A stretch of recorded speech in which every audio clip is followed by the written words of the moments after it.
right, here we are, everybody. Welcome, welcome. Neil with Portal to Ascension. Welcome back to the 11-day awakening of humanity. I did go live a minute ago, and I wasn't live, so you missed my epic introduction. So I got to try to channel myself again. But basically, just want to welcome you all to this amazing experience. We've had so many incredible speakers here, and we're going to keep going today. And I'm really happy with all of the awareness. I really feel like we've done a really good job here with all the speakers, all the MCs, and all of your energy combined together for the collective good of humanity. And I'm really happy. I do feel on some level, I was walking home today to start the event, and I was like, man, could I keep going on for a few more weeks? Because it's really fun, just like doing this, hearing all the different perspectives, and receiving all these downloads and all this awareness. So we're going to keep going today. And today we're going to get a little more galactic. And I'm going to tell you the schedule in a bit of who's going to be coming up. But for all of you tuning in, especially if you're on YouTube, if you want to join the webinar on our webinar room, you can go to 11daysofawakening.com. The schedule is there as well at 11 Days of Awakening. Scroll down, you can see who's there. And let's just check in with everybody. How are you all doing? How is everybody today? If this is, maybe you want to just put in where you're from, even though you might have done it before. Let's go ahead and put our energy in the field as we're connecting the dots all over the planet. And before we get started, the last couple of days we've been hitting it pretty hard. A lot of great information, especially yesterday. If you were here yesterday, we had Dan Winter, we had Jonathan Goldman, we had Avi Loeb. And so I figured today would be a good day to start a little slower, maybe do a little bit of connecting to the breath before we get the MCs on, and then we go into it. Because as I said, today we're going galactic. And the presenters for today, we're going to start out with Laura Eisenhower herself. She'll be in a few moments. And we have Craig Campobasso, who created a book called 82 Extraterrestrial Species in the Universe. And we've done a few presentations with him. Incredible information, amazing documentarian.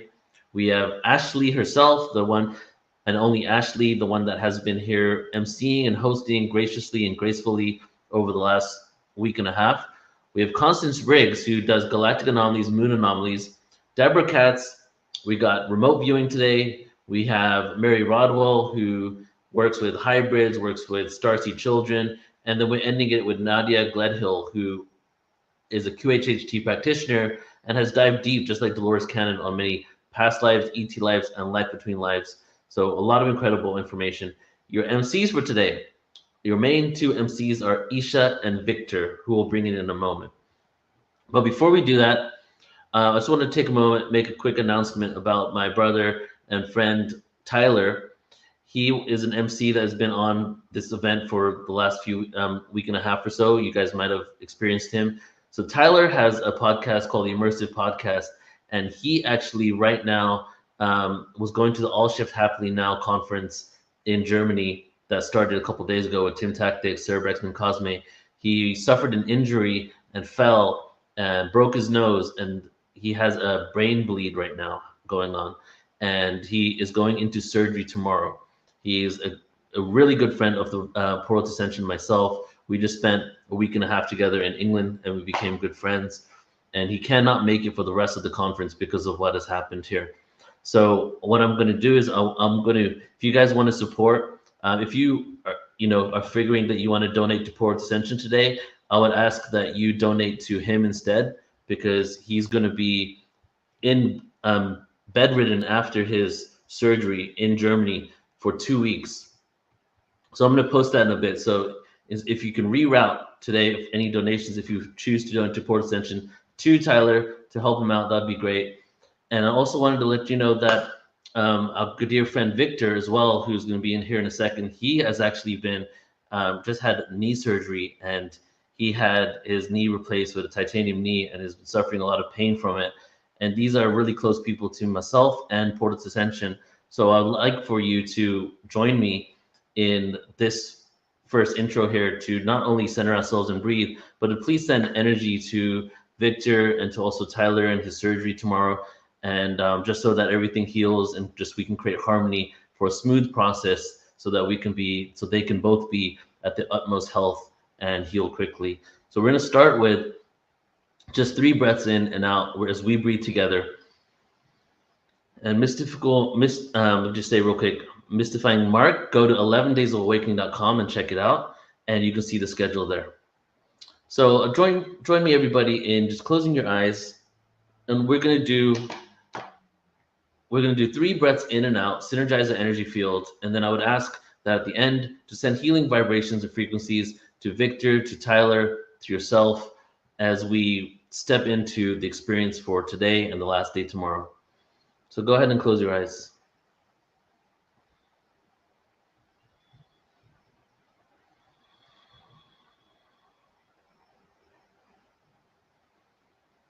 And we're going to start in silence.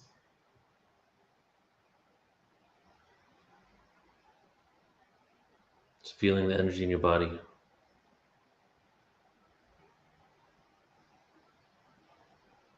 Feeling all the vibrations, the subtle and the strong vibrations in your body.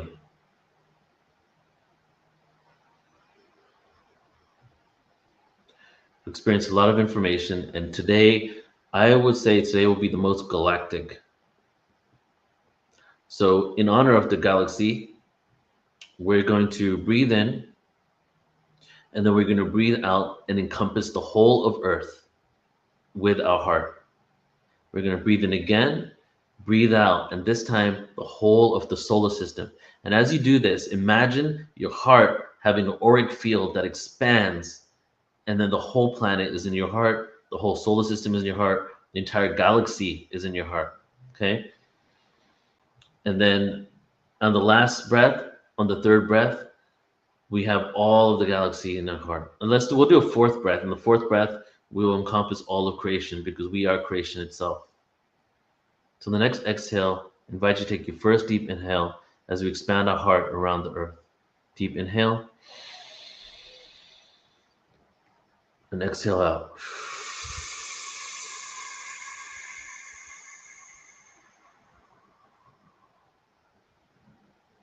Around the earth is in your heart. Deep inhale. And exhale around the solar system. The solar system now resides inside of your heart. Deep inhale. Exhale around the galaxy. All beings within the galaxy, all civilizations, all planets, all black holes, all suns, all stars reside inside your heart. Now the deepest big inhale for the whole of creation, inhaling the creative life force, expanding your heart out to all of creation.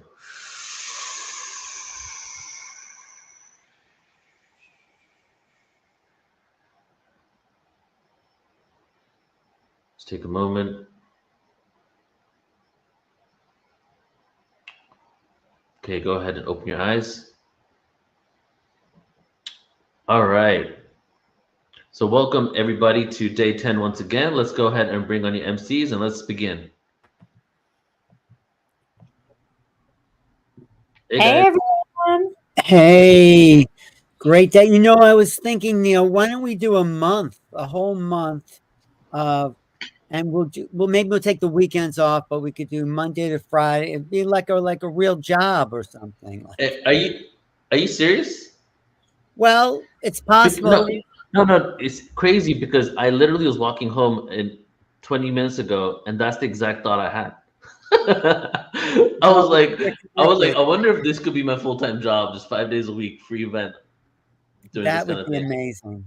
Yeah. There's so many people who want a platform like this that we would not run out of people, you know? No, yeah. Anyway, just a thought. We'll see how it manifests. We'll see. Good to see you, Victor. Good to see you, and good to see everybody. Thank you so much for the healing thoughts for my knee. You know, it's funny. I had put this off for quite some time, and I finally had the surgery back in September. And it's a difficult heal, but I'm getting there, and I'm grateful for all of the healing energy and Tyler in my heart to Tyler healing energy. That's That's Yeah. sad. That's really so sad. So Yeah. Yeah, he seemed like such a good guy. I've never met him, but just being online here, he seemed like a fantastic person. Yeah. He is So- a fantastic person. Exactly. So thank you to everybody who's been sending energy their way. And so Isha, how are you today? Fabulous. I have to say though, the late nights, if you want me to do this for a month, we might have to shift to a Australian time zone for some of us. We could do it around the world, you know, different countries. Exactly. What time is it there now? Just after 11 p.m. That's why we need to go 24/7 so that we can hit every time zone. Well, you know what? That's what we're doing for the 11:11 gateway. We've got a bunch of people and we're literally doing 48 hours nonstop. Because I thought, why stop at like 12 hours or 24? So we just decided to go around the clock. We're doing 48 hours nonstop. We are. Event, 11/11? Yeah. Whoa, that's cool. Yeah. That's cool. It's going to be insane. The ET diplomacy event that we're doing, I think, is like 18 hours straight. Yeah. I'm hosting for a section of that, which is in the Australian time zone. So when is that ET diplomacy event? 3rd of November. I think I'm involved with that somehow. You are a speaker on there. You are, Okay, yeah. I knew it was involved somehow. It's like I've been so booked this last few months for event, and I'm doing your event, Isha. We're doing the interview live on. You gave me for the 11/11. Yeah, we're gonna do the remote viewing, and yeah, it's gonna be fun. Good. All right, that's good. And Victor, what's up for you? Besides healing, what else? Healing, and then I retired from my quote unquote day job back at the end of March, but I've never been retired. And the gentleman who I was working for wants me to come back to work for him. I'm fully healed, so that's a possibility. We'll see what happens. Neil, I'm sorry. No, go ahead. What were you saying? Sorry. Neil, with Tyler, keeping Tyler in mind, I have a poem about healing. Can I share that? I think it would be a good thing to share this morning. Please. For all. The poem is called Broken, and it goes like this. From time to time, may we all feel broken. We may all feel broken by challenges, loss, and words unspoken. And although these things may lead to despair, with life and faith, there is always repair. No tools are needed to make this fix, nor parts, nor manuals, or video tricks. Just the true knowing that things will heal with clearest intentions and energy real. So when that feeling of broken sets in, take a slow, deep breath and go within. And visualize the path to heal and to mend, and know in your heart you'll be whole again. Ooh, that's beautiful. Epic, another epic moment there for Victor. Yeah, actually, we should do a whole thing on Victor's poetry there, We should do one. And Victor, it's really amazing how every time we talk about something, you have the perfect poem. Not even like maybe somewhat perfect, but the perfect poem for that moment. Yeah, that's incredible. Head earlier, right? Yeah. Like here's the perfect piece already ready to go. and you have the perfect voice. You have a great voice too. But I wanted to ask you, Victor, are you going to the New Life Expo this weekend in New York? I am not. I'm still not ready to go out and negotiate anything of that nature. But I'm looking forward to next year. Next year is the year. Next year is the year we're going to go traveling and go all over the world. And we're going to go to Glastonbury. My wife's going to attend the Priestess Festival in Glastonbury and teach there. She's taught remotely for many years, but she's going to actually physically teach. The Goddess event, right? Goddess event, yes. Yeah. Margaret, Margaret Rigoloso? Yes, absolutely. She'll be there too. Yes. Mm-hmm. Yeah, one of my favorite people. Next year, what time of year is that Goddess event happening? In the spring. In the spring. Okay. Yeah. I like Margarita. She's really the top of the Priestess Goddess line. She has a real solid sense. We should have her in the next portal. Yeah. As I was doing the event and halfway into it, I'm like, why didn't I ask Marguerite to come? Because she's like amazing. I love her. Why don't we do like a whole day goddess thing? 5-6 speakers talking about that. We can do that. Yeah, we can do a lot of things. I can take photos of our house. My wife has so many goddess statues in this house. It's unbelievable. We have a museum, literally a goddess museum here. So. Wow. Whoa. You should take photos and show it to us one time. on like a presentation or something. We'd love to see it. Mhm. All right, Yes. so we're going to begin, everybody. But firstly, I want to just Alan. You know some of these people. I know some of them. So just we'd love for us just to give a little intro from us on each of these individuals today. Yes. And so Laura Eisenhower. Today, as I said, a lot of galactic up around. We have 1, 2, 3. We have 7 speakers, and 5 of them are taking us into the universe. Okay, Laura Eisenhower, frequent flyer at Portal to Ascension. She has some of my first events I ever did were with Laura. We've done, I don't even know, like 100 events or something, but a lot of awareness and content. One of my favorite people that I love so much. We have Craig Campobasso. Do you want to speak about Craig for a second, Alan? Yeah, Craig's done a few really important books, UFO hotspots around the country, where he points out different people, places where these ships appear, and also the what is it, ET Almanac? I think he's calling it the Alien Almanac, where he names, I think, 50 82. different races. I think And it's he's like just 80, like it's over 80. 82. Yeah. Yeah, 82 different races. 82, and he's just done a film with my friends Tanya and Vivian. Frank about that, which is also fantastic. So he's a real resource. And who else do we have today? So then we have Ashley. Not sure what her presentation's on, but she's been a part of Port Ascension for the last 2 months, and she's emceed many events. She's on the cruise with us, so you get to experience what Ashley wants to share today. I talked to Ashley. I talked to Ashley Yeah. about her work, and her work is about embodiment. You know, we're not going anywhere until we're really in the body. I mean, otherwise Yeah. it's like spiritual bypassing. We have to be grounded, solid in form in order to ascend the frequencies of this molecular vibration to the next realm. But we have to be here to do that. And I think that's some of what she talks about. Yeah, beautiful. And then Constance Briggs, as I was saying, galactic historian, but also very much in tune with the moon anomalies on the moon. So hopefully she gives us some of that today. Deborah Katz shared yesterday, she worked for one of the 3-letter agencies as a remote viewer. So she has firsthand experience working behind the scenes in one of these black budget programs. And so she'll be speaking about remote viewing. And then Alan, Mary Rodwell. Mary Rodwell is really the grandmother of the Star Children stories. She's been all over the world talking to these young kids who remembered where they came from other star systems. She has a whole book called The New Humanity and the Awakening, and she's very funny and a great resource, and just an important person in this field to understand our cosmic connection. So one of my favorite people. I'm so happy she's here. Yes. She's amazing. And then we close out with Nadia Gledhill, who I would say is the foremost QHHT practitioner in Australia. So, and like a lot of, we've had like 4 or 5 QHHT practitioners on this event, and all these individuals are really moving forward Dolores Cannon's work, because, you know, a lot of people do QHHT for self-empowerment healing, but then Dolores Cannon obviously tapped into the Akashic records, tapped into the universal mind beyond the subconscious, and went to ET lives, the life between lives. So she's been doing a lot of that work as well. So we're going to close out with her today. So we have one more thing I want to say about the moon anomaly person. Who's that? Who's speaking on that? Constance Briggs. Right.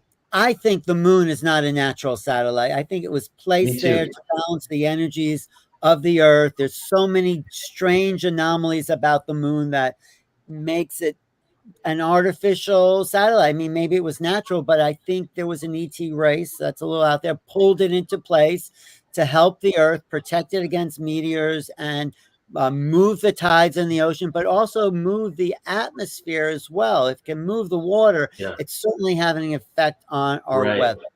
So, well, I mean, don't get me started, Alan, please. Because if we start talking about the moon, it's going to be like, so I'll just say next year in April, we're doing a Moon Anomalies, Mars, and Inner Earth conference. But the moon, every time I look up at it, I'm like, who are you? Let's do it. Let's do it on the moon. Let's actually go to the moon and have the conference on the moon. How's that? I was talking to someone who literally wants to do a conference, like a meeting on the International Space Station. Like I know someone who's actually trying to make that happen. So you never. We could remote view it or astral project We there. should. That's what I'm saying. And one thing I will say about the moon that I just found out recently is, okay, so over 50%, up to maybe 60% of the oxygen on Earth actually comes from the water.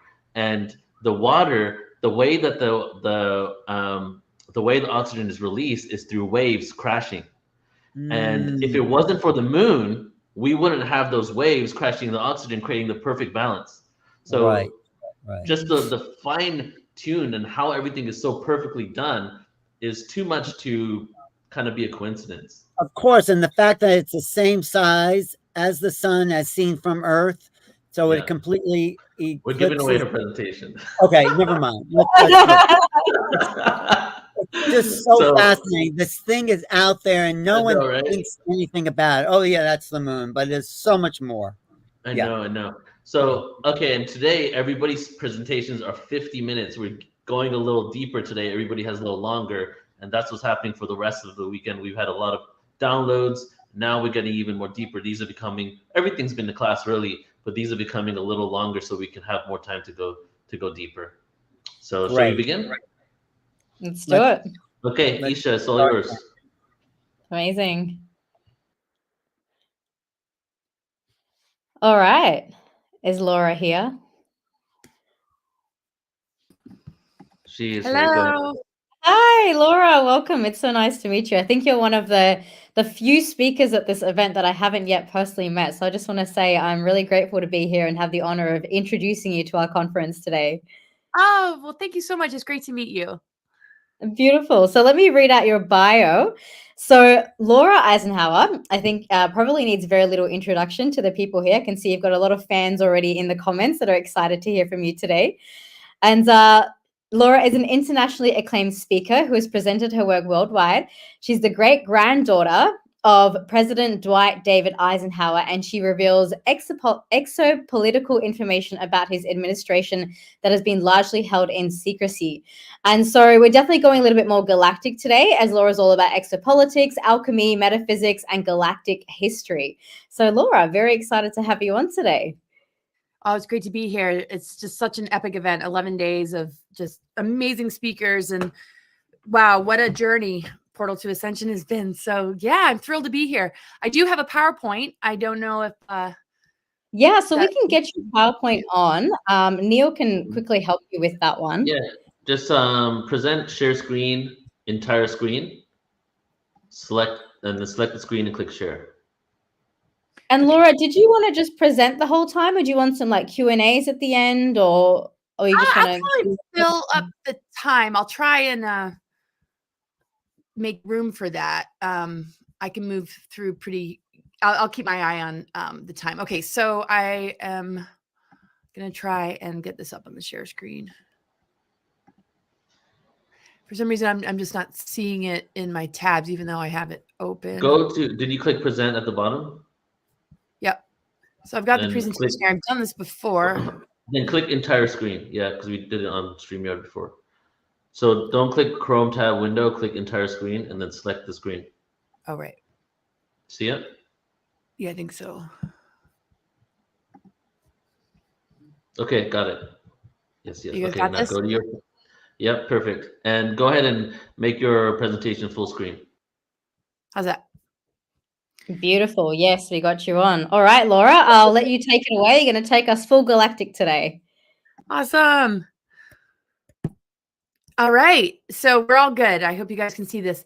Thank you so much, Neil, for all the years of Portal to Ascension that you've hosted for so many people. You've brought so many amazing individuals together and consolidated like all the information one could ever need. It's like a university. It's just beautiful. So it's been wonderful to be just a part of your platform and this family for so long. So this is sort of the first slide that I usually start off with, so people know where I got my information from. I don't want to spend too much time on it, but you know, I think anybody who's heard about my work knows I was recruited to go to Mars, and I refused to go.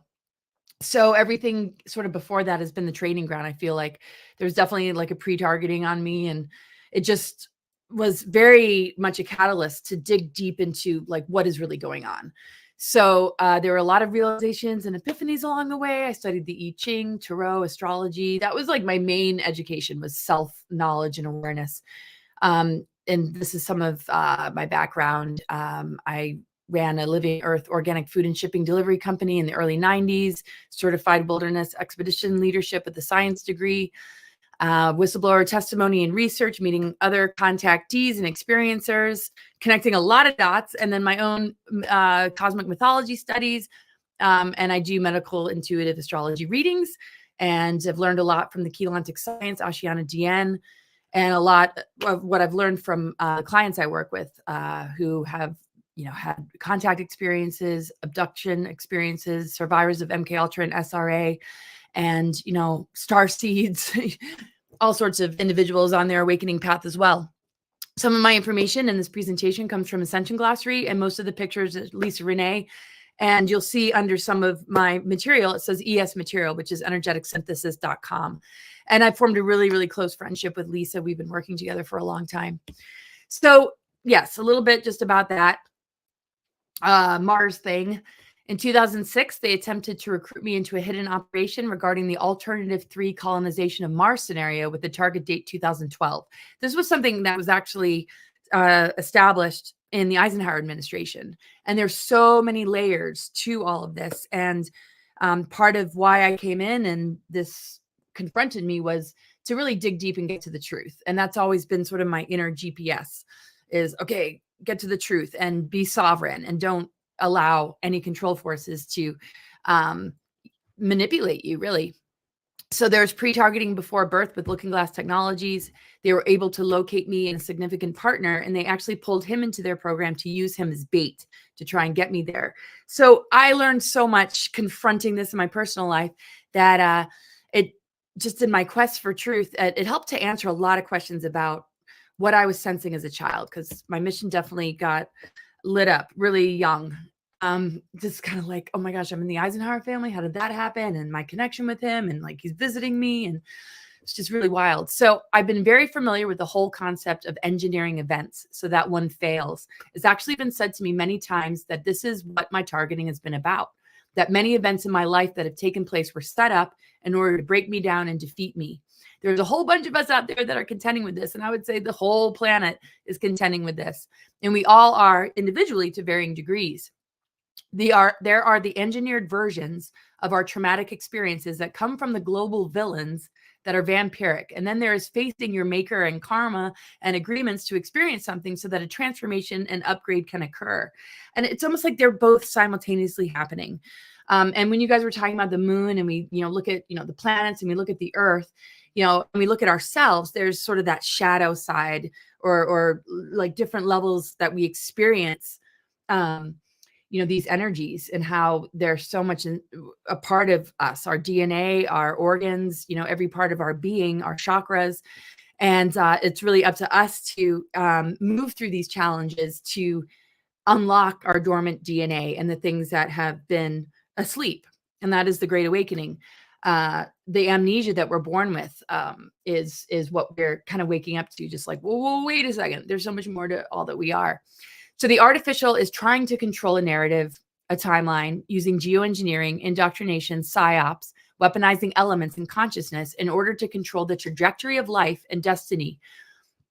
And it uses vampiric harvesting methods that infect our creative channels into manifesting a future we don't want. But we de-weaponize the weapons when we clear and purify our inner elementals, and we are in our divine consciousness. We support one another, and we know what to do. And we all, have come together to work on this. And when we look at a lot of the destruction and a lot of the craziness, engineered or not, it's really like the death and tower archetype that resides within our soul to rebirth, rebuild, heal, awaken, and restore. So when we are devoted to that, when we are in alignment with that, when we devote to that within ourselves, then we're really in relationship with creation instead of the inverted matrix. The relationship with the inverted matrix is like a dependency bond with a false parent or, bad partner that has manipulated our sense of self-worth and is just really leveraging traumas and wounds and creating trigger events, right, to just keep us bound to this problem action solution game. But all these events can have a different effect on us if we, align with what's true, when we align with the healing process that the earth has been under, that we're a part of.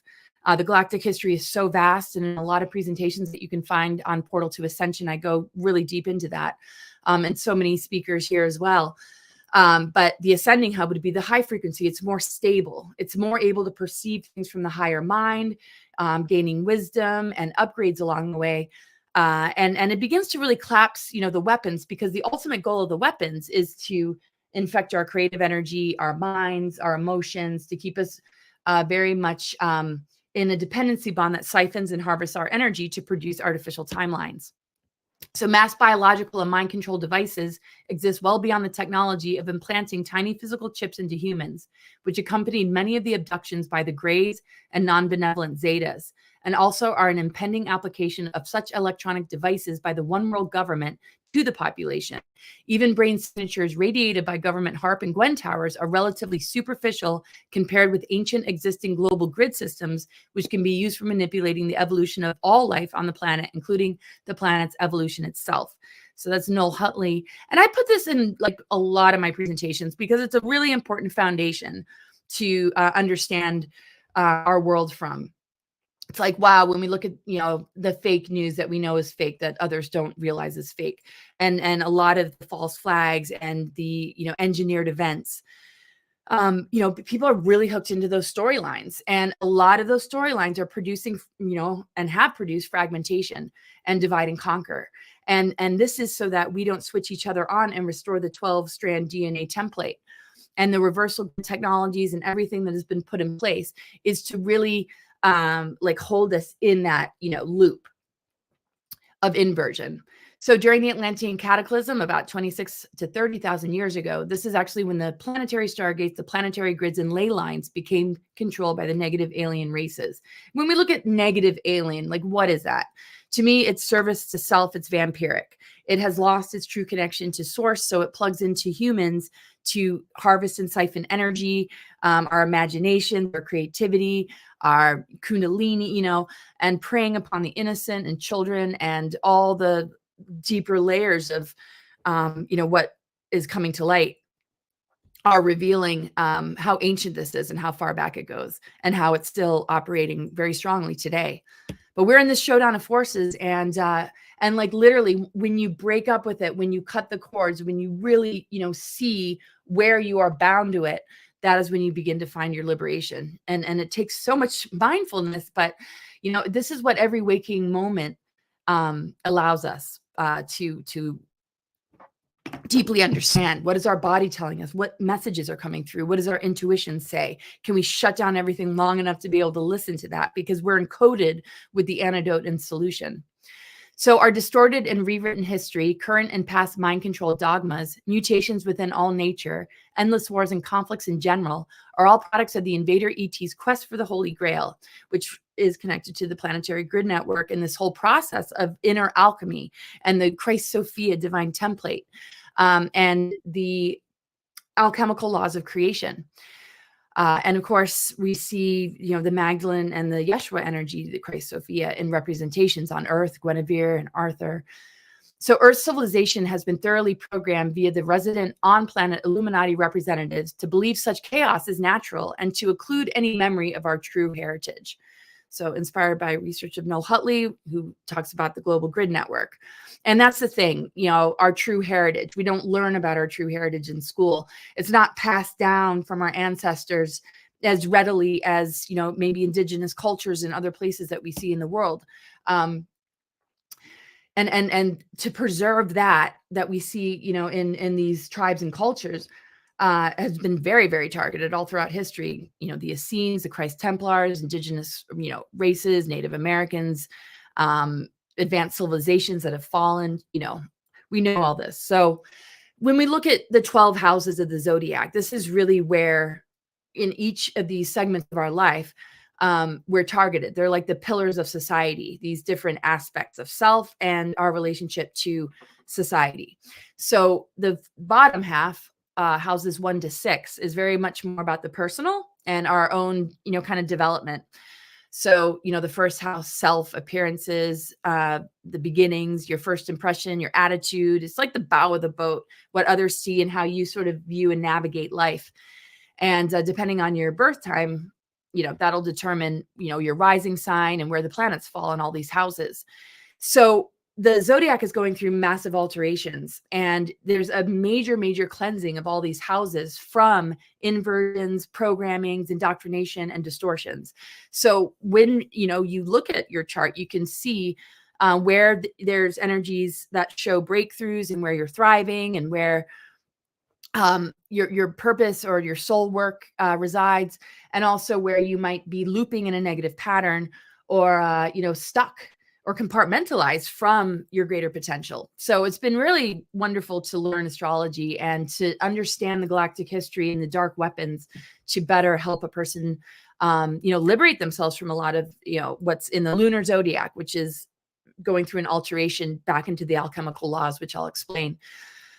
So money, values, work environment, daily routines, how has that been targeted? Our self-worth is completely wrapped up in the money system, in the punishment reward matrix. And, this is how you should be. And this is what success means. So that's, all this is going through alterations. Like the first house, it's not so compartmentalized where it's all about labels or the indoctrinated ego personality that doesn't feel into the rest. Although we see that increasing as far as the indoctrination and the attempts to make it a lot harder for the next generations, it's cracking and breaking through. And every person that cracks through and breaks through becomes like a frequency generator of these override frequencies that break down the dark weapons. So connections, siblings, friends, neighbors, community, like, how are those influences in our lives? Home, roots, family, your emotional foundation, our biological parents, and the conditions of our early life. I see a lot of starseeds coming in and just withstand a lot, and they're there to clear the patterns, or really kind of go through it and carry the pain, and then resolve it, transmute it, and find a healing path that is not the trajectory of medical tyranny and all that. So going through all these houses, you can just look at them: romance, play, self-expression, creativity. That one, it tends to just be like, that's a lot easier, less tampered with, unless you haven't had a kind of incarnation where you could enjoy these things. Maybe you grew up really fast. Maybe you weren't encouraged to have fun and enjoy these aspects of your life. And this is where play, self-expression, creativity, sports, art, music. So it's sort of like it's an easier house in many ways. Health, fitness, organization, acts of service. So health, fitness, like what's happened to the medical industry.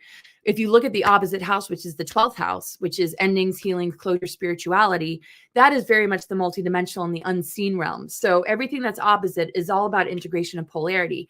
So if we're not in touch with what's in the unconscious or the unseen realms, it's going to impact our health. And this is where the infection of programs, indoctrination can remain hidden, and also our gifts and abilities. So our physical health is alerting us constantly to what we need to listen to in order to anchor and ground the multidimensional, the spiritual, and our creative imagination. So looking at that is really helpful. The first house to the 7th house of relationships. So I could go on and spend my whole 50 minutes on this, but these are the 12 houses representing the 12 signs: Aries to Taurus to Gemini to Cancer. And how has this been infected? So the rings of Saturn, according to David Icke, are a massive broadcast system broadcasting a fake reality. Saturn has very much to do with the inverted or lower vibrational expressions of how we experience life through a lot of these houses. So Saturn squares and challenges with Saturn tend to be the most repressive force, which is kind of conditioned into us. It's really, the mind control is dark Saturn. The higher octave of Saturn is self-mastery, going through these obstacles and hurdles and finding, our own rules and disciplines that help us to thrive instead of consent to the ones that repress us. So it breaks it down and it like rebuilds it, right? So the Tower card, Uranus, Pluto, the death, is a part of breaking down this Saturn, this fake reality.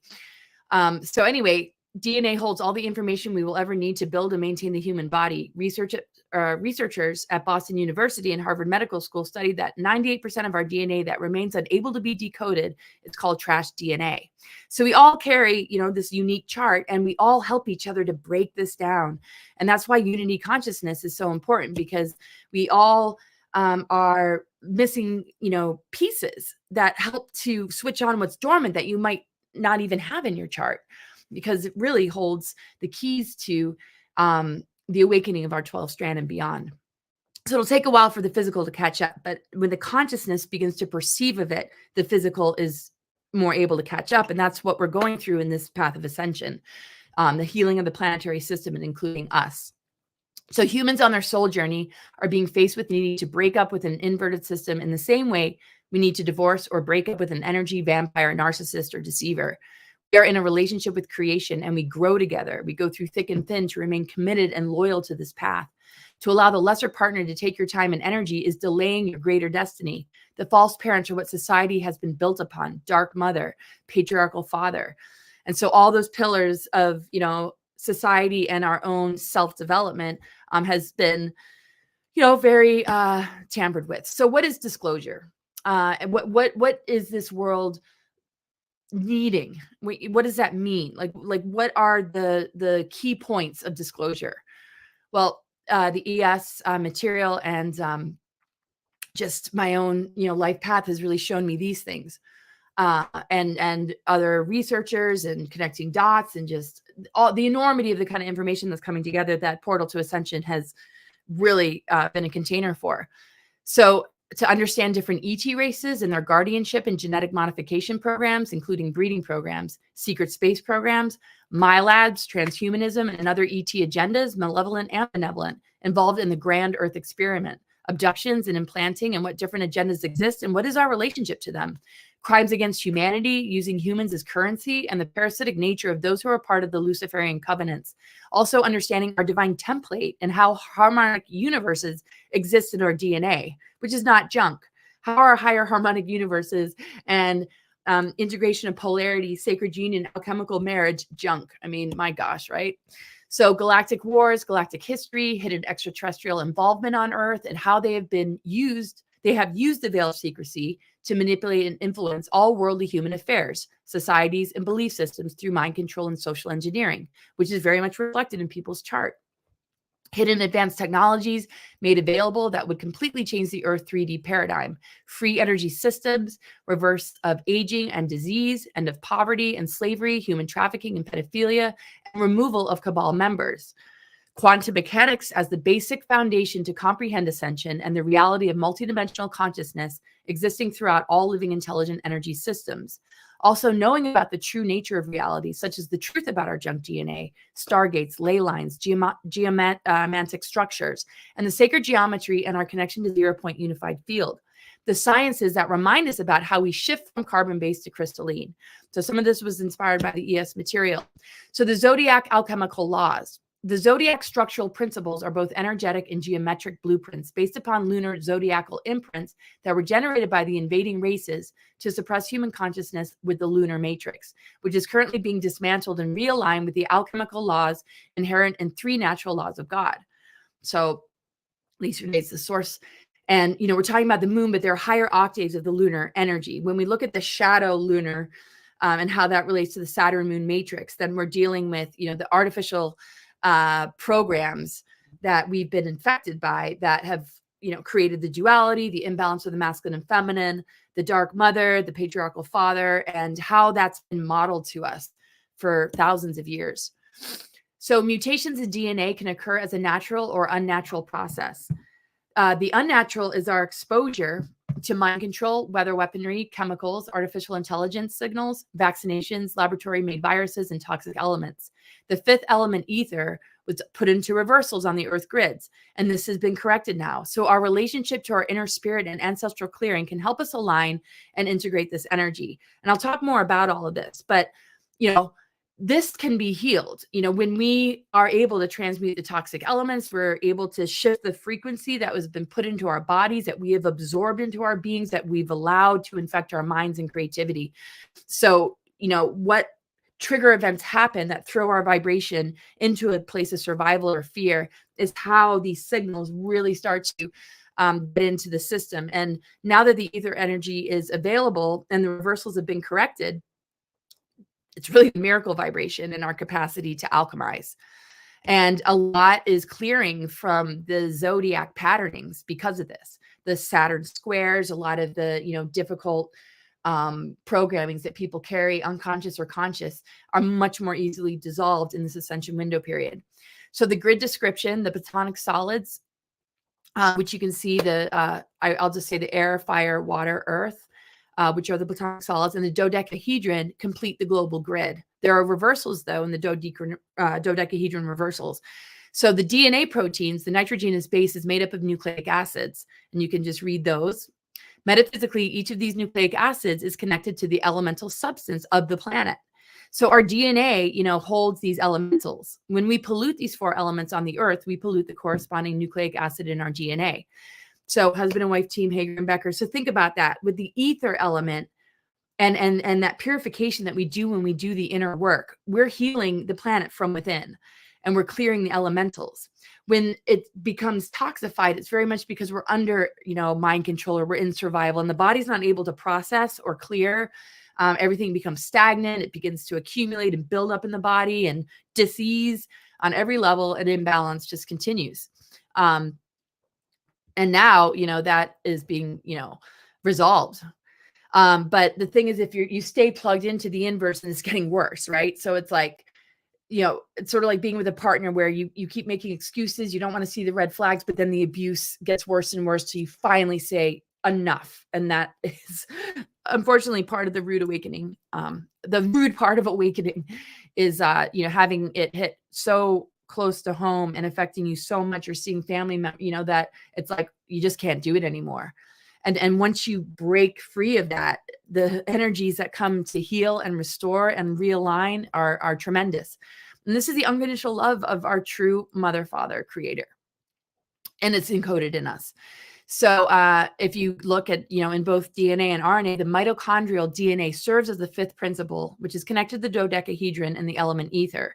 So that mitochondrial DNA serves as the 5th principal element of cosmic ether, which is sourced only from the mother. Thus, through the mitochondrial DNA damage, humanity is grossly addicted to consuming everything in the external world to fill this energy void within our cells. And this is the loss of the mother. This is the loss of our connection with, our galactic heritage, who we truly are, what we're made of, who our true parents are. Genetic modification, the lower creator gods, the manipulation of ancient texts from the Anunnaki, not all aspects of the Anunnaki, but, it's caused us to be born with a certain trauma we can't quite put our finger on, because we're not locating it. We just are raised in amnesia, and we're just regurgitating everything that's coming at us from all, aspects of life, medical, entertainment industry, television, media, you name it. And this is part of a massive infiltration that got really out of hand after the Second World War. So the programmable alien AI has infected carbon material and is what has taken over the Platonic solid dodecahedron and related pentagonal geometries that build time-space constructs. These time-space constructs are instruction sets in a morphogenetic field that run into the ley lines of the planetary body. This is how they built artificial realities and false timelines and projected them into false holograms. So that should say inspired by the ES material. It doesn't say it, but I'm just saying it. So this is further emphasizing that ether element. So it's symbolic of the inverted pentagram or 5-pointed star, so prevalent in Satanism. It's also symbolic of this unbroken time cycle, the vibrational prison. The 5th element connects to alchemy in our throat chakra and is the key to overcoming this. It comes down to the power of our words. So this inverted pentagram is the Dark Mother reversals, the Baphomet, and the harvest and siphoning of our energies. And the artificial timelines are what is generated as a result, and that fake reality, that junk DNA that is picking up on the falseness that we think is reality, that is actually dormant DNA connected to higher harmonic universes. So spiritual warfare and psychological warfare, bioharvesting methods are tactics that are used so that we keep feeding the inverted system that is parasitic. Our astrology chart can help us remove ourselves from the dark weaponry and manipulations that come through the news. Laura, really quick, your slide is still on the disclosure secret space program slide. We didn't see it move forward. Really? Because it's moving forward for me. Oh yeah, it's stuck on there. Stop the screen share and try just starting it again. Oh, Okay, let's do bummer. it again.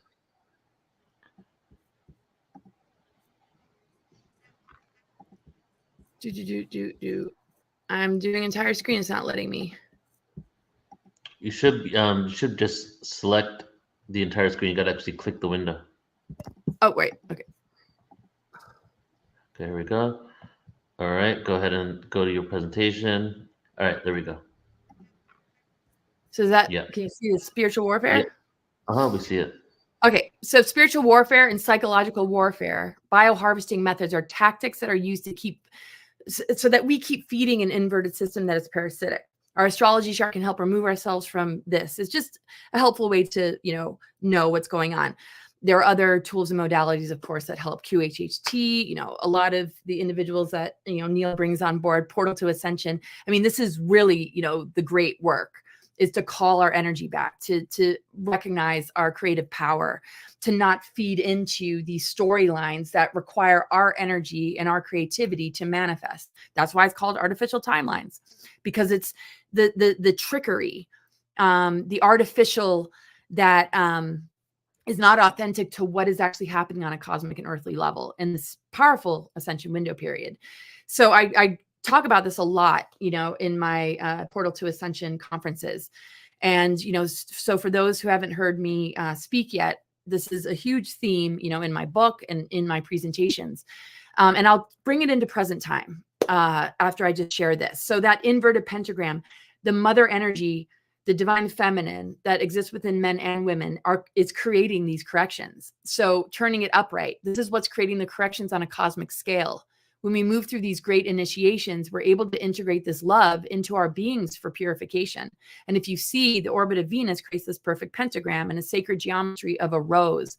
So the fifth element, and the correction of the reversals is a part of the planetary alignments. And also the guardian groups and the grid workers and the starseed missions and the earth warriors, we're all on a ground level doing this work and being conduits of this greater process by not being hooked into the inverted storylines that are hijacking our capacity to achieve this.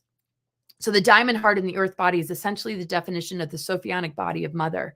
The feminine principle has needed to be grounded back into the earth body, because when not grounded, the dark mother reversals are in power, and it is the feminine enslaved and used by forces of domination and control, which is our womb energy, our creativity, and it's in men too. We have the masculine and feminine within us.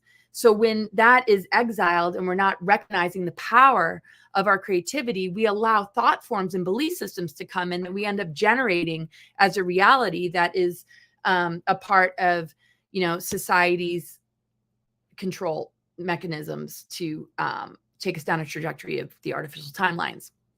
So Ophiuchus is the 13th gate, the 0-point unified field. Sun started to move through the 13th sign in 2010. These are the dates when Ophiuchus is active, November 30th to December 17th. So the alchemical laws and the alterations of the zodiac are connected to this 13th sign. So this time of year is a really important time of year to really breathe and meditate and really hold space for this powerful transmission of energy. The creatrix connectivity, pure, transparent, crystalline light, divine mother, and the cleansing power of cosmic love, recoding the DNA, aligning to the cosmic heart of Lyra, and Andromedan universal center, rebirthing, cleansing the blood, breath, and mitochondria. So look how it got targeted in 2019, 2020, and how they've been creating, events to really disconnect us from the breath of life and coming together in unity. It's what they're most frightened of. And they did not feel, this is what I've been told many times, they didn't think the mother would return. And that energy is coming in from the precession of the equinox, and this being the timing of the window of ascension, but also the fact that all life as we know it wasn't, hasn't been destroyed yet. And migrations of advanced souls coming in and guardian groups to prevent the inversions and the dark agendas from going too far. So there's multiple factors at play. So Ophiuchus is connected to Chiron, and it's that alchemical energy that comes in when we can see our wounds and traumas for what they are. We're not masking them. We're not in denial of them. We're not acting out. So when we connect with that Chiron energy, we're able to connect with unconditional love and forgiveness and compassion for others. And that is the cleansing power of ether and our true connection to, Mother God and Father God and the Christ Sophia divine template that emerges from that. So this is the phase of solar alignment with the cosmic ether that is the core of the galactic center, which represents pouring of healing spiritual waters into the earth and humanity from Mother God. Previously, these waters were corrupted by entrapping the mother principle and gold ray seraphim on earth, which, is everything I've discussed about the reversal grids and these different events that, have leveraged our amnesia and create trigger events to loop us into trauma patterns and false solutions that don't get to the root of our galactic history and what's really taken place. So in its highest expression, this constellation represents the potential blueprint of divine perfection in a human being and represents the pending birth of the Christ child growing in the womb of the divine mother. So the negative alien agenda had control over aspects of the 12 constellation transmissions. So when we saw those 12 houses, and the control mechanisms that have been placed on every sector of our life, this inner work, these greater activations are what is helping us, to heal.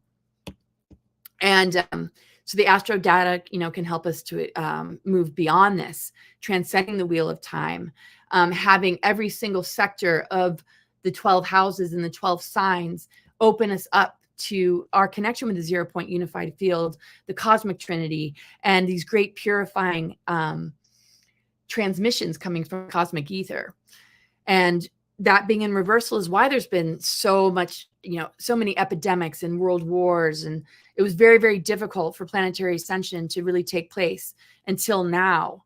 Now the emphasis is, understanding the war on consciousness and how there's been consent, how there's been a dependency bond or, incredible victimhood and scandals covering up deeper crimes against humanity in the news, and just, people not wanting to listen to folks like us and how that's just a part of the archonic systems, attempt to, keep this hidden or laughed at and ridiculed. So Chiron helps us to understand our mission through wounds and afflictions and shows us what we're missing and longing for. So all of us were born, experiencing some level of adversity, but this is really where, we are shown, what are we here to heal? What are we here to rise above? And again, that's connected to Ophiuchus and the ether element. And, the planetary system connected to Tiamat and everything that's happened to this planet, its own healing journey with the Venus transits of anchoring the mother back into her body after so much trauma. And my other presentations go deep into all that. So the inversions of this Chiron and Aries that we're experiencing right now in the zodiac, the North Node that's been in Aries that's shifting to Pisces, has been, an attack on human identity. False movements, harming the ego through psyops and creating triggering events to disempower and hijack the soul-centered, intuitive, free-thinking, evolving human. Fear tactics are used to keep the trauma bond alive with this inverted system. So, we see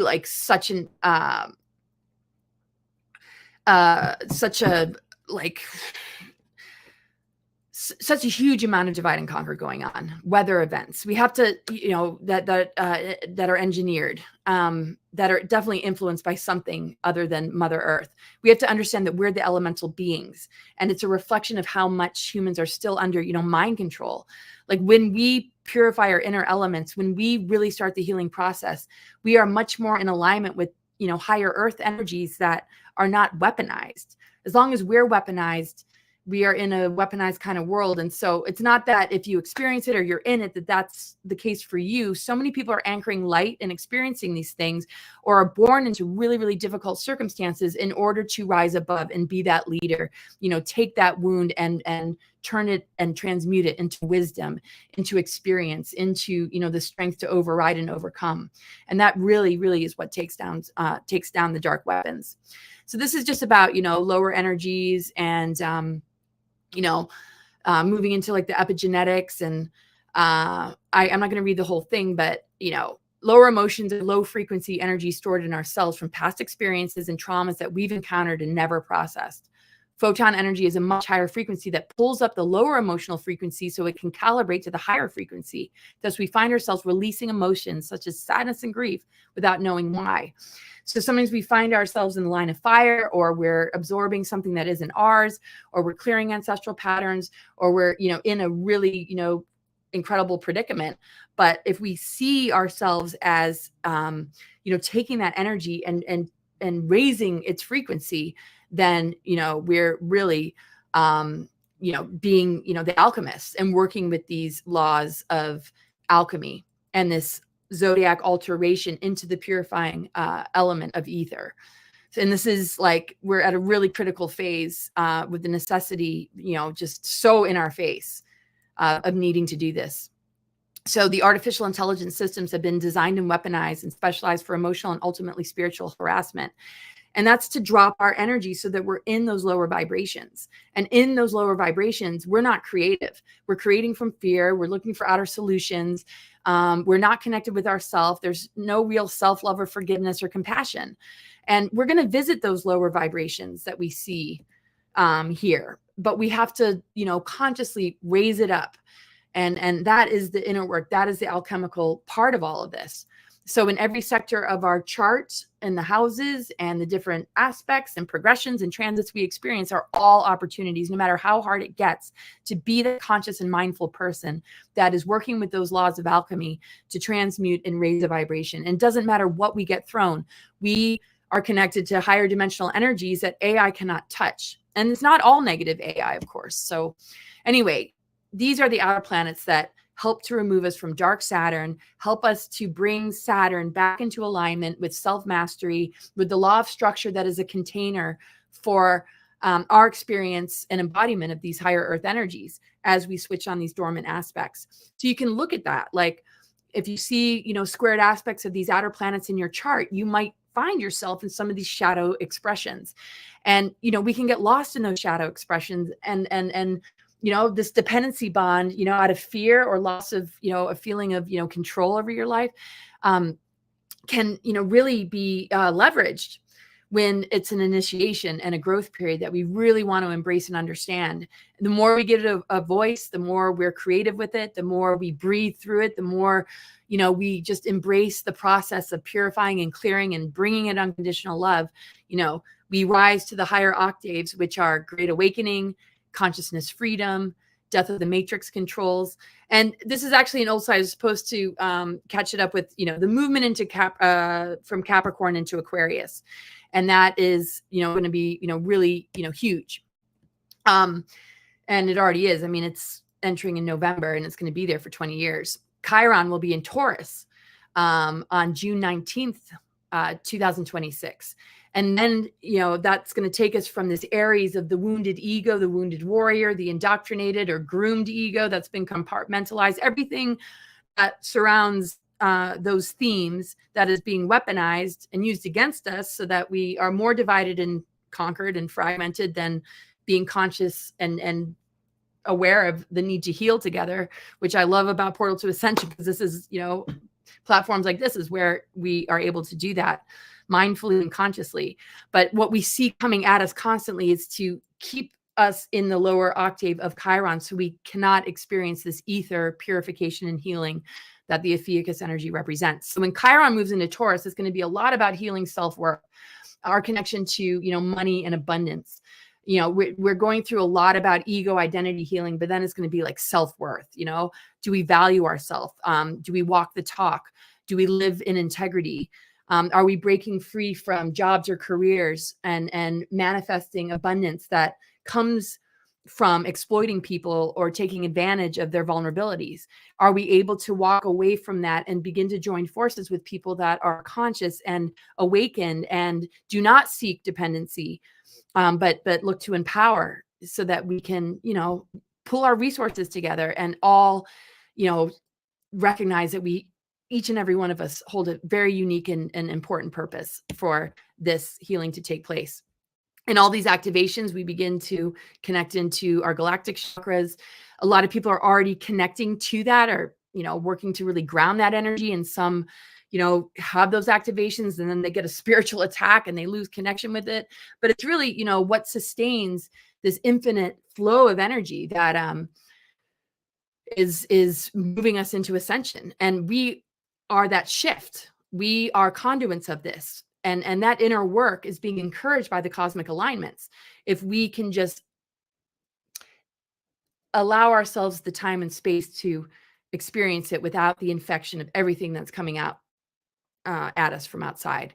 So these are the different levels of, our DNA that relates to sacred union and sacred marriage, an integration of polarity, how that changes our life and our trajectory and the people we meet and the soul, family, soulmates, and significant relationships that, happen in our life. This is all, a process, and moving through the fences and gatekeepers are usually, times where adversity strikes, but it's an opportunity to reclaim these treasures. So scientists prove DNA can be programmed by words and frequencies. The human DNA is a biological internet and superior in many aspects to the artificial one. So that's important, right? If you're able to play this back, really, think about that one. Epigenetics, science is proving that our body's ability to heal and repair itself is greatly affected by our beliefs, thoughts, emotions, and intentions, for they have a profound vibrational effect upon our continually evolving genetic code. We can catch ourselves in every moment. Remember, Virgo is an earth sign, but it's ruled by Mercury, which connects to our physiology, connects to our physical health and the healing path. Mercury is the magician. What spells are we putting on ourselves? What spells from outside of us are infecting our minds that our body is retaliating against in the form of symptoms? Can we rewire that? Can we get into that place and rewrite the scripts, deprogram, and connect with our visions and dreams, which the opposite Neptune Pisces house is all about? And this is where the nodal axis is shifting to, which will be activated by the eclipses. So all of next year, and the nodal shift with the North Node Pisces, which is what we're here to step into and integrate, will be a lot about the Neptune energy. Neptune and Aries will be at 0 degrees, very soon in Aries. Pluto square Chiron is like an intensification of toxicity and death crisis and a lot of casualties too, and just a lot of, intensity surrounding the Plutonic energy in this transformation. The squared aspect, squares make things challenging and difficult, but the beautiful breakthrough is that, wow, this is an opening. This is an opening. This tension is helping us to see, I can see my wounds, I can be accountable to them, and I can allow this rebirth, this cleansing, this alchemy, this connection to, unconditional love, to be an embodied divine human with the Saturn and Neptune and Aries, which is ego identity, Saturn, the law of structure, Neptune, the creative imagination. So when we work with that ether element to purify the creative imagination, then we're manifesting and creating heaven on earth, and we are the conduits of this ascension. So I'm just going to end here. It's like when we talk about ascension and the divine human, we're moving into that. The initiations have taken us there. But if we still stay in this dependency bond, it's like the loss of the soul matrix and the modification of the human vessel assimilated into AI is the result of not breaking free and cutting those cords.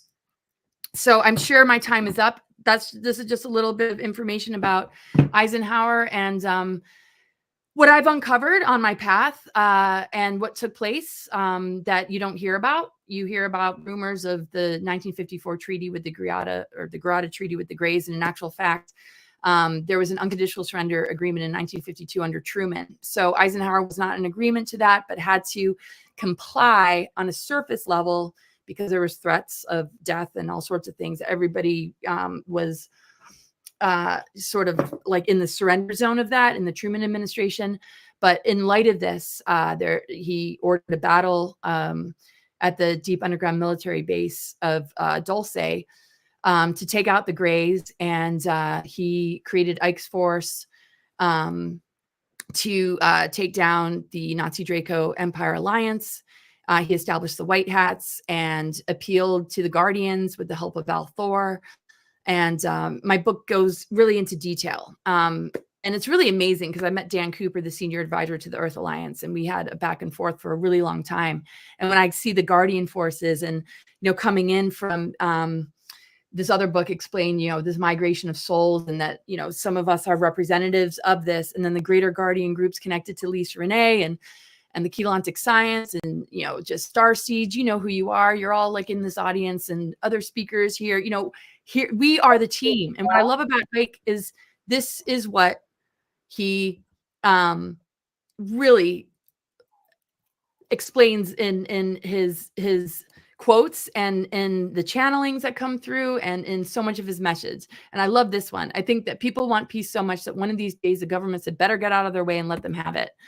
So the earth is a living organism. We're a part of her healing, and with assistance from the higher races of our galactic family and a deeper awareness of ourselves and the traps that have been put in place from these lower forces, we will be able to navigate our future with peace, clarity, and discernment. The same laws apply to our body as to the planet. Imbalance needs to be resolved to protect ourselves. We have to increase the love vibration on the planet and take our power back. The greatest threat to any service to self-being is our unification, sacred union, and our free minds and our connection to our higher self. Let us start to embrace the choices that we have to connect with the mother energy of the planet and source energy so that we can step fully into our multidimensional bodies and break free from the time loop and archonic false systems. So I'm just going to end it there. And there's so much more to share, but I hope that explains some things that are helpful to everybody. That was so informative, Laura. I can see that you have an absolute wealth of knowledge, and you could probably do an entire day dedicated to yourself with all the things that you want to share. Just one thing that I want to wrap up with before we get our next guest on is, you know, you shared a lot of stuff about the different timelines, and the biggest piece that I took away from your presentation today is the word alchemy, in that we always have a choice that we can alchemize and we can lift up into that vibration anytime that we choose. So Laura, thank you so much for your incredible presentation today. I'm sure you saw some of the amazing comments that we had. There's just a lot of love pouring out to you, and I really appreciate you being here today.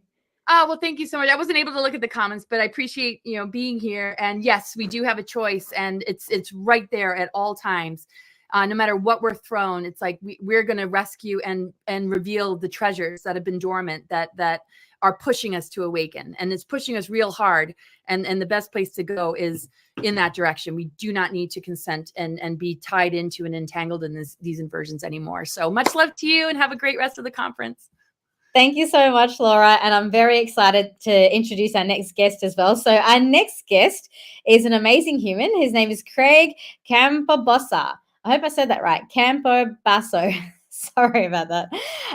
But Craig is an amazing award-winning filmmaker, and 82 different races of ETs he's connected with. So, I mean, my biggest question is, how did you find 82 of them? So anyway, very excited to have you on, Craig, and thank you so much for being here with us today. Thank you so much. I'm delighted to be here, and Laura was awesome. She was, wasn't she? Gosh, she has so much information. Yeah. I wish I had more time to ask her more questions, but yeah, we filled up an entire hour with her. Yeah, absolutely. So, so I do have a PowerPoint, but I'm not quite sure how to set it up here. Yeah, Neil's going to help you with that. Tech support has arrived, Craig. Oh, you're awesome, Neil. Thank you. Okay, click present, click share screen. Present. See at the bottom there? Share screen. Okay. Click entire screen. Let's see. It says screen sharing is easiest with 2 monitors. Yeah, accept that. That one. Okay. Click entire screen. Wonderful. And just while you're getting that up, so for the people watching today, now Alan's already given a fabulous introduction. Alan and Neil gave a fabulous introduction before, but for the people that have just jumped in, so you've got a book that you've described these different extraterrestrial races, and you've also done a lot of shows. You've been on Coast to Coast AM with George Noory. Your latest book, The Extraterrestrial Species Almanac, The Ultimate Guide to Greys, Reptilians, Hybrids, and Nordics, has been a bestseller on Amazon. So, I really hope that during this presentation we can learn about all the different ET races, and take it away, Craig. I'm very excited to hear what you have to say. I will. Neil, is it up? No. So when you click present, you click share screen, you go to entire screen tab, and then you have to select the entire screen and click share. What do you see when you go there? I got it. Okay. So now there we go. if I Now, if I bring it up, you can Perfect. see Yeah, it. go ahead and make your presentation full screen. All right. Okay, we see it. And Yep, there we go. Beautiful. Is it full screen now? No, No, if you can just click the present button, then it'll go full screen. Right now, we see your whole window. All right. So where's the present button? No, it's the slideshow, start slideshow. Just like you would do a regular slideshow and start it, make it full screen in there. We just see the whole of the PowerPoint. Oh, I see. Well, Yeah, I just start it normally. I Click on slideshow. Click on the slideshow tab at the top near At at the the top, top. in the orange section, Transitions, there's a tab called animation, slideshow. got it. Okay. Yeah, And and I wanna click the slides myself. I don't want them to go too fast. Well, So yeah, but we'll see everything though. But I mean, you're just seeing what's in the sidebar of the things that are coming up, right? yeah, if that's how you want to do it, that's fine. Let's do it. Yeah. Okay. I'll do Craig, it that way. I All just right. give you a couple of suggestions. So there's a little arrow just above your slides where it says start slideshow setup and monitors. Just click the arrow up so that we don't see that top bar. And then you can just make the main section bigger, and then we'll still see some of the bits on the slide if you want to do it that way. Okay. And sorry, I am PowerPoint stupid. So where's the So button? do you see the section where it says start slideshow setup and monitors? There's Got like it. there's a little arrow right on the end there. It's like a little up arrow. No, Custom go shows. to your right a little bit more. Oh. Yeah. Did it just do Got it? Okay. That's actually great though. Then you can use your space bar to get to the next slide. Oh, I could just do it this way. I got it. Okay. Perfect. All right, go for it, Craig. All right. Thank you guys so much. All right. Can you still see me too a little bit? All right. So yeah, we can see you. You're good. You're good. all right. Good. All right, everybody. I'm Craig Campobasso. I've got about 7 books out. These are a few of them here. The 2 MUFON books are the Extraterrestrial Species Almanac and the UFO Hotspot Compendium. My other book series is a 4-part book series called The Autobiography of an Extraterrestrial Saga. And the first one is called I Am Tehran. So yes, it's about Pleiadians. Anyway, so I'm going to give you a little bit of background about myself, and then we're going to get into the Extraterrestrial Species Almanac, since we only have, I think, 40 minutes today. So anyway, I've been a casting director for well over 30 years. I had a major spiritual awakening when I was 26 years old with 3 master teachers. And this is what led me to write The Autobiography of an Extraterrestrial Saga. My book agent knew how much that I had delved into the contactee phenomena since the age of 26, and that I was well versed on it. So they believed him that for me to write the Extraterrestrial Species Almanac, which they already had the title for, which I thought was great. And I said, oh yeah, I can write that book, because I had studied, oh man, so many contactee cases. I was friends with many hybrids. And of course, from my own encounters, being a experiencer and so on. So the interesting thing is in 2019, when I began to write the ET Species Almanac, I got a call from a woman in Canada who told me she was my cousin, I think 5th time over. And she said she just wanted some information on my mother's side. That's how we were related, my mother's father's side, which I gave to her. And I said, hey, I've got a biological father that I learned about when I was 12 years old. My father adopted me when I was 1. I said, do you think you can find him? Because I definitely could not find him on the internet, and I tried for so long. And she said, yes, I can find anybody. Anyway, long story short, she did find him. He had passed away already.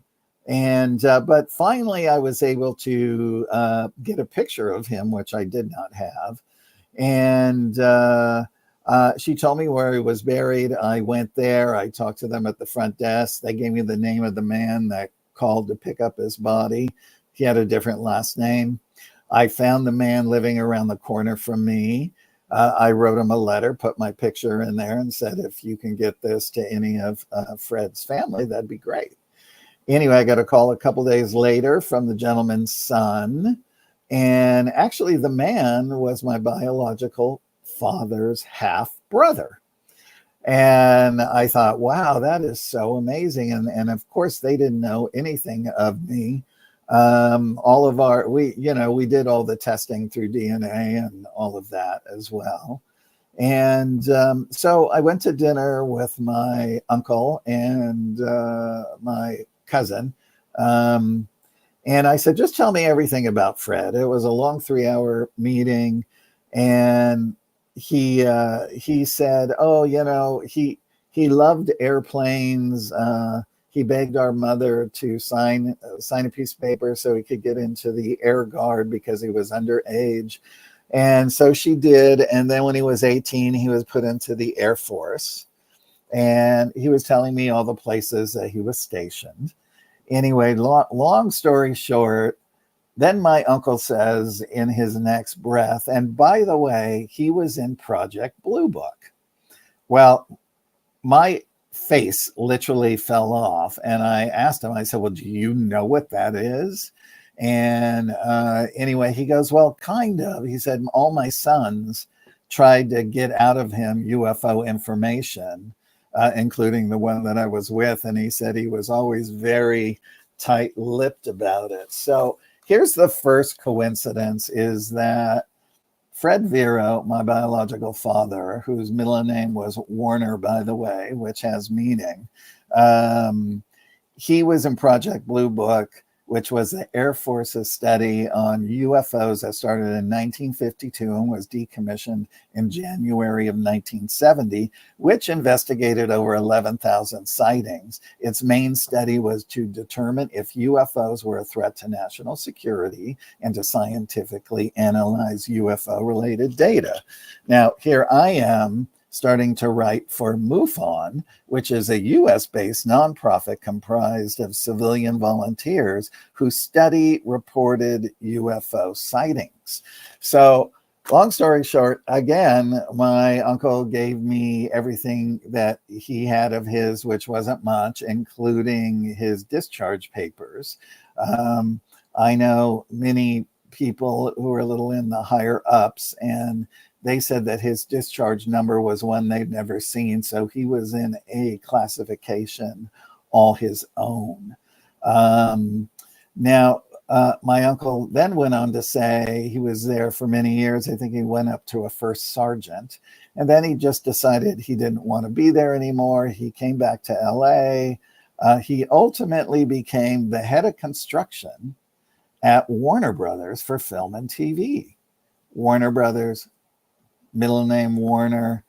I'm a casting director, and here he is in the film business. So I like to bring that up because it is truly in the DNA, and I found him when I began to write the Extraterrestrial Species Almanac. Now the interesting thing about writing the almanac, I had come up with over 120 races that I had researched, but the publisher said the book had to come in under 300 pages. And so I wanted to see as many as I could fit in. Paul Hellyer, who was the former Canadian Minister of Defense, who was very much championed UFO information and talked candidly about it in public, said that he knew of 82 races that were visiting Earth. And I thought, well, wouldn't this be a great way to honor him and see if I can squeeze 82 races in there, which is exactly what I did. So anyway, let's just move on. These are a few movies I worked on early in my career. I worked on Dune for 4 years and Conan the Destroyer at the same time. Here is me as a young man wearing Sting's costume. Sting was very awesome. He was a fantastic guy. Then I went on to Amazing Stories, where I started my casting career with Spielberg. These are the 4 books that are out of my book series. Everything's at autobiography of on et.com. This is my mom when she was young. This is my dad, who adopted me when I was 1, Lou Campobasso. Of course, I consider him my father, always have. And of course, they're no longer with us, but I think of them fondly every day. This is my biological father, Fred. This is me when I was young. You can definitely see the resemblance a lot there. This is him in his Air Guard uniform. And then, of course, him working for Project Bluefoot Book and me for MUFON. So there's the cover. We call her Snake Girl. She's a benevolent snake girl. And so we start off with Greys, Zeta Humans, and the positive races. Here's some of the positive races, the 3 on the bottom, we would call the Eben. There are so many different gray races. I can't even tell you. I remembered I was with a group at one time and a room filled up with all of them. And I've always been able to see into other dimensions since I was a boy. And I could see them all clearly. My friends could feel them. And the room literally escalated so high that you felt like you were levitating, because they were all very positive races. Of course, I know a lot of you know about Darryl Anka. And so we do have the Sasani in the book. And what's interesting is that there are 7 generations of hybrids with the Sasani. The first are the small grays that are known as the Maze. The taller grays are known as the Mazani. Sasani beings are half human and half gray, so they're Sasani. And the rest are going to be hard for me to pronounce. Shayael are beings that are more human looking. The Yayael begin to start looking very human-like. And then Earth humans becoming the 6th hybrid race, Anaka Inau Kina Nia. Boy, that's hard to say. And then the hybrid children who eventually live on Earth with human are the Shana. And then the 7th hybrid race, Anuhet, a blending of all 6 hybrid races in 1,000 years. Now, the reason I love to talk about this is Darryl is so, he is just a wealth of knowledge with his connection to Bashar. As a casting director, I cast both of Darryl's films, Bashar First Contact. So I know his story extremely well. And also, we did a little sci-fi feature called Alienated, which is on Amazon, if you guys would like to watch that. So I do have very soon, I'm excited to tell you all, I do have the Extraterrestrial Species Almanac, the documentary, ready for release on DVD first around December 1st. And then The rest will roll out online on all the sites and the streamers and Apple and iTunes and Amazon by the end of the year or the very beginning of the year. So you saw my website. If you want to receive information when they're available, just subscribe to my website, or you can email me directly and I'll add you into into the list. All right, let's see. All right, so we've got some malevolent grays.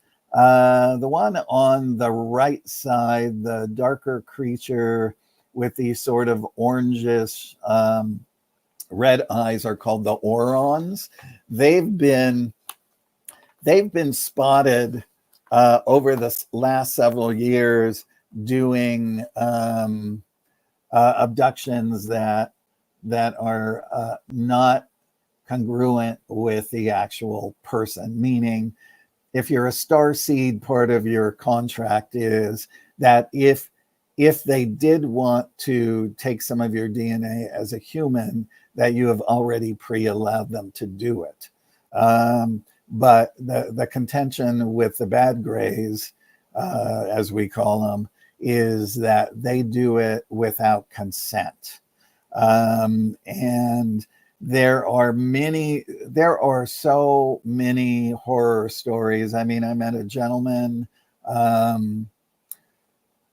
who came to me in the 90s. People who were having all kinds of experiences, all my friends would bring them to me, and if I could help them in any way, I did. The Greys actually put eye implants in his eyes, so when he lifted up his eyelids and below, you could see an apparatus through his eyes, and then like the camera or the viewing was behind. And he was so flipped out. He said, even, to get them removed, I knew that they would just put them back. A lot of other people who have had experiences with Greys say that they know that they're looking through their eyes. They'd never talked of implants, but they said that they knew that they were seeing everything that they saw, which I found was interesting. And then a lot of people in my talks with Barbara Lamb and with Yvonne Smith, who have done so many regressions for abductees and things like that, they say it usually feels negative, and then as time goes by, they see what the purpose was, because they were true star seeds, and then they came to grips with their abduction scenarios and no longer felt that it was bad. I will tell you, because I'm in the film business, I do have actors, famous and who are TV stars as well. I will tell you one story of a woman who starred on a TV show.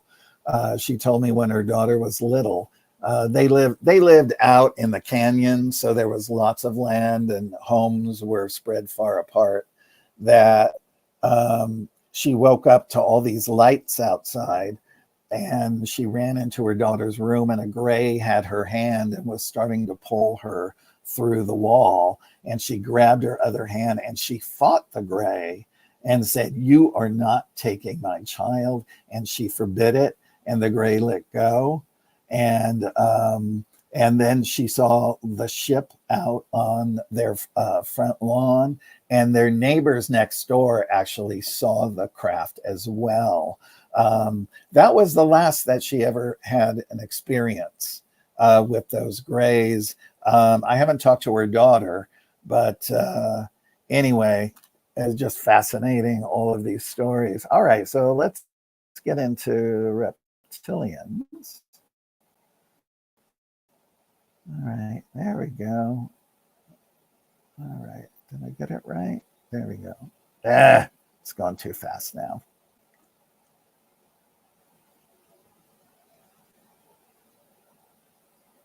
Sorry, guys. It wants to restart the program. All right. I'm just going to let it do. All right. Well, we'll start off with the benevolent reptilians. Oh, there we go. All right. Nope, they want to talk about the bad reptilian. This is doing it by itself, by the way, you guys. All right. So the ones that we hear the most about are the draconians.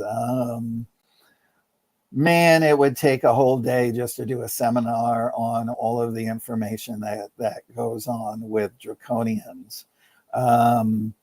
But a big part of it is that the bad greys do work in conjunction with the reptilians. And once they come and they do treaties and they sign things with worlds such as Earth, they are allowed to have bases underground. And then once they've established those bases, then the reptilians come in because they're invited by the greys. And so it becomes a whole nother game changer. Anyway, they're very tall. They're built really strongly. Most starseeds will have experiences with them because they will try to knock them off their game. And I mean, I had a very, amazing starseed family. The parents were just brilliant. So their two children that came through were able to step up their energy. And the one boy, who was about 12 at the time, could speak 5 star languages. And so he would decipher things. He would speak them for me. A few times I got other star languages on EVP, and he told me what they meant. I also knew another woman who knew many star languages, and I gave her the same recording, and they both said that they were Pleiadian. That was Pleiadian verse.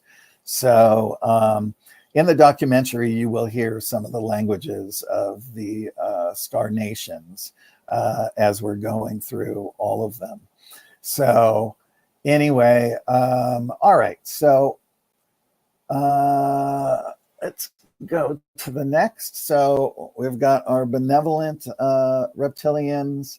A lot of people will have experiences also with benevolent reptilians. I've heard that some very advanced reptilian races, that they also too are a part of the Starseed program, and that that they are being visited by the counterparts that they left behind.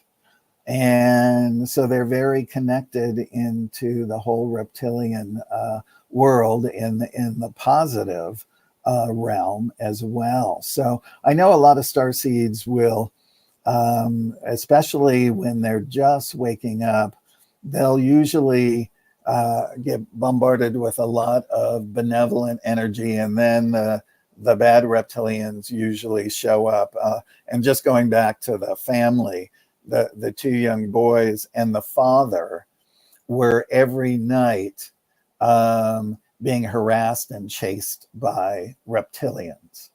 And so they came to me and wanted to know what they should do. And I said, well, look, all they're doing is just trying to knock you off your game for you not to progress in your spiritual life. I mean, these boys were showing me inventions they were going to build to help the earth. And I know that they're going to build those things. I mean, they were just brilliant. Anyway, so they did. They started doing a meditation practice that helped to push these entities away, and also learning to shield yourself. Laura was talking about Lisa Renee. Lisa Renee's website, I can't remember what it is, but if you just type in Lisa Renee, her website will come up. She has a lot of amazing meditations to repel negative energies, and to also build your spiritual network in your body up so that you elevate on a quicker timeline. So I would definitely suggest that you do that. All right, let's move along. So let's do some hybrids. All right. All right, so this little green creature here is from the constellation Rigel. This is from a Wendell Stevens book. And it, a Cherokee girl on the Indian reservation, I believe she was around 14.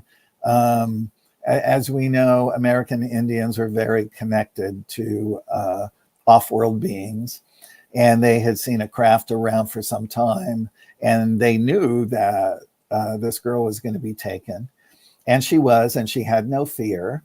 This being was very benevolent. And the reason they chose her was because of that. He was able to hook a neural thing up to her head and one to his so that they could talk from mind to mind. The little necklace around his neck, when he would touch it and point it on a wall, the wall would open up and go to a different section also on the ship. And anyway, he just wanted to share about who he is and who their race is, etc. And so when she came back, because he had her hooked up to this neural thing, she remembered everything in great vivid detail. So that's a great section in the ET Almanac, Rigel. This is what a human hybrid with some reptilian DNA in her as well would look like. All right, I know I have more than that. No, that's it. All right. There we go. Okay, let's talk about Alpha Centaurians. There are many people in South America who are having contacts with Alpha Centaurians. They're a very tall Nordic race. This gentleman's name is Antaral, and he is over 8 feet tall. This is his wife, Ivica. She is also tall. Now, two people that I garnered all my information from are Ricardo Gonzalez and Sixto Paz. Ricardo Gonzalez information is the information on what they call the Apunians, because the Alpha Centaurians always went to their mountain called Apu, and so they would always come to help the villagers. If somebody was sick, they would help heal them. If their crops needed tending to, with that, they would do whatever they could. So they made regular stops there and became, they were literally like star family to the Earth family in this, around the mountain called Apu. Now, in the documentary, Sixto Paz has been on their craft over 100 times. And it's a very interesting way to do this, is that what they do is they open up a Zendra. Now, a Zendra could be on their home world, or it could be on their ship. And they can open up that Zendra, and if they invite you on their ship, if you cross that threshold, you are now on that ship, right? It's a portal in a sense. Now, an interesting fact, a friend of mine went to a group to Mount Shasta, and they were out in a big open field. They were told by Ricardo Gonzalez that Antaral was going to come in a ship that night. So they all prepared by meditating, singing, chanting, dancing, because star people love people who are joyous and are very attracted to them. So the ship did come. My friend said it went over the pine trees and the lights illuminated the forest. He said it was so beautiful. And there were about 6 or 7 people that were pre-picked to come and meet on Taral. So my friend was not picked, but the rest of the people were told to go back to base camp because they were in the field. But my friend stayed behind and watched it all from afar. And he said, as each person returned, they looked like what Moses must have looked like when he walked off the mountain after talking to God.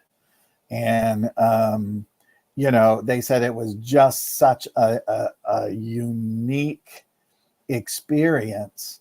That, and of course, some people, you know, had fear, and Taral was really trying to calm them down and keep them. So, you know, this is really interesting that a race like this, we haven't seen this quite so often, is contacting people directly, like back in the early 50s when all of the humans were coming here and having meeting with contactees, Valiant Thor, with Dr. Frank Stranges, Saul Ganda, with George Adamski, and so many, not George Adamski, I'm sorry, George Van Tassel, Orthon with George Adamski. So anyway, it's really interesting that this is happening and this is still happening. So you will hear Sixto Paz's story, which is amazing, and in the document. All right, let's move on. All right. Let's see here. Come on. There we go. Yeah. All right, let's go back. There we go. Here's the Pleiadians. This is an actual artist's drawing of the being that I'm connected with. His name is Turan. He usually has very long hair. At a certain point, he cut it all off, but again, it's long. This is another commander as well. And they're coming here and reconnecting their story, their ties, their DNA to our planet here. And I will say I've had so many beautiful, beautiful experiences with the Pleiadians. The teachings of spirituality and how to look at things and how to handle things and to explain exactly what your emotions are, that they really are the tools that are helping us to climb up out of duality and become fully conscious beings. So in other words, our heart and minds will work together, and then the ego is abolished. So anyway, you will love the section on them. There's also a great section in the E.T. Almanac book. And then let's see, Venusians. So this is Saul Ganda. No artist rendering has ever been done of him. When I was writing the UFO hotspots, I did a giant segment on Giant Rock and the Integratron, because I've been in the Integratron many times. Dr. Frank used to actually MC all of the UFO space conventions there, because George was raising money to build the Integratron from the blueprints that Saul Ganda gave him, who's a Venusian. They live on the interior of Venus, by the way. They say that all the planets are populated in our galaxy, and that everyone lives on the inside. This way they can control the elements. They have resonation fields that keeps their cells, everything young. Interestingly enough, Saul Ganda came with the Integratron is when it was turned on and you walk in one door, walk across the Integratron, walk out the other door, your cells would be rejuvenated, and that you would stay looking young. It would help to eliminate sickness and disease and to prolong your life. So that's why they also have very, very long lifespans. Valiant Thor came with a similar design, which he gave to Eisenhower. to eliminate sickness, disease, poverty as well. And of course, talk to them about all different kinds of things, free energy, atomics, all of those things that are hurting the earth, hurting other worlds, hurting interdimensional worlds as well. So from all of George's descriptions, by the way, and I listened to every TV show he did, radio show, and all of that, and from the archives, he would describe a little piece of him in each thing. And so I had an artist create Salganda here. Now, he's 5'6". And what's interesting is I also met another gentleman who called me after I did Stranger at the Pentagon. If you guys want to learn more, watch a short film at strangeratthepentagon.com. He told me when he was 17 years old, he's in his late 70s now, that he was in Miami and he used to see the glint of a saucer craft. And then one day, he said a gentleman approached him on the street and said, we've been hearing your thoughts about all the questions that you have about the universe. And he said, I'm here to actually answer those questions. And he explained what he looked like. He was very similar to Salganda, and he was also 5'6", but he said, I am a created being, and I created this facade just for you because this is what the least that you would be afraid of, right? So we know created beings, which are, in my opinion, and I had discussed this with Dr. Frank Stranges, is that they're pretty much seraphim, right? They are very high order of angels. In other words, we can say, they say about Valiant Thor that people who knew him in the government would say, I work for the hammer and the hammer works for God. Isn't that interesting? So, all right. So this is in the UFO hotspot in Tegretron. If you've never been there, or Giant Rock, great place to see UFOs, great way to have experiences. You do have to make a reservation to go there. So make sure you do that online before you go to get a sound bath. All right, so let's go to Agartha. All right, so here's a map of Agartha. And so I'm going to give you a little bit of information. One of my contacts, who actually was with George Van Tassel when he began running the Giant Rock Airport, he went out there because he wanted a spiritual life. She was there with him when he began meditations under the rock, because that's where he lived with his family. And he began channeling. And he was also one of the very first people to channel Ashtar as well. So now she knows some of the most amazing people. She actually was best friends with the Telosian, which are the ancient Lemurians. Now, California, over 3/4 of California was one of the big parts of Lemuria back in the day. And when they knew that the destruction of Atlantis and all of that is that they went underground, and this is where they live today, below Mount Shasta. Everyone that goes there is very drawn to that mountain, including myself. It's also the home of the great I Am That I Am. That's where the I Am books came from, through Saint Germain to the Ballards as well. They have an I Am reading room. I'm not sure if it's still there, but it was pretty amazing. You get bathed in all the colors of the light.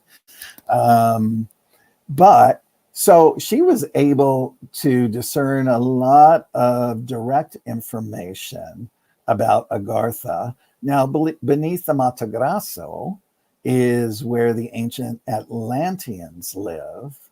And then also the capital of Agartha is the city of Shambhala. Now, what's interesting is people who have journeyed into the earth, when they have visited various lands, they always talked about a priest. Now, we know that in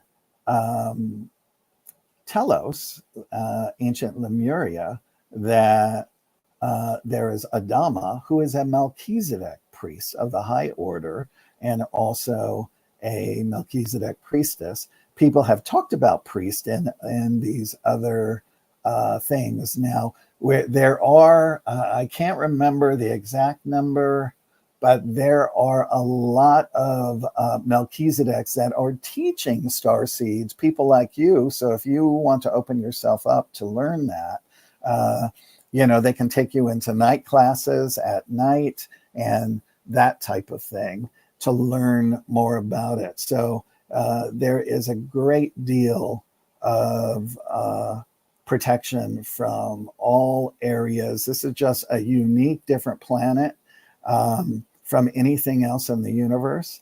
And so everyone is here trying to help. We know that there's going to be the negative aspects as well. But again, if I was going to ever leave you with something, is work on yourself spiritually to raise your vibration. That's how we get all the negative beings off the planet who are doing harm to people, the environment, and various things like that. Because once we get to that point, that tipping point, they can no longer live on the planet because the vibration will be too high.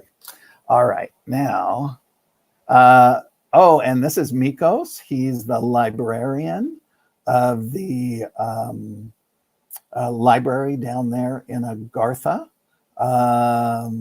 You can't just show up if you try and meditate and catapult yourself there. You would have to be invited. But he's a very incredible fellow. He is extremely tall as well. I can't remember, but I think he's well over between 10 and 15 feet, something like that. All right, now this is Commander Anton of the Silver Fleets in Mount Shasta. He and the woman from Telos, and the woman from Telos and Commander Anton, at one point, it seems that a lot of these races, and I find it in other contactee stories, that when they come here, that they literally have to pick a place to live and live there for 2 years to learn how to be an earth person, so that they understand what it is to be an earth person. And so him and this other woman chose San Francisco and that kind of thing. But he commands the fleets there and in a lot of the general areas. My friend who I've told you about, she actually does the section on Agartha, which you guys will find extremely fascinating. All right, here we go. Now this is, I had this rendering done of Saint Germain. I myself had an amazing experience with the great I Am that I Am in Mount Shasta. And the very next day I drove up to Panther Meadows down here at the bottom, and I had a lovely meditation. And but this is the location where Saint Germain originally met with the Ballards. All right, let's see. All right, the Melchizedeks. We love the Melchizedeks. All right, here's Father Melchizedek. This is Macaventa Melchizedek. So the University of Melchizedek is 490 university spheres, and each planet teaches its own curriculum. So when we're like on Earth, we're learning duality. When we graduate from here, how many lifetimes we have here, then we go back to Melchizedek, and we will go to a learning sphere of where we might want to have our next incarnation. Maybe we want to learn science and spirituality combined.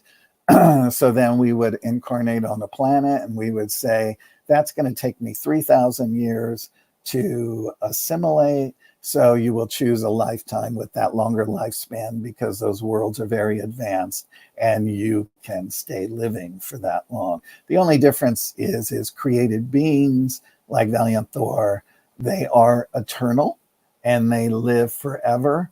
What's interesting, and I can't remember what it's called, but I have it written down.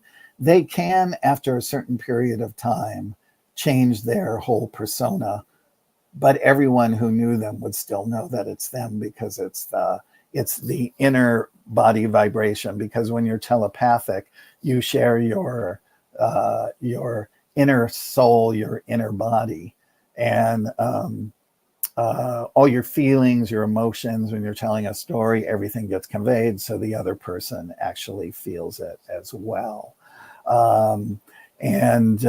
Of course, Father Melchizedek is the architect of Melchizedek. So he is in union with Michael, Gabriel, and also Metatron. All right, here we go. I know we're almost to the end point, but let me just get here. All right, so Celestials, we will all become Celestials. We're in the physical universe. When we actually graduate from all our physicality here, we will then go to the astral universe, and we will live out our long days there, learning from the astral realm, because there's many realms. Just we'll be in a higher realm, but we can learn about all the various levels, even going down to the netherverse as well. And then once we graduate from there, we then graduate into becoming a Celestial. We are a part of the Godhead, and we are a part of creation, and we start creating from the Godhead, which I just love and find so fascinating. So the truth to we are co-creators of the creation is absolutely on the money. This is a paradise sun here. And this is Lourdes Iamatron. She's a teacher on the interior of Venus, and she had a Chinese lifetime on Earth. And so she decided she liked her appearance there, so she stayed there. So here it is. Physical is the creation of life and astral body development. Astral creation of life, worlds, and celestial body development. And then the celestial, then the creation of worlds, galaxy, and development of the Godhead. So anyway, I think our time is up, but let's just see if we can squeeze in. Here we go. Created beings are created from the Godhead. They have no belly buttons. They're magistrates of the heavens. Valiant Thor does look after our galaxy here. This picture was taken by August Roberts, a retired Air Force photographer. And it was actually Howard Menger's at Howard Menger's farm. Howard Menger was visited by many human extraterrestrials back in the day. And when they would meet him, they had a certain handshake, and the photographer was so drawn to Val and his two companions, he took a zillion pictures of them. And he went up to Howard afterwards and he said, "Did they give you the handshake?" And he said, "Yes." So that was fascinating. This was during his tenure of the 3 years at the Pentagon. Anyway, that's my time. Again, you can... let's see, there's where am I? There we go. Here's where you guys, my website's here. You can see my short film, learn more about Valiant Thor there, get Dr. Frank's out of print books, and you can get my books at the top one. Amazing. All right. Thank you. All right. That was- I don't think I can get this off my screen. That was fabulous, Craig. I think Neil can help with that. Amazing. That was incredible. Good. I just really enjoyed that presentation, and the pictures are so beautiful too. One thing I want to share with you, when you were talking about the Mount Shasta story, I had the biggest smile on my face because I was there that night when they met Aunt Terrell, and I have the craziest story. Oh, you did? I was one of the Oh 100 my people God. Can you? there, yeah, in person. And I have Oh the my crazy God. story of how that happened, which is, it's a much longer story. Maybe if people want me to share it, I can do it on my own presentation tomorrow. But basically, Yeah. I got guided to be on the mountain on a specific date, time, year, like everything, not knowing that that event was happening. And that picture that you shared of Panther Meadows is where I met someone. It's the craziest synchronicity. I mean, I'm from Australia. I don't know anyone in the United States, you know. I'd gone all the way over there. I met this one person who knew the only other person that I knew in Yeah. America at the time. And he told me that there was this conference with Ricardo Gonzalez happening the next day. And so I was there for the whole thing when it unfolded. And then Paula Harris drove across the country. And I didn't meet the being myself. Like, this was really early days in my journey. But having seen since then all the books that have come out about it, and I just feel like so honored to have been part of that moment. And there's only like 100 people there, you know. So yeah, wild that you brought it up, and I was thinking the whole time, like, I Right. just have such fond memories of that experience. Yeah, it's amazing. I wish I would have known. I would have totally gone. I would have totally gone. But I didn't even know. yeah, it's a great story. You should try and share your story with everyone tomorrow. Yeah. Well, mine's probably not as exciting as other people's because I wasn't one of the ones who met the beings. But I was just there, like, as Right. one of the participants. So yeah, really enjoyed it. And yeah, especially I love that you included the inner earth as well. Because I think sometimes people, they separate, you know, you've got the galactics and you've got the inner earth, but they're all these extra dimensional beings. And I sort of lump them in a similar category as well. So I really love that you did that. I don't know if it's my internet or yours, but you're kind of freezing up a little on my end. I Yeah. do have a quick question for you before we jump off. Oh, is it? Yeah. Oh, okay. Yeah, I'll try and read this out to you. One of the guests has asked a question. Are you familiar with a race who are originally from a star near Scorpio's tail, who are illegal alien refugees? You broke up. I couldn't hear it. Maybe I'll type it in the chat box for you. Okay. Yeah, are you familiar with a race? Or maybe Neil can do it. I don't know if it's me or him. No, You can hear now, right? somebody just typed it in. No, I'm. What's that? What's that, Neil? Oh, I didn't say anything. No, so someone was asking All if right. you know about a race from the tail of Scorpio. Oh, okay. I don't. I do not. But I do get a lot of people since I wrote the book telling me leopard Pleiadians. So, yeah. You know, they have little red things all over their skin, but you know, I know of beings that I've seen myself. There's rainbow washes of skin, and there's green skin, blue skin, violet skin, yellow skin, orange skin. And what's great is when an orange and maybe a yellow get together, the colors of skin, you know, that the babies have are just amazing. Yeah. I bet there's thousands of races out there. I mean, I'm impressed even with just 82. I don't think you can hear me anymore. Oh, I don't even. Yeah. I think it's just. Yeah, I don't. People can still hear me though, I think. But yeah, what I was gonna say is, like, I think there's probably thousands of races out there, and we're still so new to sort of uncovering, you know, what's really out there. So Craig, thank you so much for your incredible presentation. You've got a lot of love in the comments again, and it's been very, very informative. Well, let me just leave you. I'm going to just leave you with this statistic really fast. The Alpha Okay. Centaurians say they know of 1,019,000 races.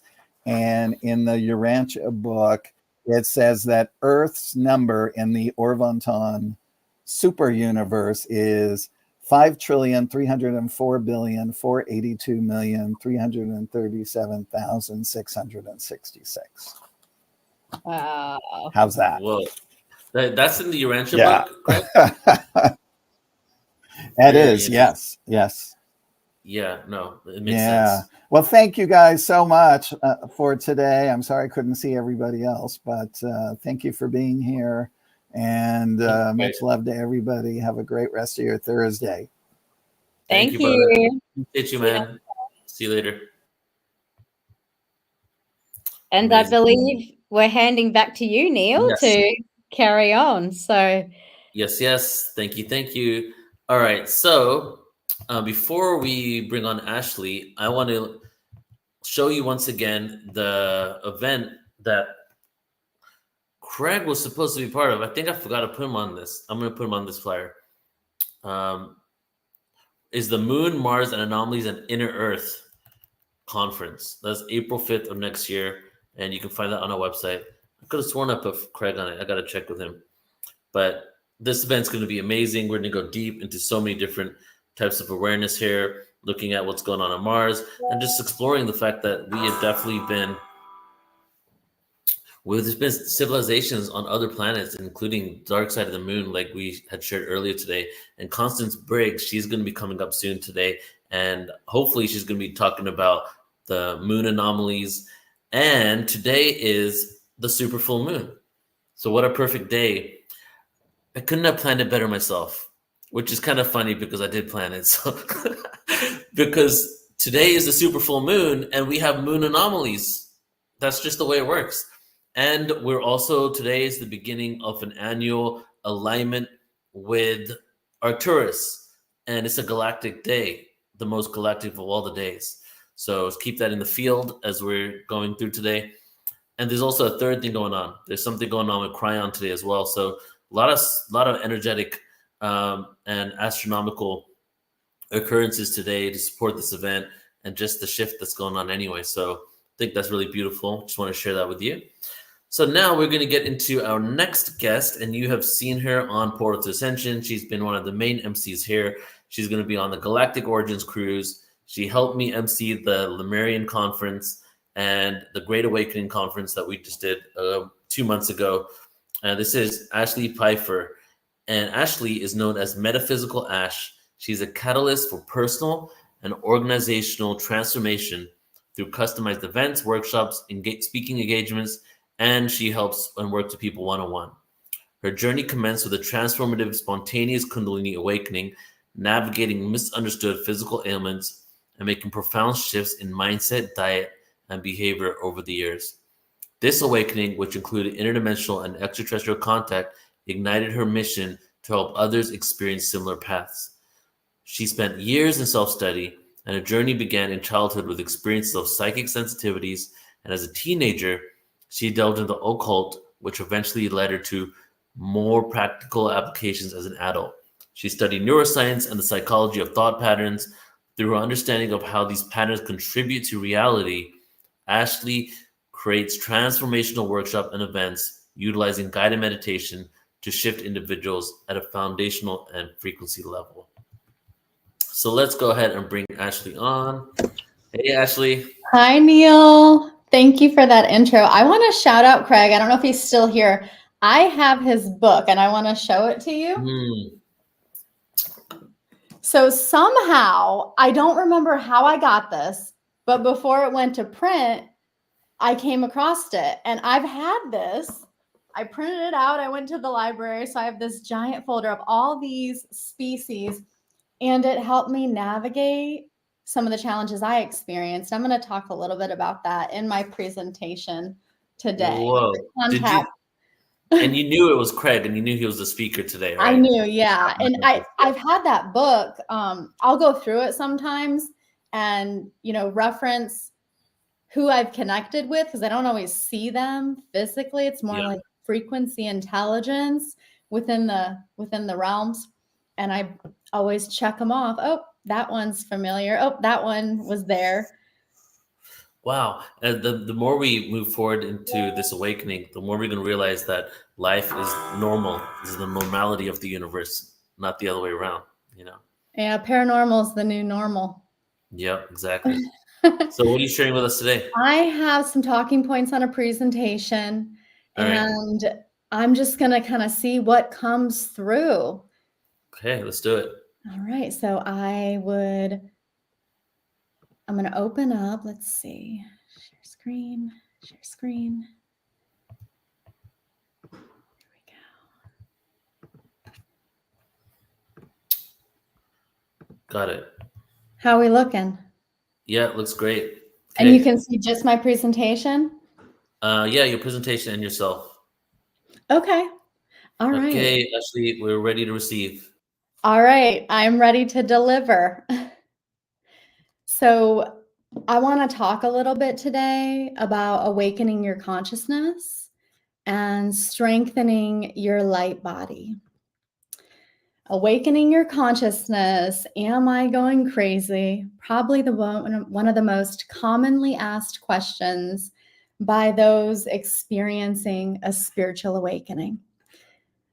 I like to say we are birthed of the earth, seeded from the cosmos, and then the human being has created something of its own, which is the matrix, which is the experience that we've all come together to have as an organism, an extension of our planet, and seeded from the cosmos.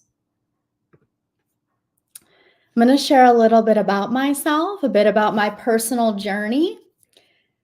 As Neil mentioned in my intro, as a child, I had some sensitivities. I felt very much connected to things beyond the veil. I used to play with things. I used to see things. I had an affinity for understanding people. As a child, I always wanted to be an FBI agent that studied the minds of criminals. 2016, we're just going to kind of move forward right here. This is before my Kundalini awakening. That photo was maybe a few months before I had a spontaneous Kundalini awakening.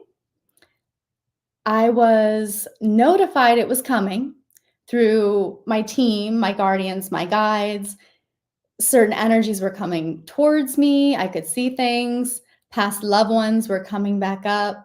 The word Kundalini kept showing up. So the awakening happened. It felt like something was rising up my spine, getting trapped in my heart, my throat. At times, my solar plexus, I could feel some vibrations there. The second image, that's 2018. That's around the time I was receiving significant interdimensional and galactic information.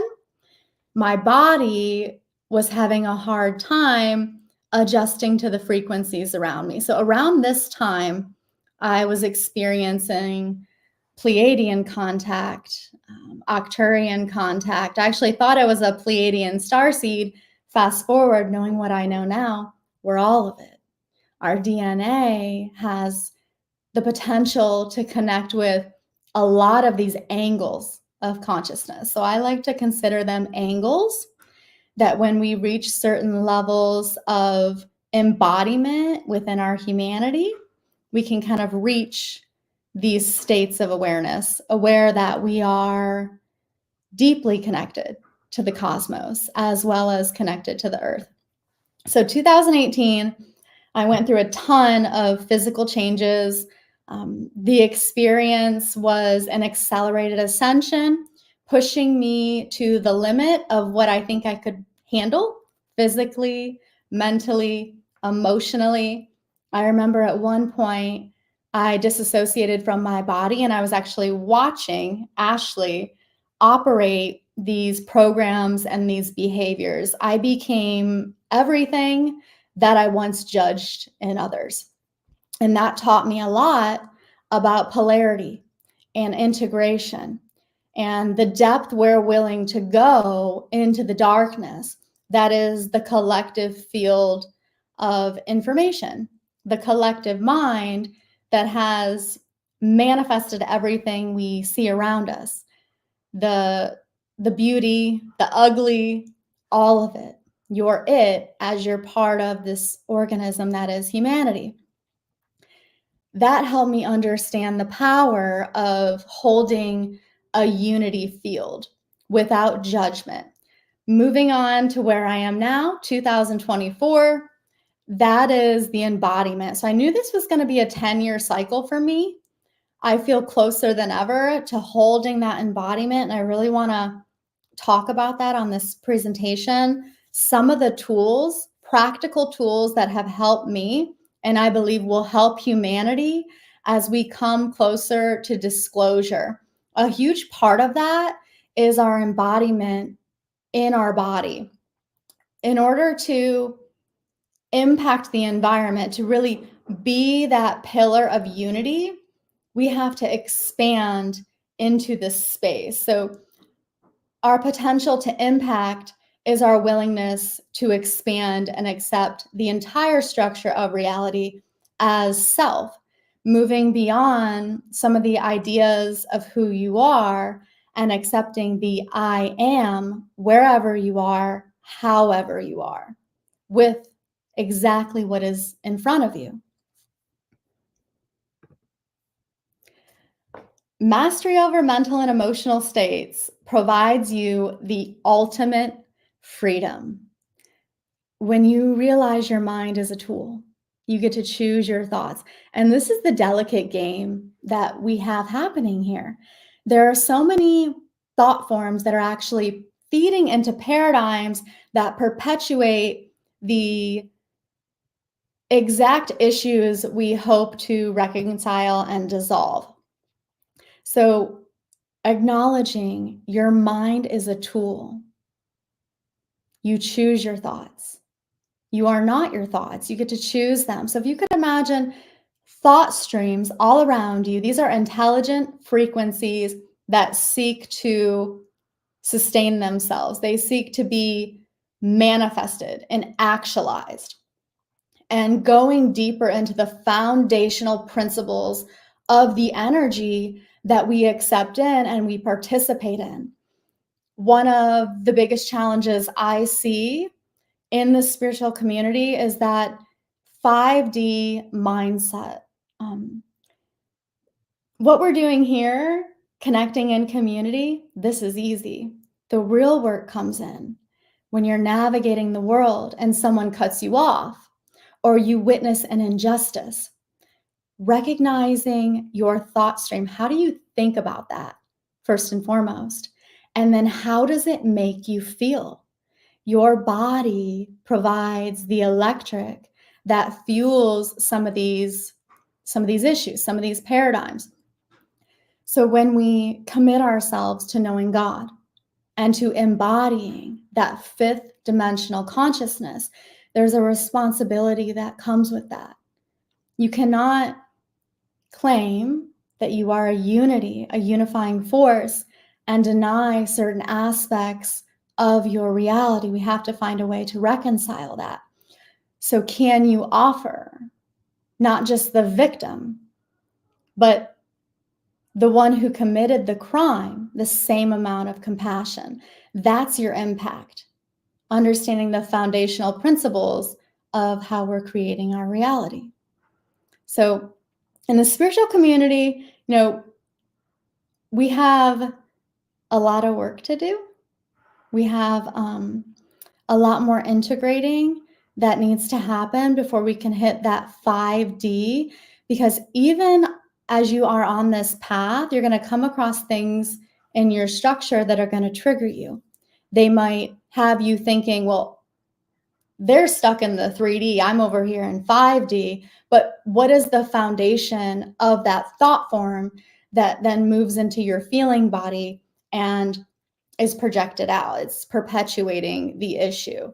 So with everything going on in the world, there's a certain level of spiritual maturity that we as the leaders on the forefront of the awakening really need to embody And it is the acceptance of what is.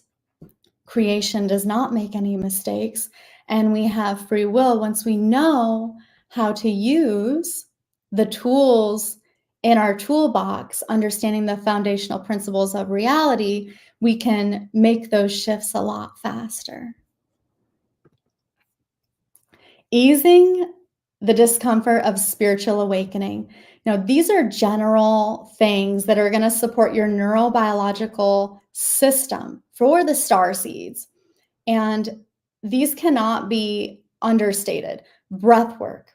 You can use your breath as an intelligent force to recognize when you are being manipulated, siphoned. So even right now, as I go through this presentation, bring awareness to your body, 360 degrees, the front of your body, the back of your body, the top of your head, the bottom of your feet, 360 degrees, that space within the skin. These foundational tools help empaths and starseeds tremendously as you navigate the energies around the planet. It really is a challenging time where only the masters are here doing this work and playing this game. But even the masters get trapped sometimes. They get trapped in the mind. And the key is to come into the body, to access those higher sensory perceptions, the awareness of the subtle energy fields around you, and literally hold your frequency. It's less fight and more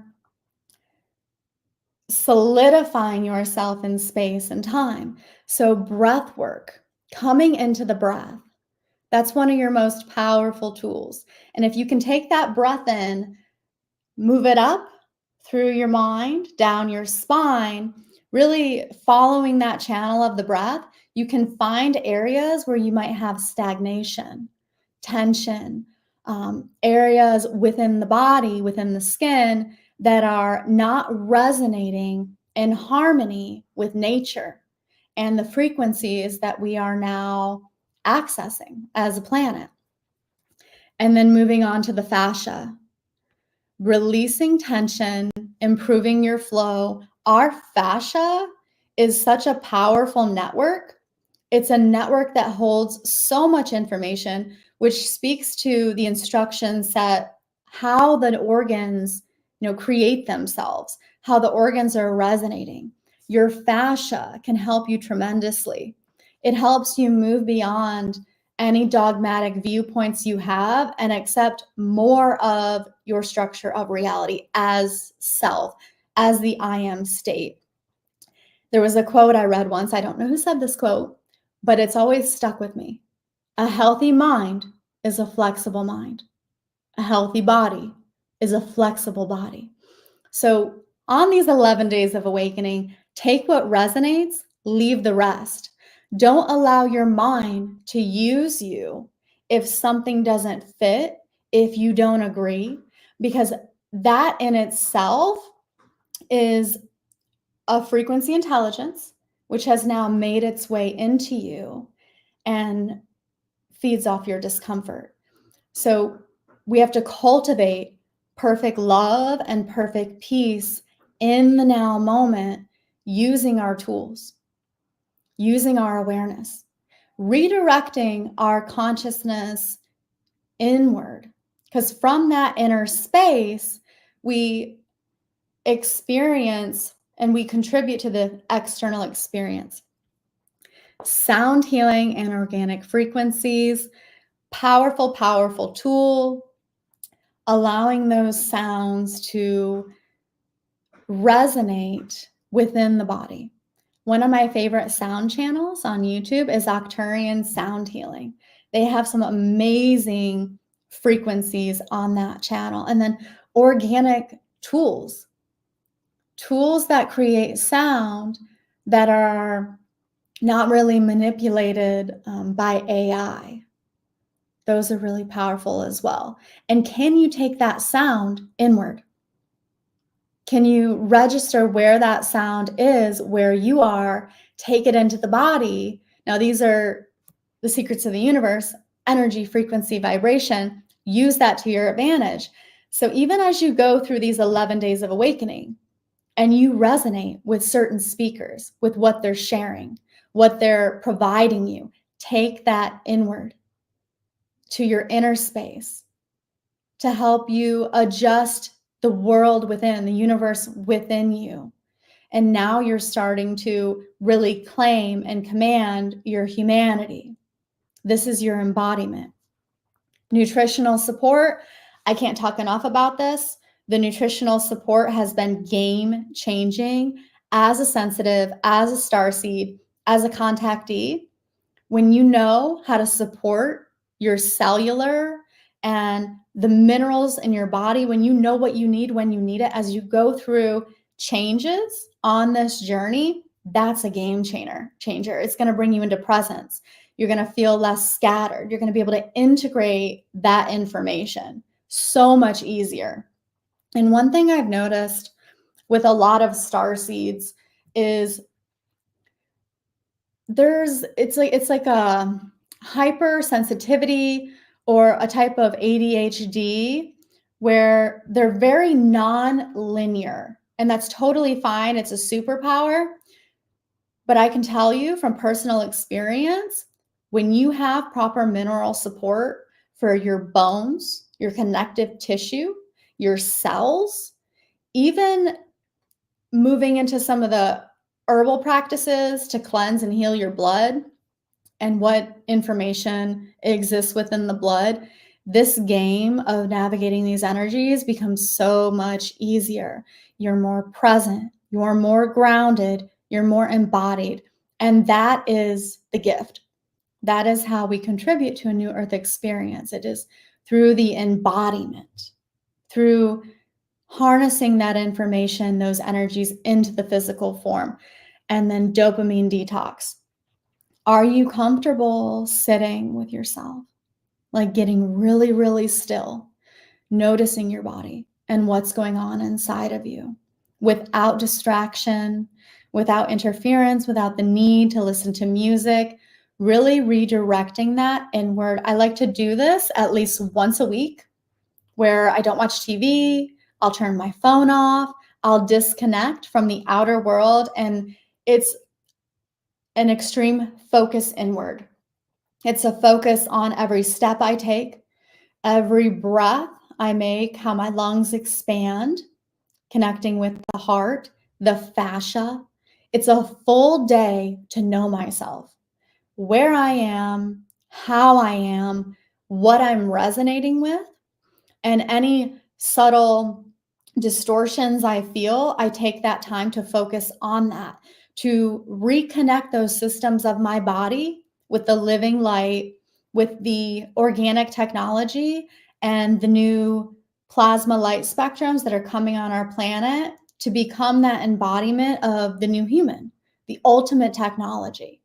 And when you do this, when you have that embodiment, you can manifest so much faster.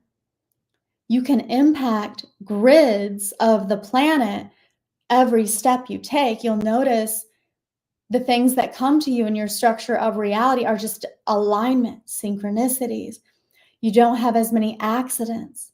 You know that your needs are completely taken care of and provided for because you're in tune with that vibration and the reality responds to that.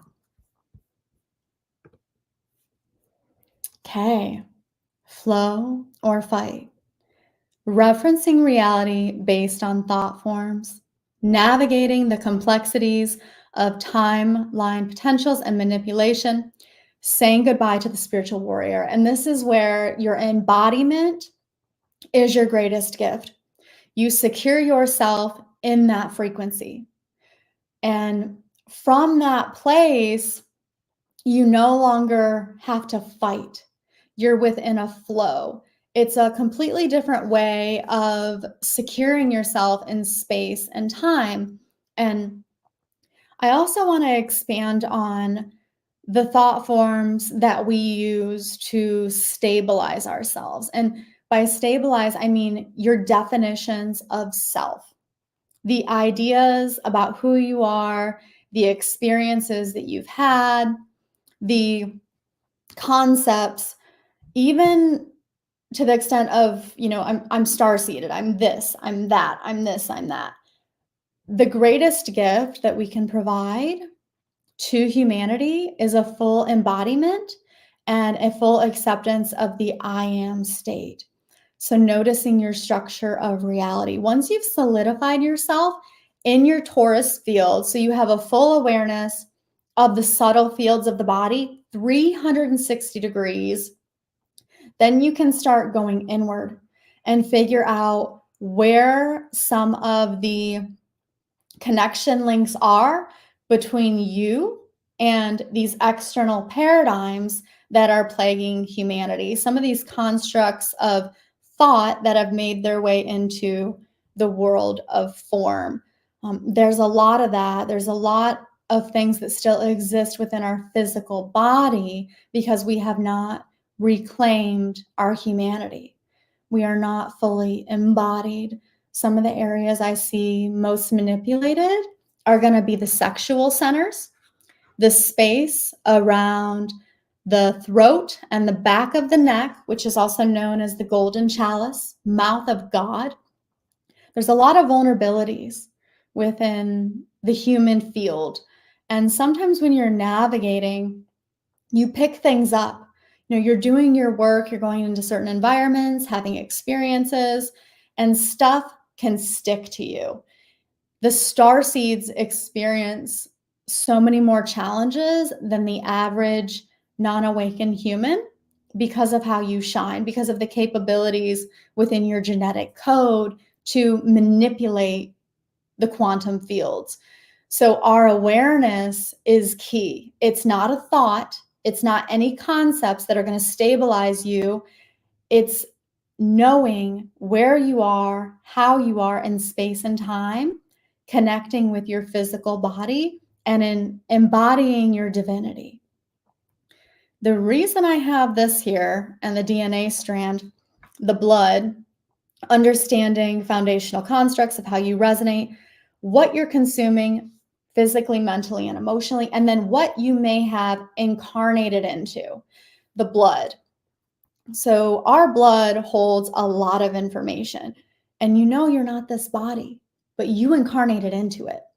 And there are feedback loops within your blood, feedback loops, connection links between you and external structures of consciousness, paradigms of creation, entities, constructs, that we've been feeding, that have been plaguing humanity, that are not within a unity consciousness. They're not on that resonance.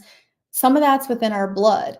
And it is my belief that some of the strongest souls have chosen the most challenging bloodlines, meaning you have incarnated into a lineage that has a lot of connection links between the physical body and these constructs of reality that create our matrix system.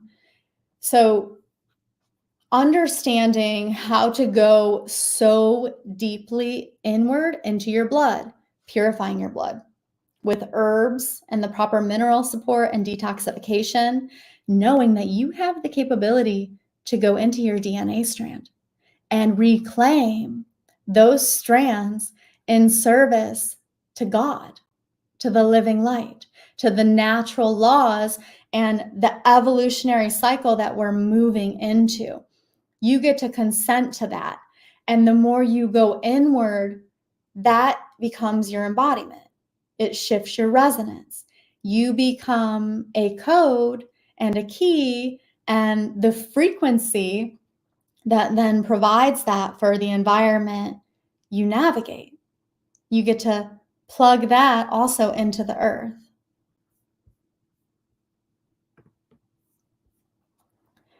Securing your foundation as a unity field and now presence. You want to integrate all aspects of yourself. So this is your past lives, your galactic and cosmic histories, all of those expressions into the now. This is how we hit that disclosure timeline faster. This is how we clear some of the information within the planetary grids.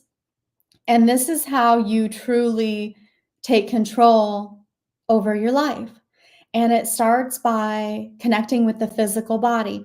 This little image right here, I have sight, sound, taste, touch, smell. Those senses bring you into the now. When we have parts of ourselves spread through time and space, and we're a hologram, I'm sure you guys know that. You're on the 11 days of awakening. The holographic nature of the human body fragments. There are fragments of you spread throughout time and space.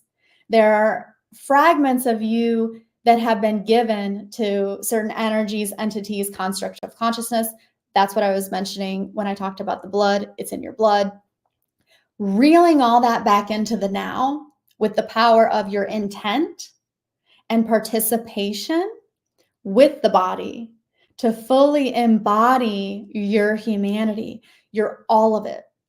Your inner world is going to impact the outer experience. So, we've had a lot of talk about the cosmos and the ETs and the galactics. The more you come into the now and you can reclaim all of you. So our nervous system, and you guys saw this image of me right there. My body was covered in these crazy rashes. I felt like a dragon. I would take my clothes off and I would just flake. I would flake everywhere. They thought I had lupus. They thought I had an autoimmune disease. My body was not ready for the frequencies that I was accessing.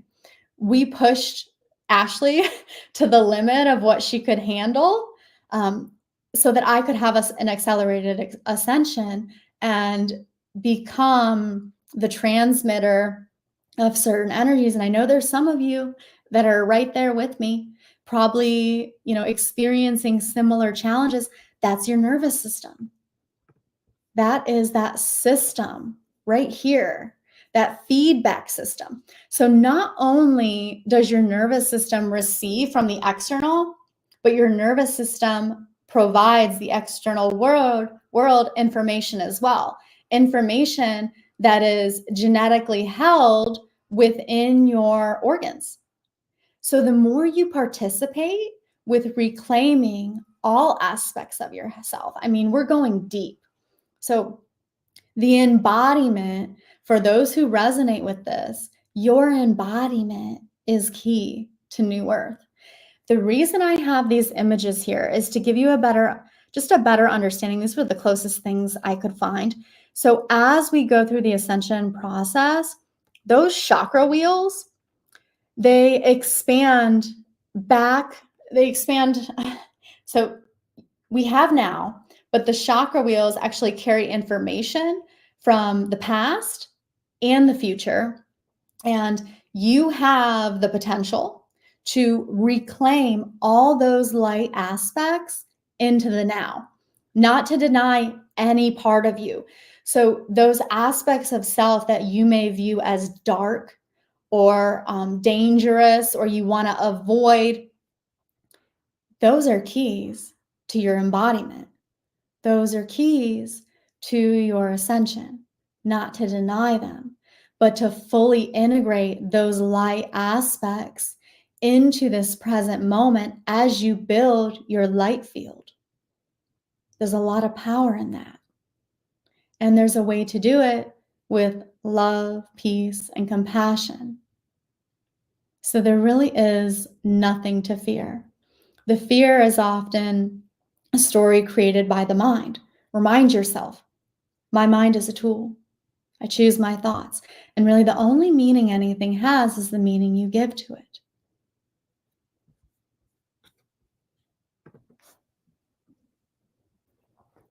Easing the symptoms of spiritual awakening and cosmic contact, referencing realities. As we focus our attention outward, there's always a cost.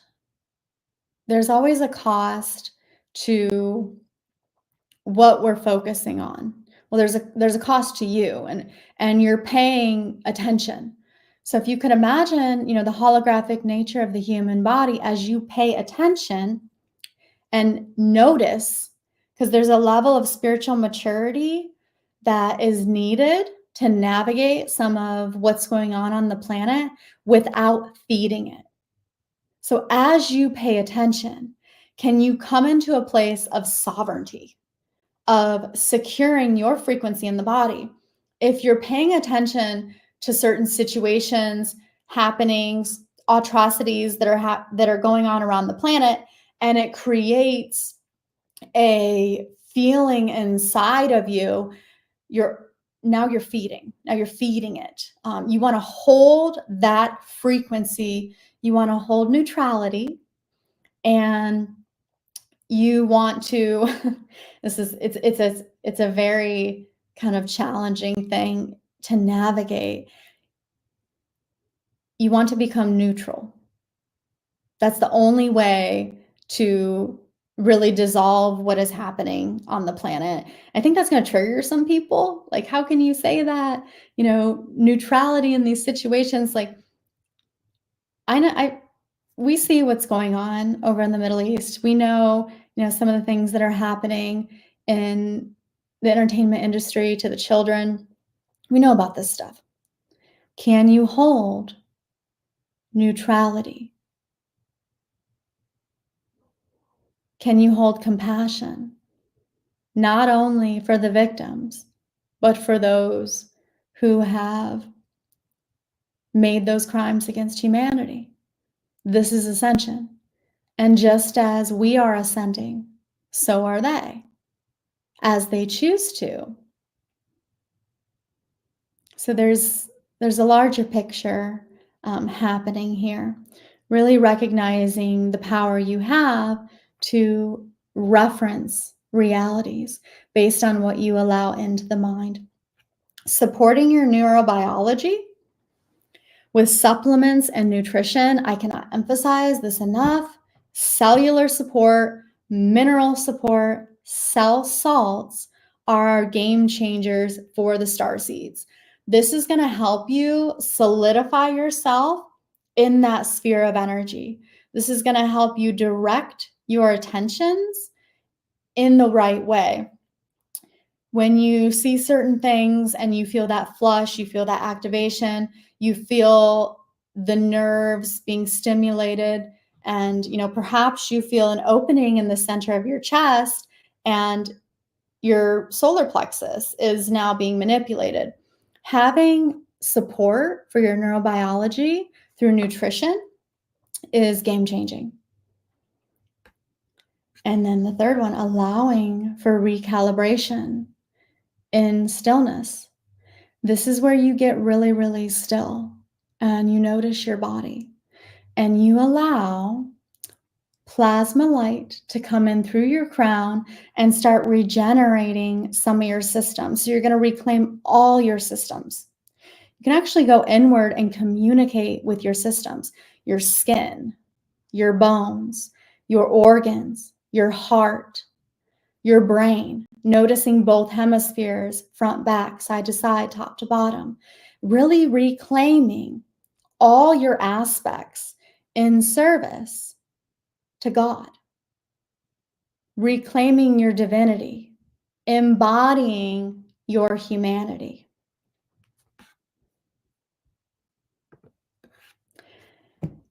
Kundalini as a healing modality, and this is that life force that exists within you, knowing that you have the capability to regenerate yourself, finding that spark of the divine that exists within, expanding that bliss state. We had Dan Winter on yesterday, and he dove so deep into the physics of this, into the physics of that bliss and how you can actually reclaim, recenter yourself, really harmonize all internal structures of the body with the living light, with the most divine connection possible for the human being as an ascension prototype. And it's done through the senses, through awareness, through pure presence and consent. And I just want to thank everybody for joining me. My little presentation. That is what I have for you. Let me go over. I'm going to read some comments. Hi, Neil. Hey, Ashley. Beautiful presentation. Thanks. Thank you. Thank you so much. Yeah, you do have some time, so we can read some comments if you Yeah. want. I'm going to scroll up because I couldn't see them. Yeah. You know, Go ahead. something I definitely love to talk about a lot is the divine neutrality, you know, being in that neutral state. And so getting to that state, right? So we definitely want to be there, but what are the steps to get to divine neutrality? And does it connect to the inner work? Is it almost like when we stop judging ourselves on these levels, when we accept and forgive ourselves more, then the solution, the consequence of that is that we don't have so much anger towards the other, especially those that are the oppressors, those that we consider the abusers. What would you consider is a good way for us to get to that point? Well, I can speak of my experience, how I got to that point, and it was a deep dive into myself. The further I went into my heart space, the more I realized the interconnectedness of humanity and creation is getting to know itself. So how can I deny any aspect of creation if I am creation? I would have to accept all of me.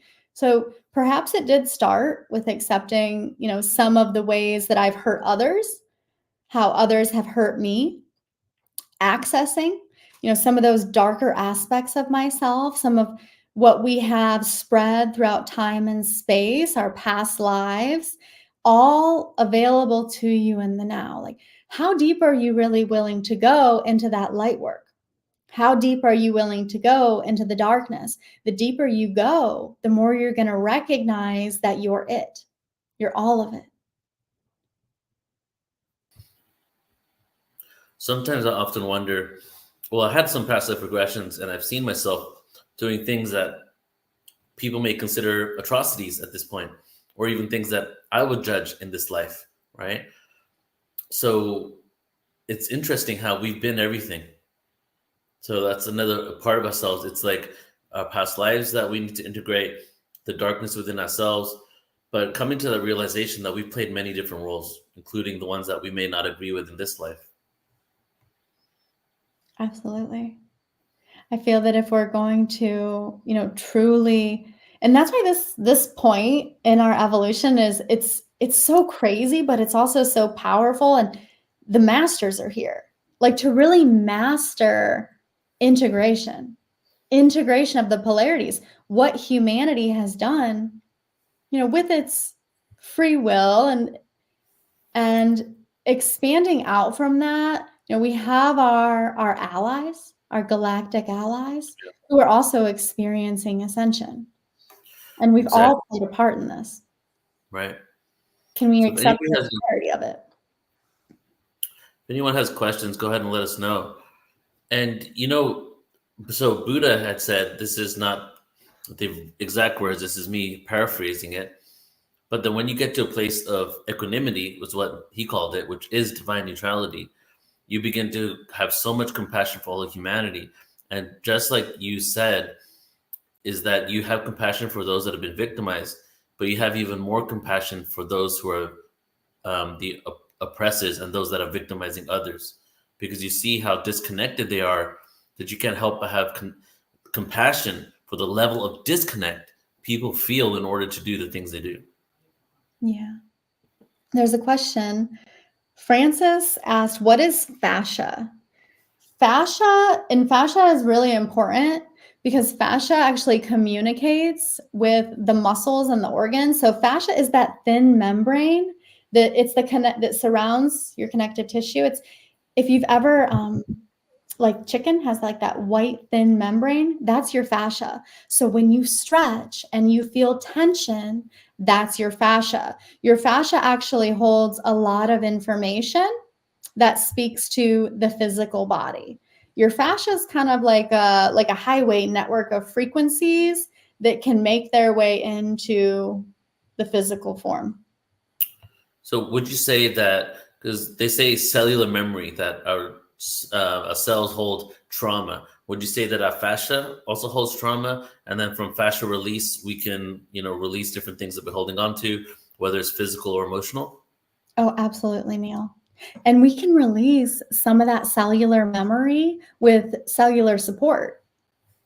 Like you can go into the depths of the structure of your cell and start adjusting what's going on in there, realigning. And naturally, as you go inward, you're going to get synchronicities in your external environment that provide you the tools and resources you need.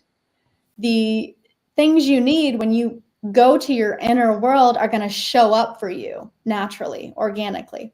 Hi, Victor. Hello, Ashley. Nice to meet you. Nice to see you again. Yes. I had shared that I had attended an organization called the New Seminary of New York back in the 1990s. It was one of the first interfaith seminaries. And the founder used to share an expression. He used to say, it's a Hebrew expression, Hakol Beseda. The literal translation is everything is in order. But he used to say, if you look with spiritual eyes, you'll understand that everything is unfolding in divine order. You may not agree with it. You may detest it. You may have really violent reactions to horrible things that are happening, but that ultimately, these are all part of the plan that we were born into. And I think that it describes what you were talking about before. I love that, Victor. I love that. Can we move above our individual selves and try to look through the eyes of creation?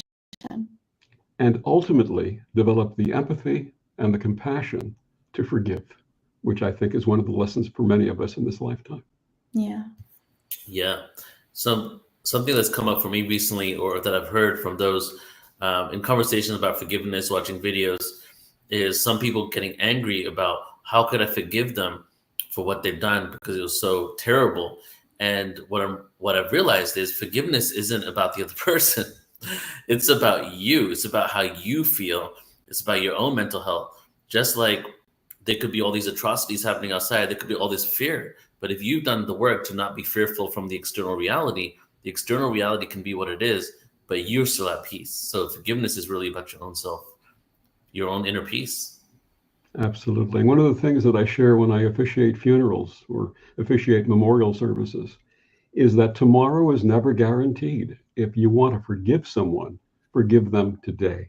If you think that you've hurt someone in some way, ask for forgiveness today and always express your love today. That's beautiful. And actually, we have a question here from Starlight, if you want to read that. Can you read it? I'm scrolling. I don't see it. I got you. You mentioned herbs and how important foods are, which I agree with. If we go inward, can we give our body what it needs through meditation alone? That's interesting. Like, can we feed ourselves just by frequencies? I'm going to say yes and no. It's probably dependent on the individual. Like, where are you? What have you accessed in your genetics? Sometimes yes, sometimes no. Like some things you can regenerate, through that plasma, but some things you really need that mineral support. Right. Have you heard Bashar and others talk about the path of least resistance? Right. It's a universal law. Okay. So universal law. Basically, you could sit here for a couple of days, meditate hardcore, and quite possibly on the second day, you might be able to teleport 2 inches from here, right? Or you can just get up and walk 2 inches and get there within a couple seconds. So basically, when it comes to our belief systems, we have certain belief systems that are so ingrained that it takes a level of consciousness and awareness that is even beyond where a lot of people happen to be on this planet at this time to get there. Good example here is feeding ourselves all these nutrients just like that, because we can literally create harmony in our bodies. We can recreate our bodies. We can get to a level where we literally reprogram our own bodies. But right now, because of our collective belief systems on this planet, even if you know it, to be able to embody it may be a little challenging. So the path of least resistance is to take the mineral, right? And then, but eventually we can get to that point. But as you said, there are a lot of things like the placebo effect, for example. People heal from all types of things just from the belief that they can do it, or that they're receiving something that does that. Yeah, I think it's going to be dependent on the individual. You know, how dense are they?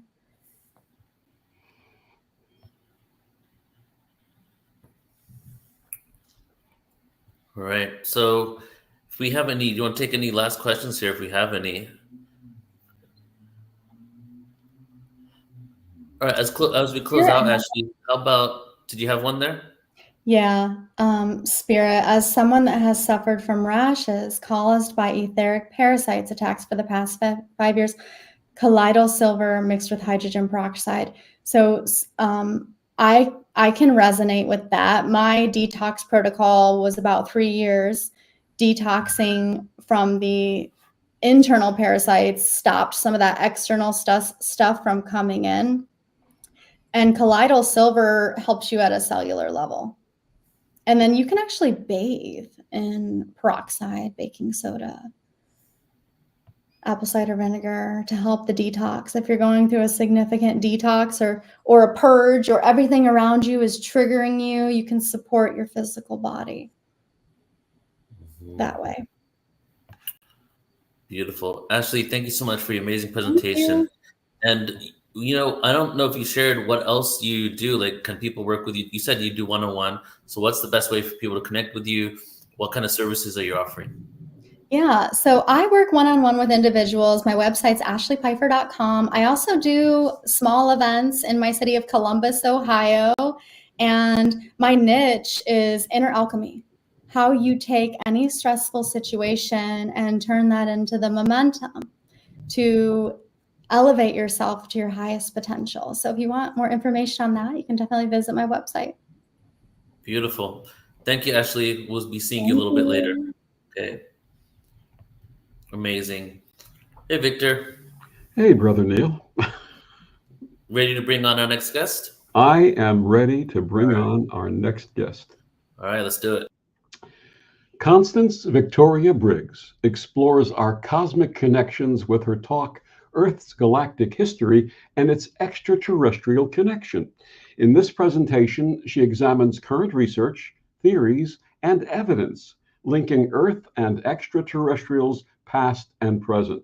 Some of the topics that Constance covers include whether the Earth was terraformed by advanced extraterrestrials, the theory that the Earth was seeded with life by other worldly beings, possible extraterrestrial involvement in the creation of humans, and more. She looks at evidence of humans being visited by beings from other worlds and explores the idea that there was once a battle for Earth. She brings us signs, signals, messages, and clues showing evidence that extraterrestrials are trying to communicate with humanity. And she takes us on a journey beneath the oceans where she is believed to be, where she believes there is an extraterrestrial presence. She also investigates the possibility that other worldly beings may be residing within the Earth. She delves into how extraterrestrials may be traveling to Earth via stargates, portals, wormholes, using what she refers to as the cosmic freeway. Constance also examines the possibility that there are extraterrestrials living among us. Extraordinary events believed to be related to extraterrestrials are also revealed in her work. She takes a look at current research into the UFO, UAP, USO phenomenon, detailing descriptions of these enigmatic subjects. She talks about the possibility of there being authoritative hierarchies within our galaxy that may include other worldly federations and councils that are responsible for the galactic community. In the end, she ponders humanity's future and whether it will be an apocalyptic one with humanity struggling to survive, or a spacefaring global society where we are the ones exploring and possibly colonizing new worlds. Her website is ConstanceVictoriaBriggs.com. Please join me in welcoming Constance Victoria Briggs. Welcome, Constance. Hi. How are you, Victor? It's wonderful, so wonderful to see you again. Constance has been a guest on my Om Times podcast a couple of times, and everything she brings to us is fascinating and eye-opening. So there you go, Constance. It's all yours. Thank you, Victor. Hi, everybody. Well, that was quite an introduction. I'm going to try to touch on all of those points today in the relatively short time that I have. That's a lot of information. I had prepared this presentation. I apologize for not having slides today. I hope it's not too boring for you if I just talk a little bit, okay? But I'm just gonna try to go as fast as I can and just kind of fill you with information. First of all, excuse me, when I was invited to be a part of this conference, Awakening of Humanity, I had to figure out what part, was the best to share. I've been asked a lot of questions about what is going on with Earth and extraterrestrials and UFOs by people, pardon me, people who are not in the know. In this audience, there are a lot of people, as we can see from the material that has been presented, who are in the know about extraterrestrials. They're involved, they're communicating, they've been in contact, and some of us are extraterrestrials embodied. But there is another group out there, most of the world, in fact, who are not aware. And I believe that if we're going to have the contact that we're looking for on a mass scale, if we're going to have disclosure the way we want, for us all to understand and hear the information of what has been kept from us in regard to extraterrestrials, then we have to slowly educate people, the ones that are not in the know, that we are being visited, that we have been since ancient times, and that some of us are embodiments of ETs.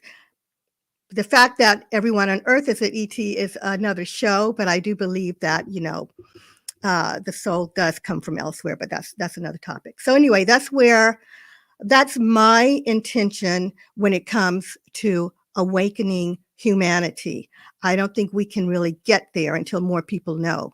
And at that point, when most of the world, and hopefully all of the world and every part of the world understands that we're not alone in the universe, then maybe the ETs can have that kind of mass presentation that we're all hoping for. So I'm going to jump into this information, and hopefully it's not too boring and you can follow. Anyway, so I wrote this with that in mind, the new people out there, as well as you guys who know a little bit more. So bear with me.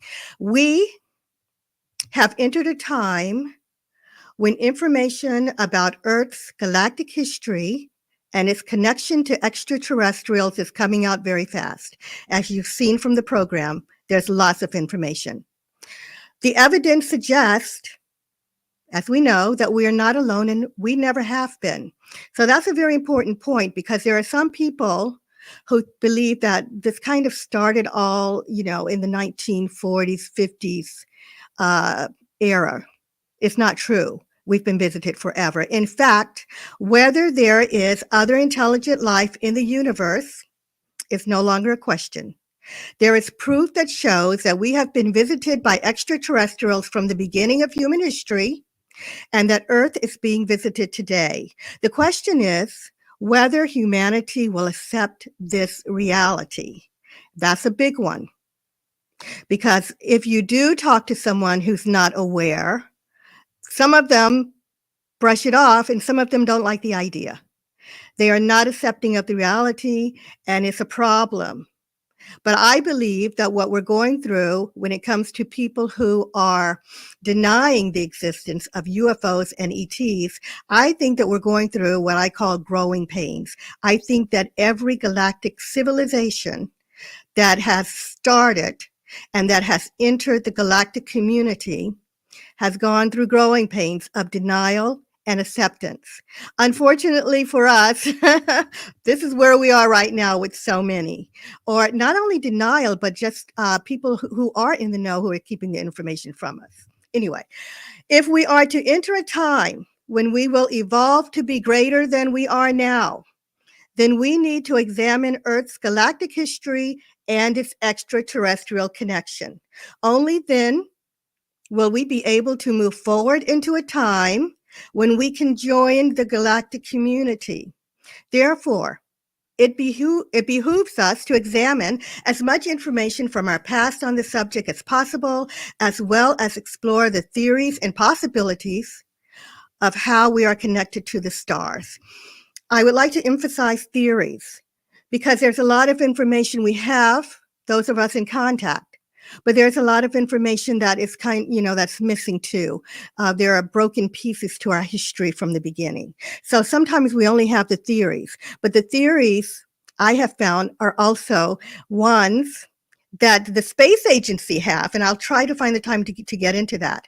So as a world society, I think we should be having discussions on what evidence we have, but also the theories that are coming out, because sometimes we're just being guided and the theories are being given to us for publication, and we can talk about all of this. We need to explore the many aspects of humankind's interactions with extraterrestrials, starting with our ancient past to the present.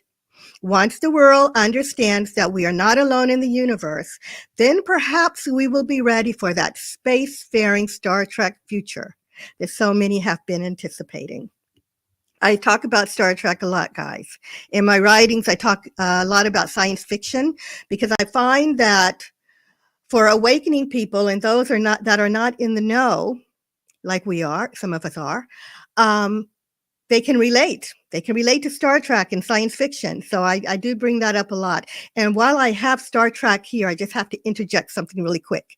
Gene Roddenberry, there's a story about the creator of Star Trek having sat in on channeling sessions from a woman who said that she was channeling extraterrestrials. The extraterrestrials told her that they were on a ship. There were several ships, in fact, and they were on a mission of peace. They were traveling the galaxy, and their ship was full of people from different worlds working together in harmony. The idea is that Gene Roddenberry was inspired, if not directed, he never said directed, but was inspired to create Star Trek. And even a lot of his scripts were, I heard, have been based upon that information. So that's a side note, just to let you know that extraterrestrials they are using our sci-fi for educating the masses. Anyway, so terraforming. Here is one of the interesting theories. It is kind of long, bear with me. So what is our extraterrestrial connection? And how far back in history does it go? Well, not only did I go back in history for the UFOs, I went all the way back to the beginning with the theory of terraforming in my Earth book, my Galactic Earth book. So when it comes to how life came to be on Earth, several hypotheses have been put forward in recent years. One such theory is that of the Earth having been terraformed by extraterrestrials that were highly advanced in the areas of science and technology. If true, then these beings could be eons of years old and have reached creator status, meaning that they have the capability to create, maintain, and sustain life on other worlds. Terraforming is a hypothetical method of transforming an environment that is unsuitable for humans to dwell on into one that has been created to be equipped for human habitation. It is hypothetical, of course, because we do not yet have the technology to terraform planets. However, this theory is not as unbelievable as it may seem. Scientists today are currently researching the possible terraforming of other planets and the various ways that we might one day do so. Interestingly, the idea is not lost on them that this is what may have happened with Earth billions of years ago. Some researchers today are considering the idea that advanced beings may have been responsible for incorporating life on Earth. In fact, it is thought by some that there may have been several extraterrestrial worlds that had a hand in the preparation, design, and development of life on Earth. It is believed that extraterrestrials could have planned everything from a breathable atmosphere to the creatures that would reside here. It has also been considered that large depositories may have been used for such a task. These depositories have been likened to a futuristic Noah's Ark. This means that extraterrestrials may have sent the seeds of life across the universe to plant life on Earth and perhaps other areas of our solar system as well.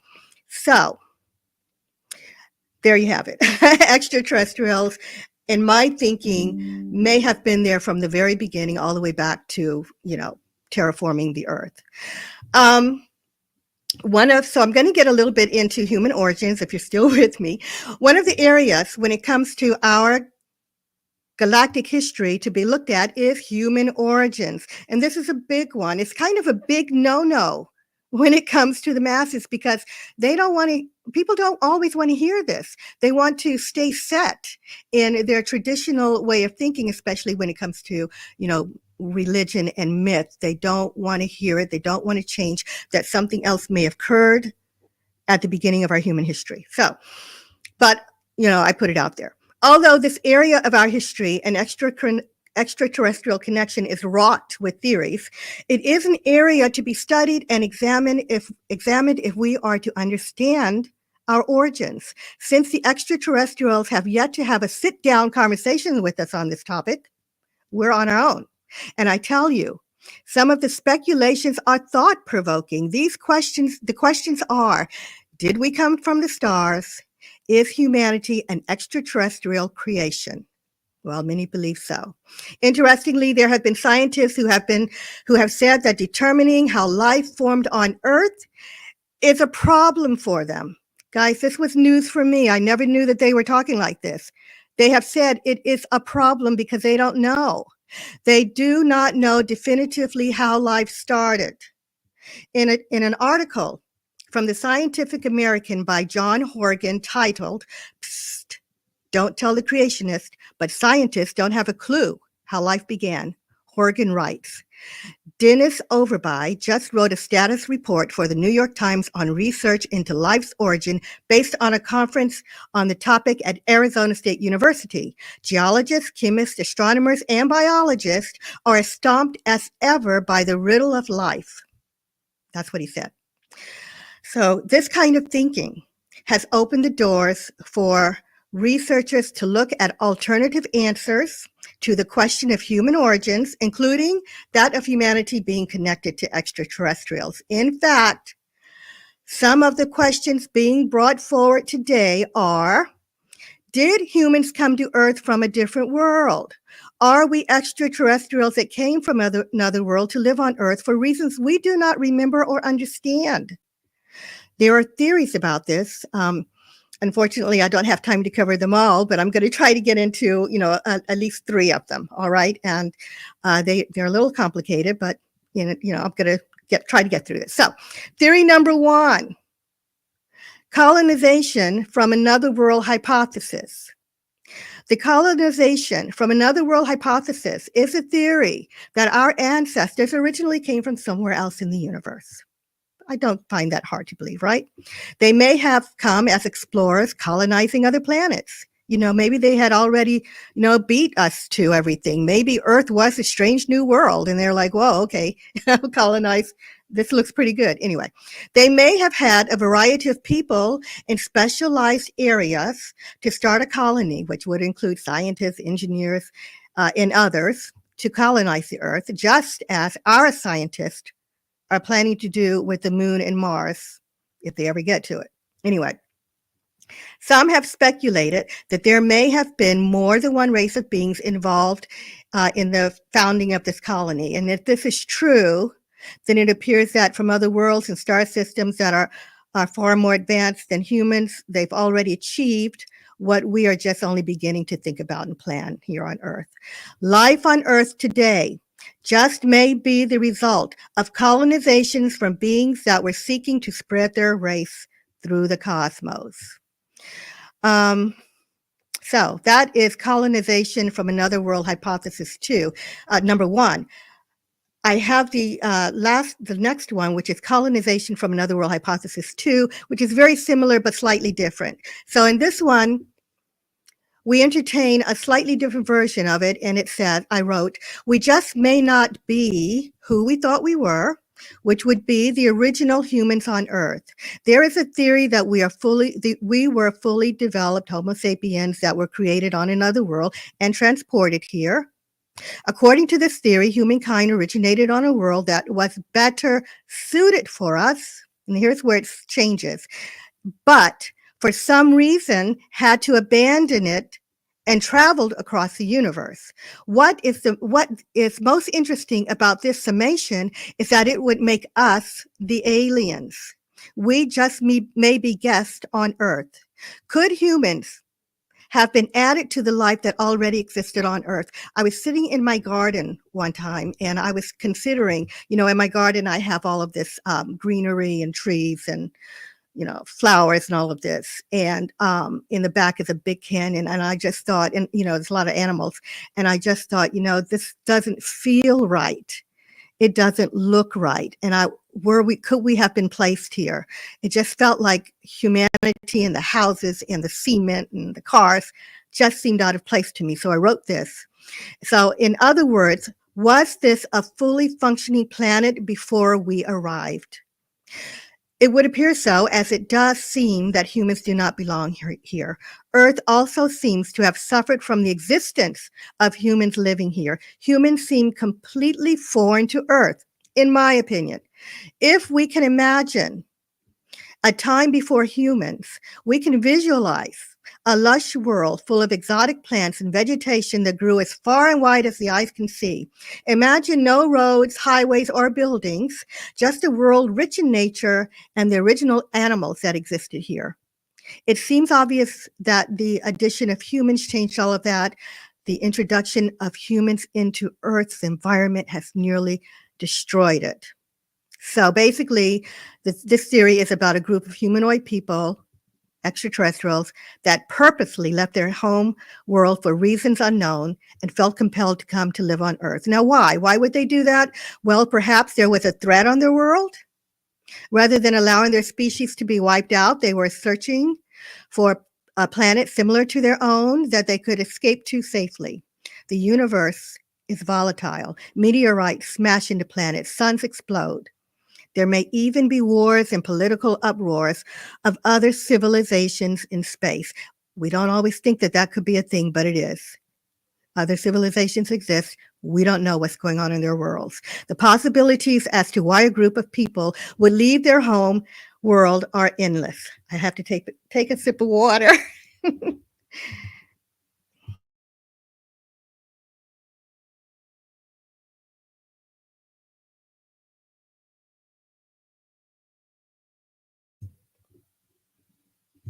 Okay, so I did find another person that had similar thinking, but way more better than I do.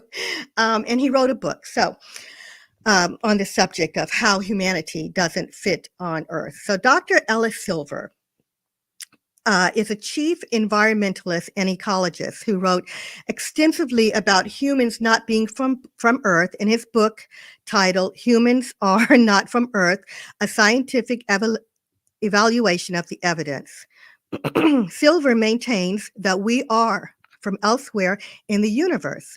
In his book, he gives various ways in which humans struggle on Earth. Silver points out that humans are the most advanced species on the planet, as we know, but even so, we struggle to physically exist here. Have you ever felt like that? Because I know I have. I'm kind of getting tired. It's hard. We don't fit in physically, whereas the animal world around us lives quite easily. Silver believes that humans did not develop along with other animals and living organisms on Earth. One of the problems that Silver points out is that humans are shockingly incompatible with and unequipped for life on Earth and the various environments located here.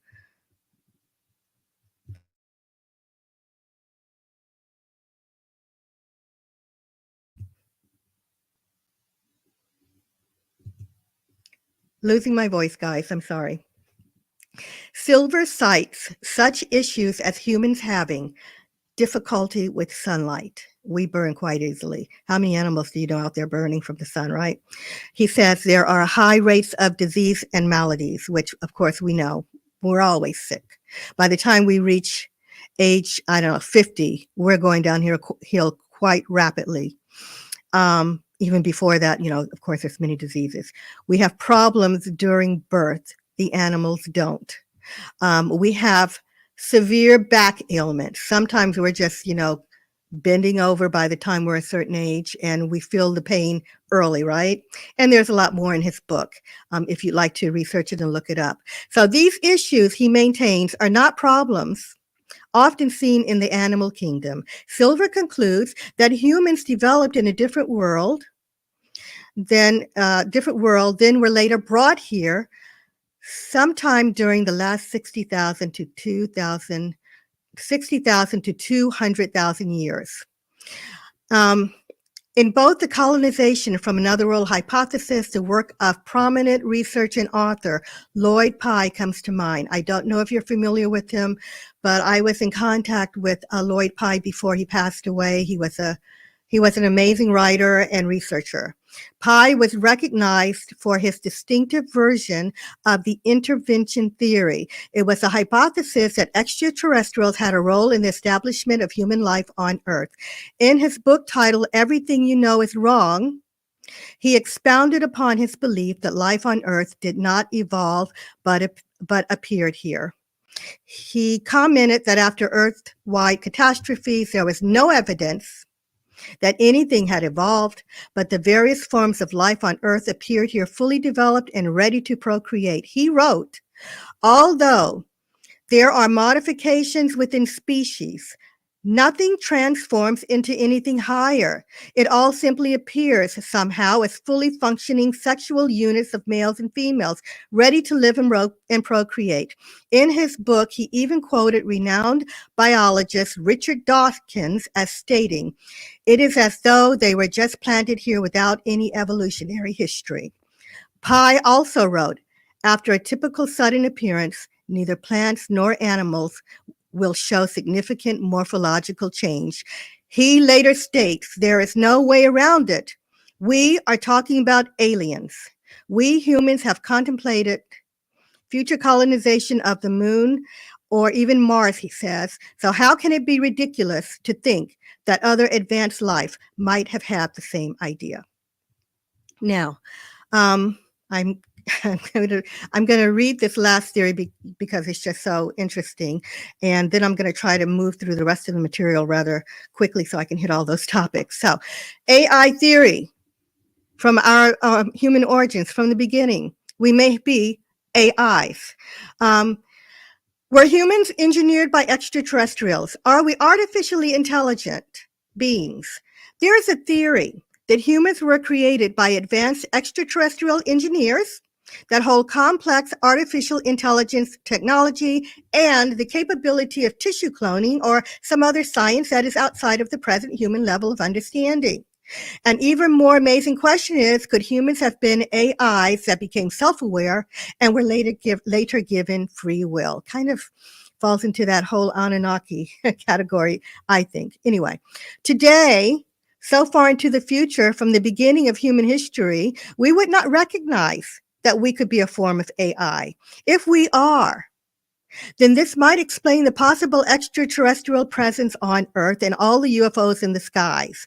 They may be observing our progress and keeping an eye on their AIs. Over time, it is possible that they have been giving special upgrades, such as extending our memories, lengthening our lives, introducing us to breakthroughs in medicine and science, and we didn't even know it. In the quest for determining our origins, the idea of humanity being a form of biological AI that became sentient and given the freedom to choose our own path is one of the most fascinating. So I'm going to move forward now to the extraterrestrials of the ancient past. I'm going to skip the introduction to that and just try to ad-lib a little bit here. So basically, we were visited, as I stated before, from the beginning of human history, and we have records that go back to to our ancient history where there have been writings and all of that, writings and cave drawings and by word of mouth stories of extraterrestrial visitations. I will just get into that a little bit more. So just who were these ancient visitors? What was their purpose in coming to Earth? Some researchers believe that these visitors came to Earth with the idea of helping humanity and were mistaken for gods due to their technology. Another possibility is that we were visited early on because they may have been the same beings that placed humans on Earth in the first place, and they later returned to assist us. In the end, it appears that humanity was eventually left to their own devices, as it seems that the extraterrestrials either left or faded into the background. They may have been watching humanity this entire time, and some of them still may be here.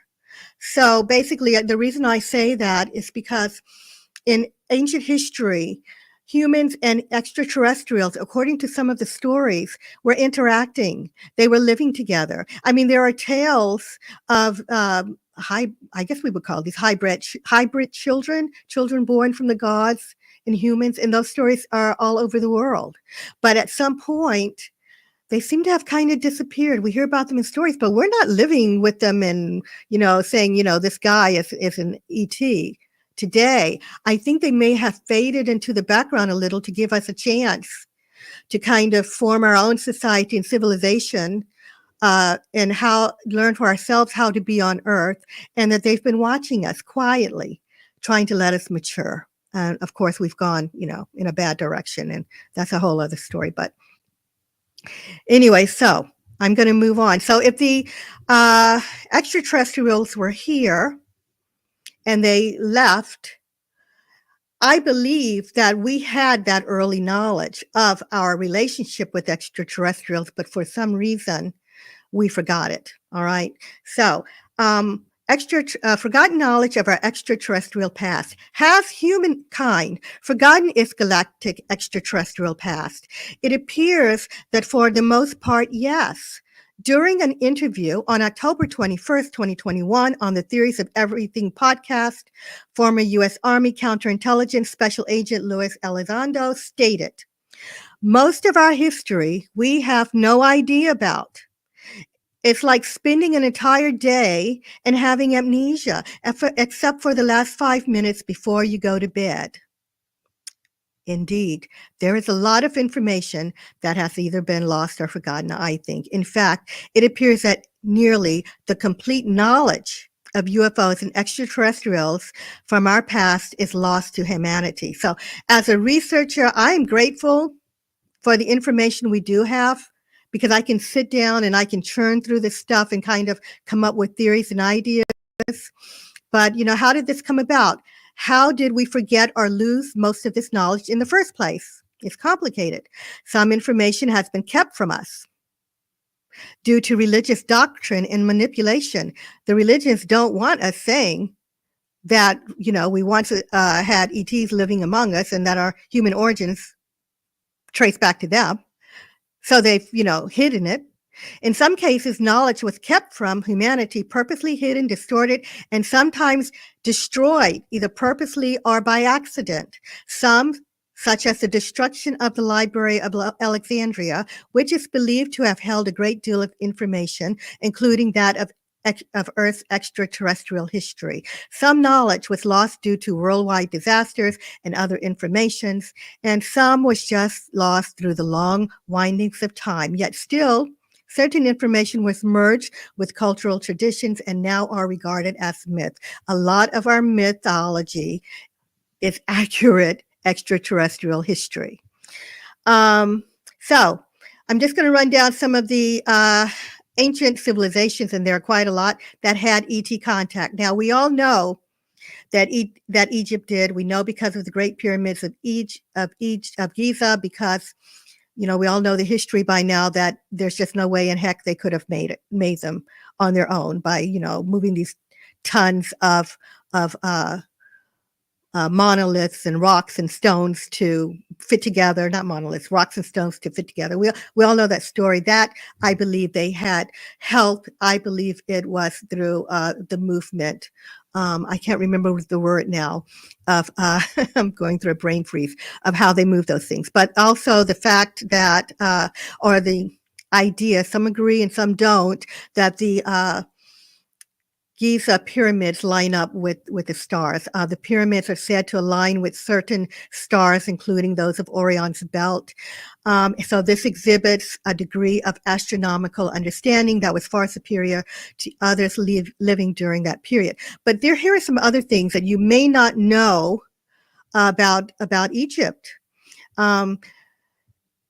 Pyramids discovered in Egypt also match the symbols are pyramids, the pyramidal symbol that were discovered on other planets such as Mars, Venus, and the Moon.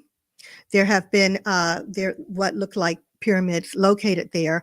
And so there is a theory that the pyramids themselves may be, if not a galactic, but also maybe a universal symbol, from extraterrestrials that are traveling, that are leaving their mark, and that, perhaps we can put it together to help understand eventually as we grow in our technology and can visit the other planets that we're not alone and there just may be one group working together, when it comes to, the galaxy.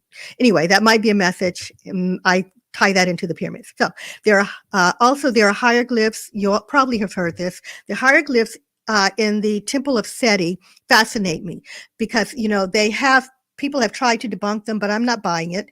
So there are hieroglyphs in the Temple of Seti that portray mysterious images that appear to be advanced aircraft, including a jetliner, a helicopter, and a spaceship. There's also what looks like a submarine. They tell us that the ancient Egyptians had far more experience with technology than we originally understood.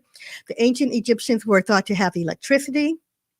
So apparently ancient Egypt was lit up.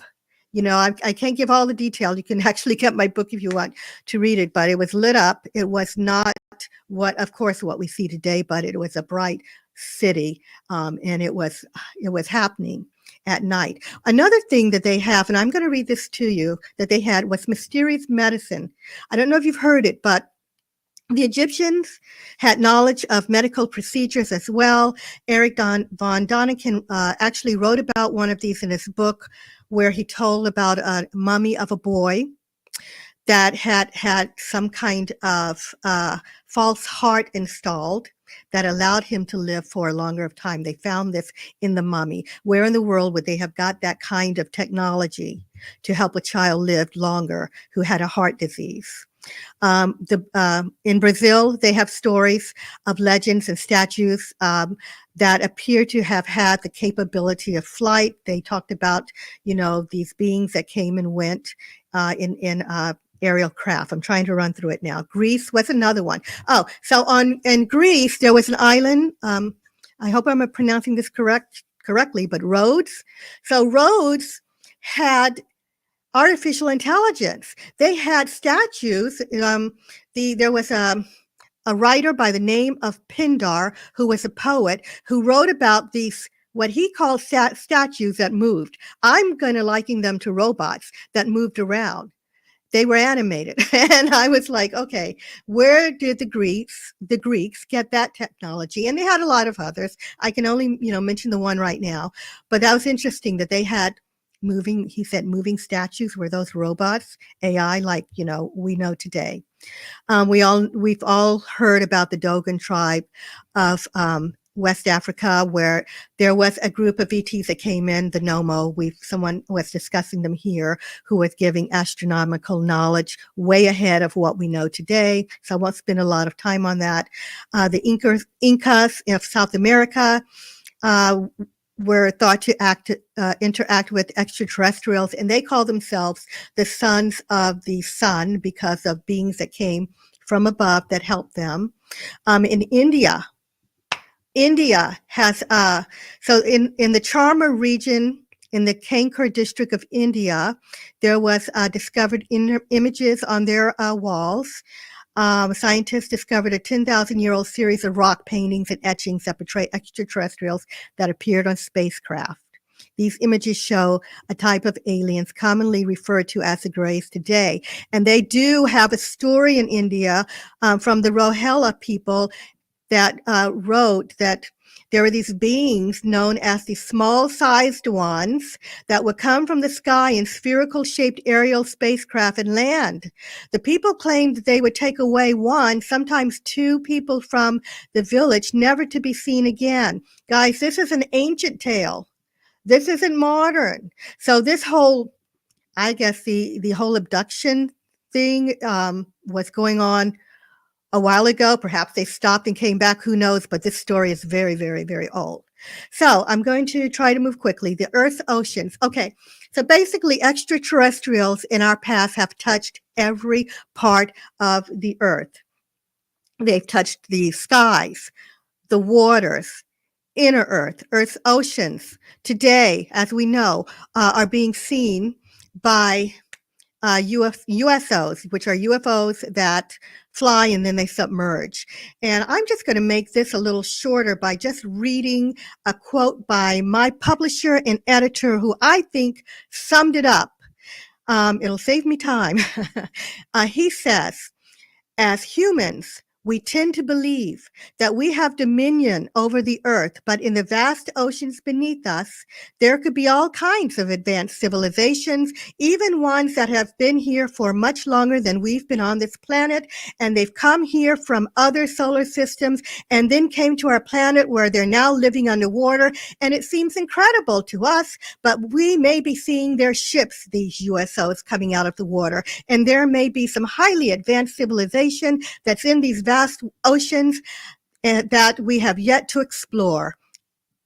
Anything can be down there, he says. David Hatcher Childress of Ancient Aliens fame.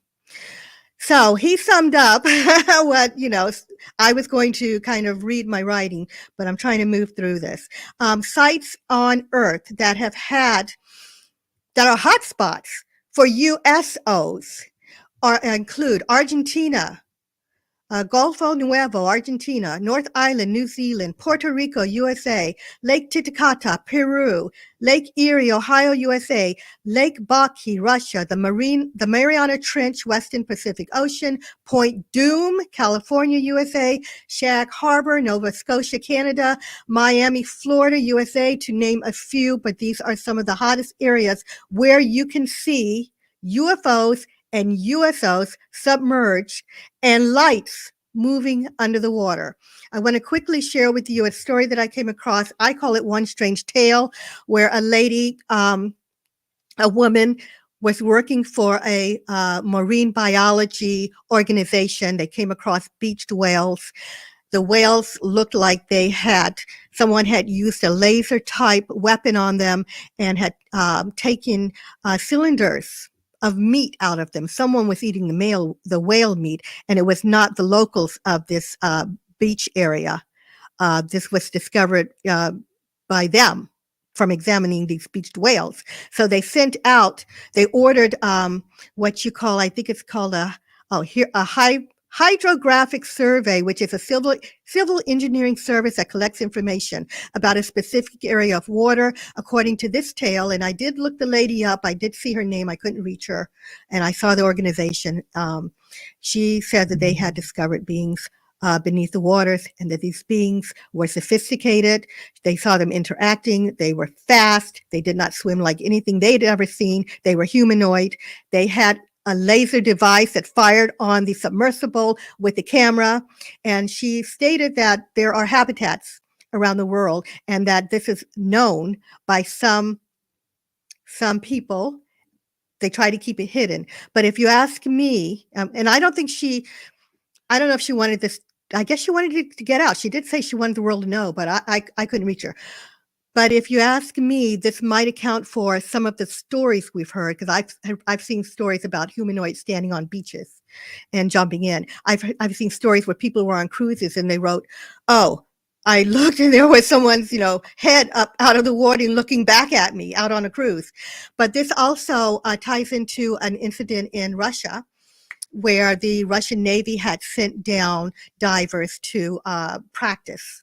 And they ran into extraterrestrials down there that, you know, they were humanoid, and they fired on these divers, because the divers were instructed, if you see them, you know, try to capture them. They try to, and you've probably heard this story, and they used this weapon that kind of propelled them out of the water. 3 of them died. That one is in declassified Russian files on UFOs. And the Russians also said that most of the files that they have on UFOs and RUSOs, most of them are over waters. So there, I'll just skim through Hollow Earth. It is believed, I believe, of course, that, you know, the Earth is hollow. There are beings down there. I believe there's a lot of different beings down there. There are extraterrestrials that have been there for ages in our history. Since I have to go back to history, that's what I'm talking about. Intraterrestrials and extraterrestrials. Intraterrestrials, I believe, are a group of people, humanoids, that have been developing beside us the entire time down there. They went inside the Earth, or were inside the Earth. And then there are, I believe, extraterrestrials that have come in, that have made a their residence for whatever reason on Earth eons ago. You know, it's sad that we're living inside out on planet Earth, that we should be beneath the Earth, because it's safer. Up here, we have the sun, we have, you know, radiation, we have the problem of a possible asteroid or meteor hitting us. We have storms that wipes out our civilization. And, you know, I said we had to start over, but there may be some in there that have been growing the whole alongside us the whole time in their technology advance, because they were never wiped out. I want to say quickly too that it looks like this is a thing in the universe, living inside a planet or a planetary body. The moon, I talk a lot about the moon. There are structures on the surface of the moon. There is something going on inside of the moon. I believe the moon was brought here and is connected to our extraterrestrial history. There are beings living inside the moon. The astronauts saw domes of light and energy coming from inside the moon. There have been scientists who said that the moon, we know, is hollow, and NASA said that when they sent a crash in the ascent stage into it, and it reverberated, or some say rang like a bell. And then the Russian scientists determined that this thing must be hollow, and there's someone inside. Why would they be inside? To be protected. That the hull of the moon is so strong. You know, the question would be, what is it protecting? Well, it looks like it's protecting a generational group of beings that traveled across the universe in the moon before it was placed here. And these people have been in there, and they're well protected, and they have been progressing in their technology. But that is a whole other show that I could get in, you know, too. But yes, there are structures on the moon. There's lights that they're finding on the moon today. It's lit up like in some areas around craters, like a parking lot. Structures on top. I guess they come up top. They can use the top, and they can go inside. So also Mars's moon Phobos is thought to have something going on inside, someone inside. All right. So apparently, I don't know how many other planetary bodies, but apparently that is beginning to look like a thing. We might find there are extraterrestrials inside other planetary bodies. Oh gosh, where are we? Signs, signals, messages, and clues. We have received communications from extraterrestrials in all kinds of ways. Now we have, you know, people who are in contact with beings that are able to communicate with them, right? You know, but there are others apparently that can't land and or communicate easily, or they came in the ancient past and left us messages through, like Stonehenge. Stonehenge is believed by researchers to have been created as a sign that we're not alone in the universe. My book talks about an incident at Stonehenge that involved possible ETs, and that's why it is gated off today. The Nazca lines we know about, possibly, well, I think they were placed there by extraterrestrials, these lines in Peru that we could not see, of symbols and drawings of animals and things that we couldn't see until we were able to fly.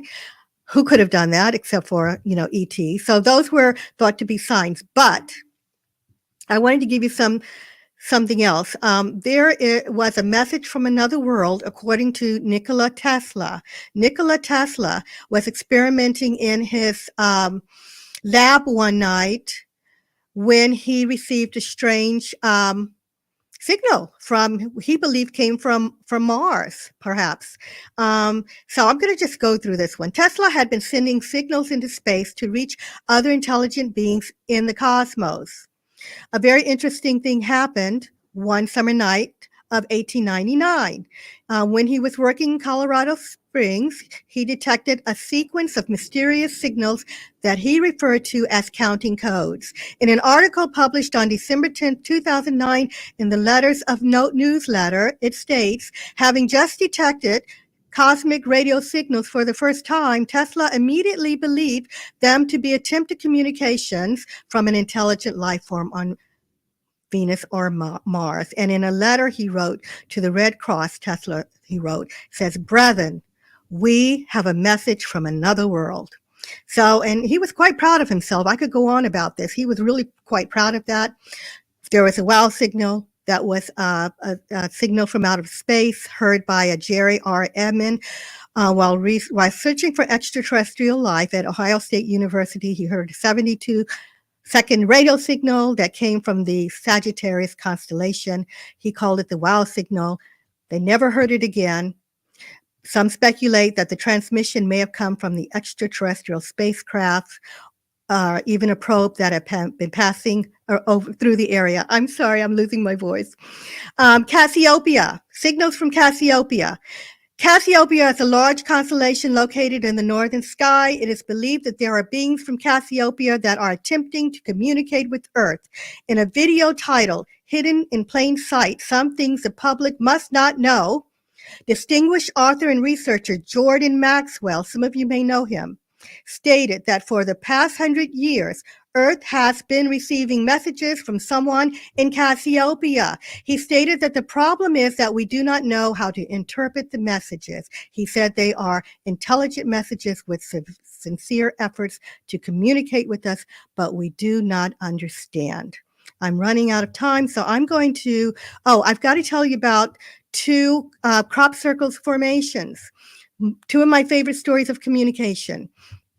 But the Arecibo message. The Arecibo message is an interstellar radio transmission signal that we sent out into space. All right. The message was transmitted in November 1974. The message contained a graphic showing our solar system, DNA, a stick figure of a human, and some of the biochemicals of earthly life.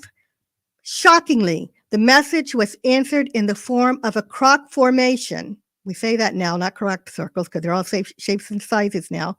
A croc formation with two images. The formations appeared in the field next to the telescope of the Chilbolton Observatory in Hampshire, Great Britain. The Arecibo message was sent in 1974.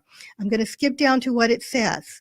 The answer was astounding. Scientists found the answers were virtually the same as ours, with a few notable differences. Whereas life on Earth is carbon-based, this group of extraterrestrials are silicon-based life forms. The number of chains in their DNA is over 4 billion.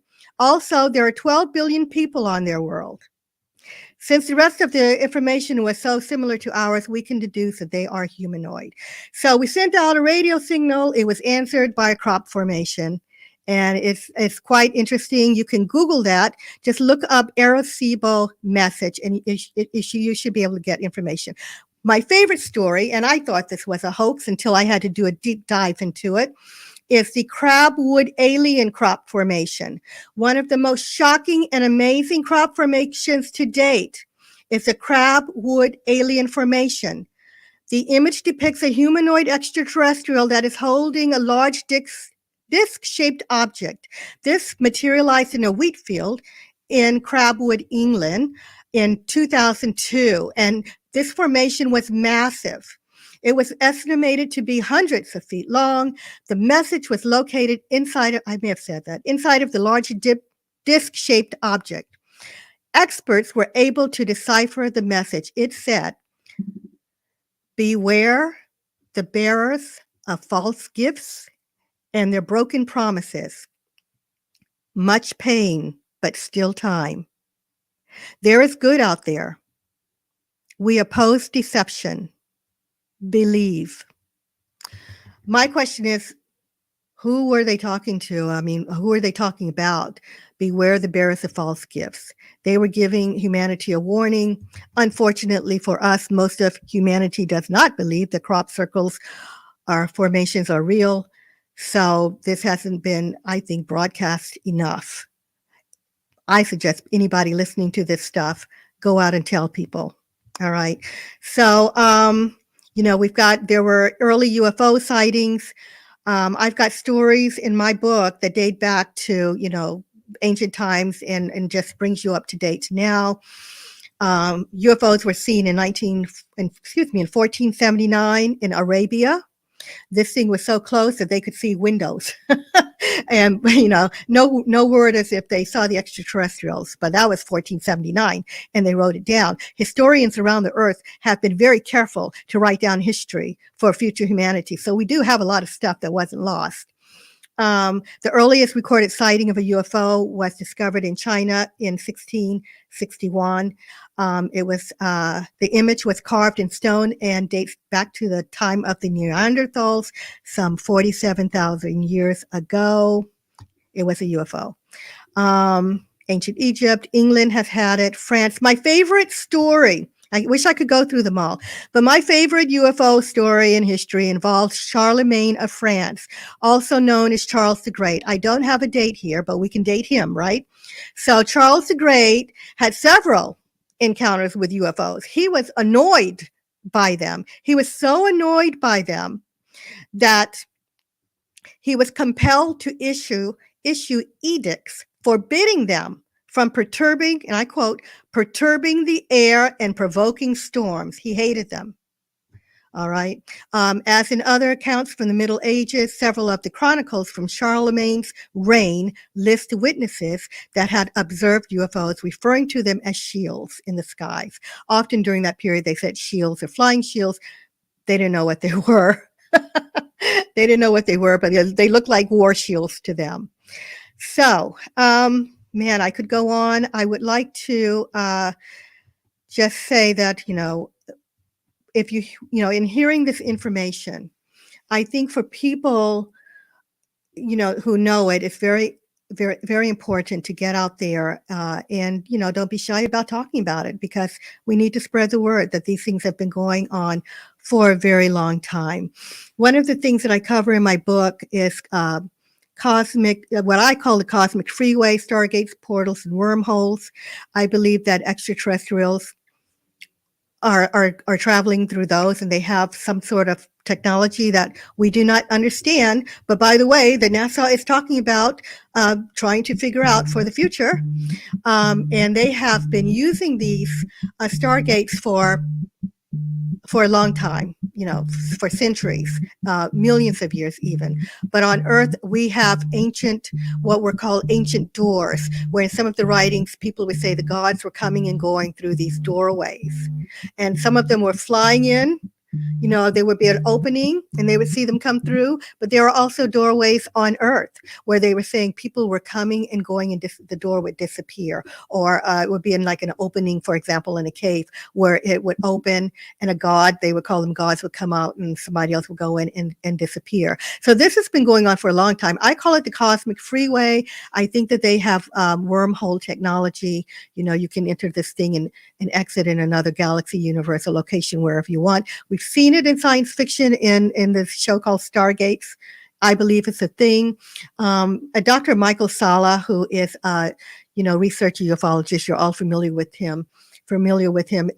He had stated that he thought there was one on the moon, because there is a picture of what looks exactly like a Stargate on the moon, and it was taken by one of the Apollo missions or lunar orbiter. And this thing is a circular and it's blue. It's so interesting. And I believe that may be one of the ways that, I believe ETs are there, as you know. I believe that they may be coming and going through a Stargate there, although I do believe ETs are also flying in, because we've seen ships and all of that. coming in. Stargates are believed to have been around the Earth, inactive or active now. Well, most of these are said to be inactive, but there is one that people think may be active. There was a gate in Bolivia, a Stargate in Sri Lanka, a Stargate in the Lake Michigan. It's believed to have been a Stargate. They have an area that that's circular and it has symbology on it. Researchers have interpreted that as possibly a Stargate. Turkey, Arizona UFO, Arizona, USA, has stories wherein caves, people have gone in and disappeared, not because they went deeper into the cave, but they entered and, people followed them in, but they were gone, that the door of the cave was a Stargate.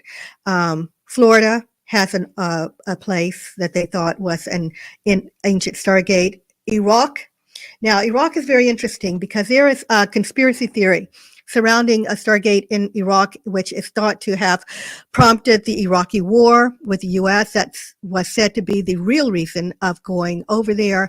And, the story is, I don't know, but the story is this thing is still active and that there have been people who are trying to get to it. So I don't know, but that's the story. South America, Stonehenge. There was a group of people that disappeared in Stonehenge. Blue light appeared, and this group of campers disappeared, and they were believed to have gone through a portal. The Bermuda Triangle, of course, is believed to be a portal in there. And like I said, NASA is talking about Stargate technology in our future.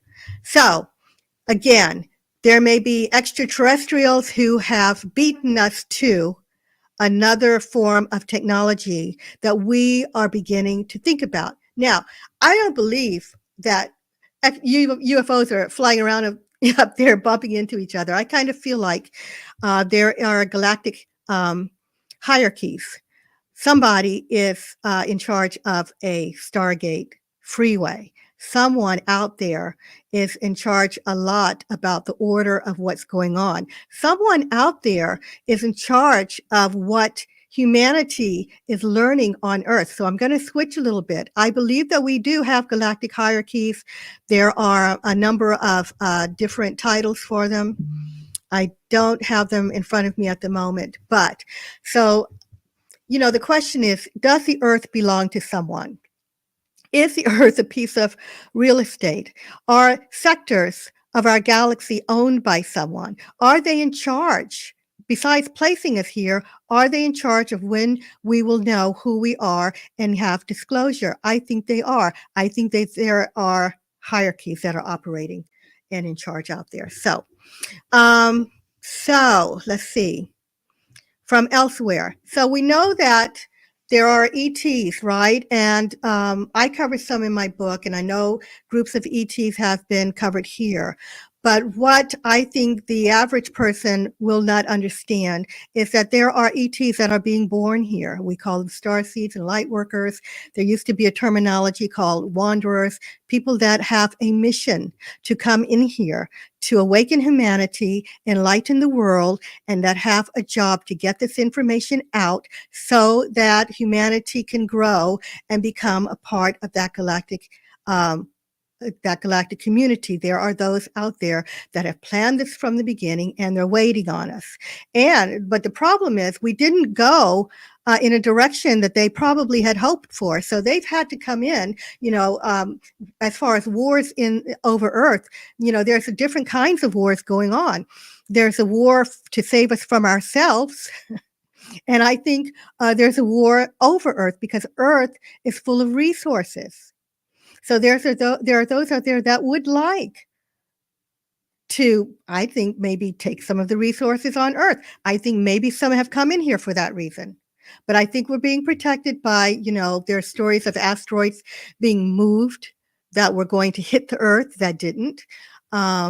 So there are stories of missiles being disarmed. I think that there is someone watching out for us, and that's the war, the galactic war I'm talking about. But it could go further than that. So in our history, there are writings where people talked about there being wars in the sky.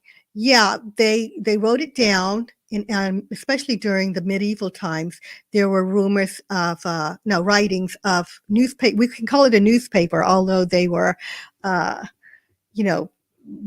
different kind of paper that we do now. But it was how they recorded their writing, this form of art, and I'm forgetting the word. That's why I sound like I'm rambling. Anyway, so there were times where they heard clashing in the skies. There were a couple of stories where there was clashing in the skies, and people ran out to see what was going on, and they saw lights, and they saw shields, what they call shields, and basically they saw a war in the skies. And so there was one account where they very clearly heard after, this side was battling, this side was battling this side. And all this rumbling, all these lights, the people were fearful.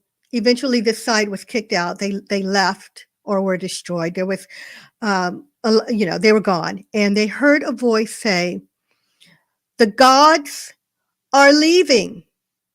And I read this and I thought, oh, the gods are leaving. The gods are leaving.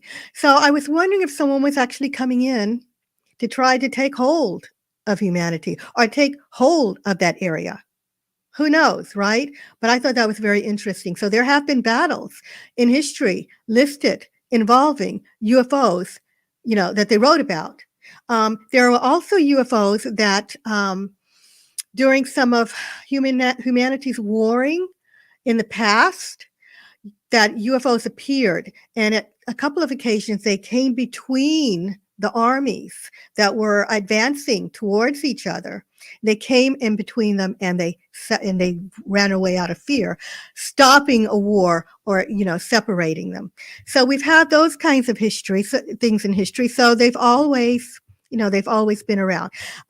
Talking about some of the interesting experiences that people have had in space. All of the Apollo missions were followed, I should say that they all experienced lights and UFOs and were followed by these lights or UFOs. They all had experiences. So they've been around, they've been watching.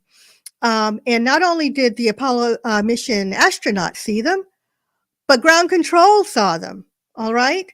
So, they've been interacting with us, and they were trying to let us know, I think, in some of those cases that, that they're out there very subtly, so that we could reach this point now and be able to understand that we're not alone. There was one astronaut who said that he saw an ET on a space shuttle communicating with an astronaut. The ET, he said, he could tell he was an ET, humanoid, communicating. I don't think the astronauts lie. He's in my book. That I believe his name was Clark McKellen, and others. Story Musgrave saw something strange in space. He called them space worms or space tubes. These things were big, and something put them out there, right? He didn't know what it was, a biological entity or some kind of ship, but that was out there. So there have been interesting experiences. Again, I wrote them in my book. And So see, what did I not cover? Galactic hierarchies. Here's a few names of them. The Galactic Federation has become a popular one in recent times, I think, due to a gentleman by the name, I believe it was Ishmael Esmed. I could be mistaken on that, but he was the Israeli gentleman who wrote a book a couple of years ago, who said that he could tell this stuff because he was old and he had, all, degrees he needed, education. He was retiring and all of this, words to that effect. And he was going to talk about it. And he said that the Galactic Federation is on Mars with some of humanity, some astronauts, and they told them not to tell humanity yet because we are not ready. So that's when the term Galactic Federation became popular. You may have heard it. There's a Council of Nine. Ashtar Command is a popular one. Alliance for Peace. And my last words, because I see Victor, is that, spread the word so that we can move up our first contact of mass humanity. They need to know. People need this information.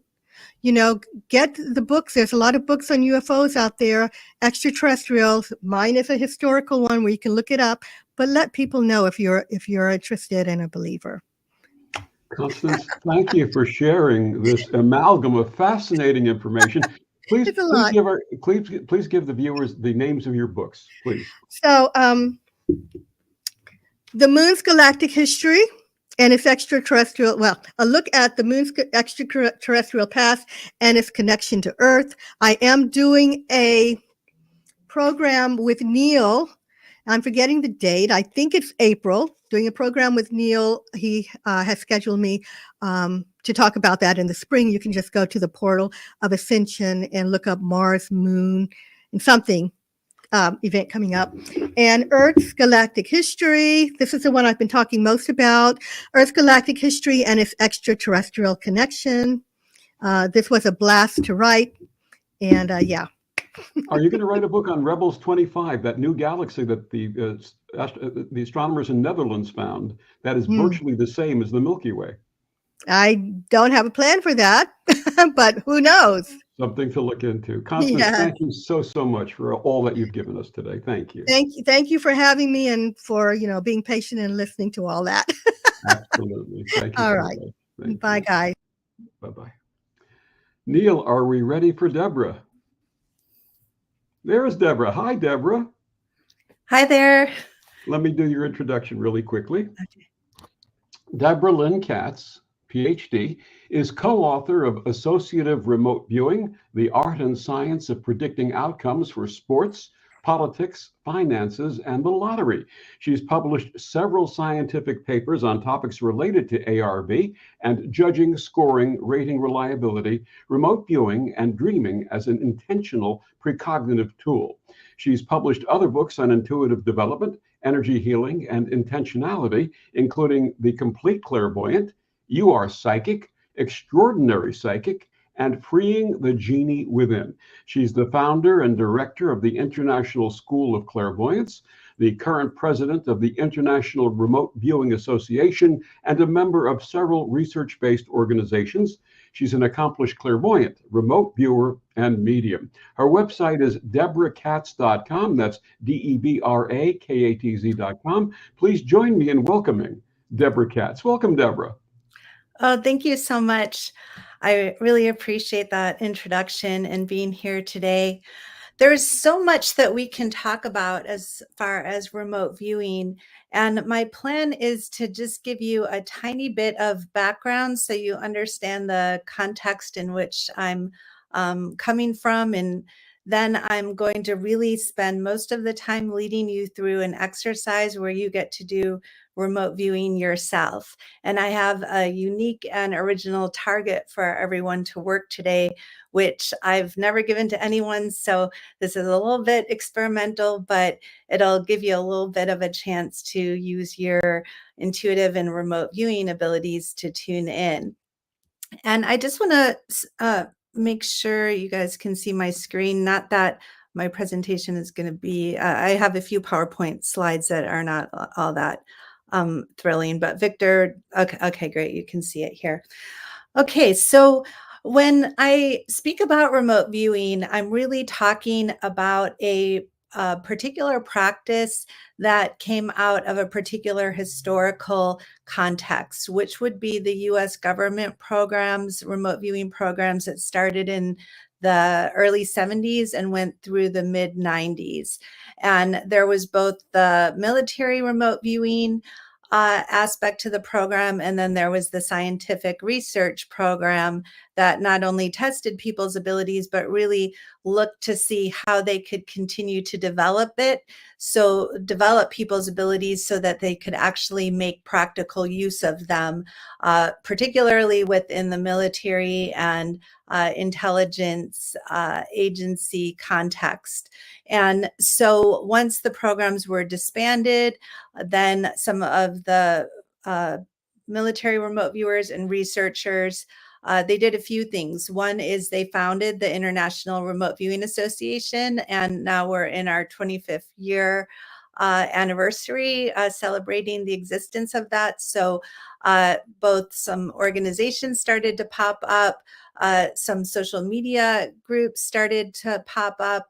And in the early days, there was the first social media group was 10,000 Roads, which went on to have several thousands of people joining in on the remote viewing forum there. And that was really when the internet was just first coming about in really the late 80s or early 90s. And today we have so many different Facebook groups, Reddit groups, which I think has about like 60,000 people. We have other Facebook groups that have like 50,000 people. We have you name it, every social media platform. And those that are attending conferences like this or different UFO conferences, Irva just had a booth at Contact in the Desert. You're hearing about remote viewing everywhere. It's just exploding right now. And people are realizing that if they're really going to get more knowledge about anything in the whole universe, there's the former ways of, what can we discern from our limited technology, physical materials and technology and science, and what can we discern from our own intuitive abilities. And there's a lot going on that we're really only going to be able to get more knowledge if we're using our intuitive abilities. Now here, there's a lot of crossover between different modalities like mediumship, clairvoyance, and remote viewing. And really these intersect in many ways, but there are some things that make remote viewing unique from these other practices. All of these practices are useful and helpful to get information about the world around us on a practical, physical level, as well as the world outside, other planets, other solar systems, other dimensions, other intelligences. So there's pros and cons to working with different modalities. Remote viewing, because it comes from this particular historical context, does tend to be thought of as a bit more scientific. And the reason for that is because while there's a lot of submodalities within all of remote viewing historically was done in a way where people would receive a target number. Sometimes this number was initially they would use latitude, longitude coordinates. And then when people started to recognize those coordinates, or there might be something that didn't have coordinates, then they just assigned a random number. It could be any number. And the number is like the name of something, but there's no clues as to what it is. And so a number can be assigned to any subject matter. So let's say, and I'll move on to my next slide here if I can. I'm not sure how this system works, but let's see if my next slide comes up here. Okay, so we have all these different topics that we can use remote viewing for. We can use it for crime solving, for finding things, for research, for future forecasting. And that would be like if we want to know who's going to be the next president, or when is there going to be a hurricane that devastates a particular area, or will the hurricane devastate a particular area? Irva just had a conference on a cruise during Hurricane Milton, and we knew that the hurricane was coming. And so I sent out an email to the people that were signed up for the cruise saying, hey, why don't you tune in advance and see what's going to happen to us when we're on the cruise? Will it happen? What's going to happen when we're on it? Will we be okay? And so these are just some things that we can use remote viewing for predicting the future, or for describing the past, for solving crimes, finding missing people, finding your missing wallet or your missing phone. I oftentimes use remote viewing for those things. We can also use it for medical applications and also for esoteric purposes. So getting back to the topic of, aliens, UFOs, anything we'd want to understand going on in the whole universe, we can use remote viewing for. We can set this up in a structured, more scientific way by not telling anyone what it is we're trying to describe, but just giving the intuitive practitioner that we'll call the remote viewer here, we give them the target number. We say, go do a session. Here's a target number, go do a session. That's all I'm telling you. So this means that the remote viewer is blind. And if the person who's assigning the target is also blind to it, maybe someone else gave it to them and they're just the middle person, tasker who's working with the viewer, they might be blind too. So no one will even know what the subject matter is. They'll get the target number, they'll use their intuitive abilities to tune in, and then they will not just like speak about what they're getting, but they'll record it on paper. And a lot of times they'll record words and sketches, because even if sometimes the words may be somewhat off or very off, but a lot of times the sketches will be spot on to whatever it is they're describing. And a lot of times viewers are just tuning into photographs or pictures or objects. So it's very easy. If it's a physical object and there's going to be feedback, it's very easy to tell, is this a good match or not? And that's another thing that sets this apart from maybe like reading people with clairvoyance or mediumship, is that it's not always so easy to, when you're reading people, there's a lot of concepts and there's definitely things that are verifiable, but not everything is verifiable. Like if I'm doing a reading for a person, which I'm using a totally different modality from remote viewing, I'm reading someone and it's like, oh, you're having a hard day. Well, they could verify that, but like an outside researcher might not be able to verify that. But an outside researcher could take what you put on your transcript, like, okay, there's a building with a red roof and a green door, and they can compare it to the picture, and any other rater looking at the two could say, yes, there's a definite match here. So remote viewing really lends itself to research as well. And there's some people in the remote viewing communities who feel that you should only use remote viewing if you have verifiable targets and if you're going to be able to get your feedback, because they want to keep this a scientific process. However, there's a whole other camp of people who feel like, you know what, we don't want to limit ourselves. Like, we don't want to be policed by someone telling us like what kinds of targets we could use our remote viewing skills on. And even if we're not going to get hard feedback, we're not going to know, like, we may never know for sure what that light was in the sky. But rather than sitting here trying to like intellectually or logically figure it out, why not use remote viewing or whatever your intuitive practices are? Why not use that to at least try to get some extra data, even if we'll never know for sure if you were, totally right or not. At least I call this the intuitive advantage or the intuitive edge. And I know personally, I would much rather have additional tools open, even if they're not perfect. We know with the remote viewing from years, now 50 years, that remote viewing has been happening, and we have that research.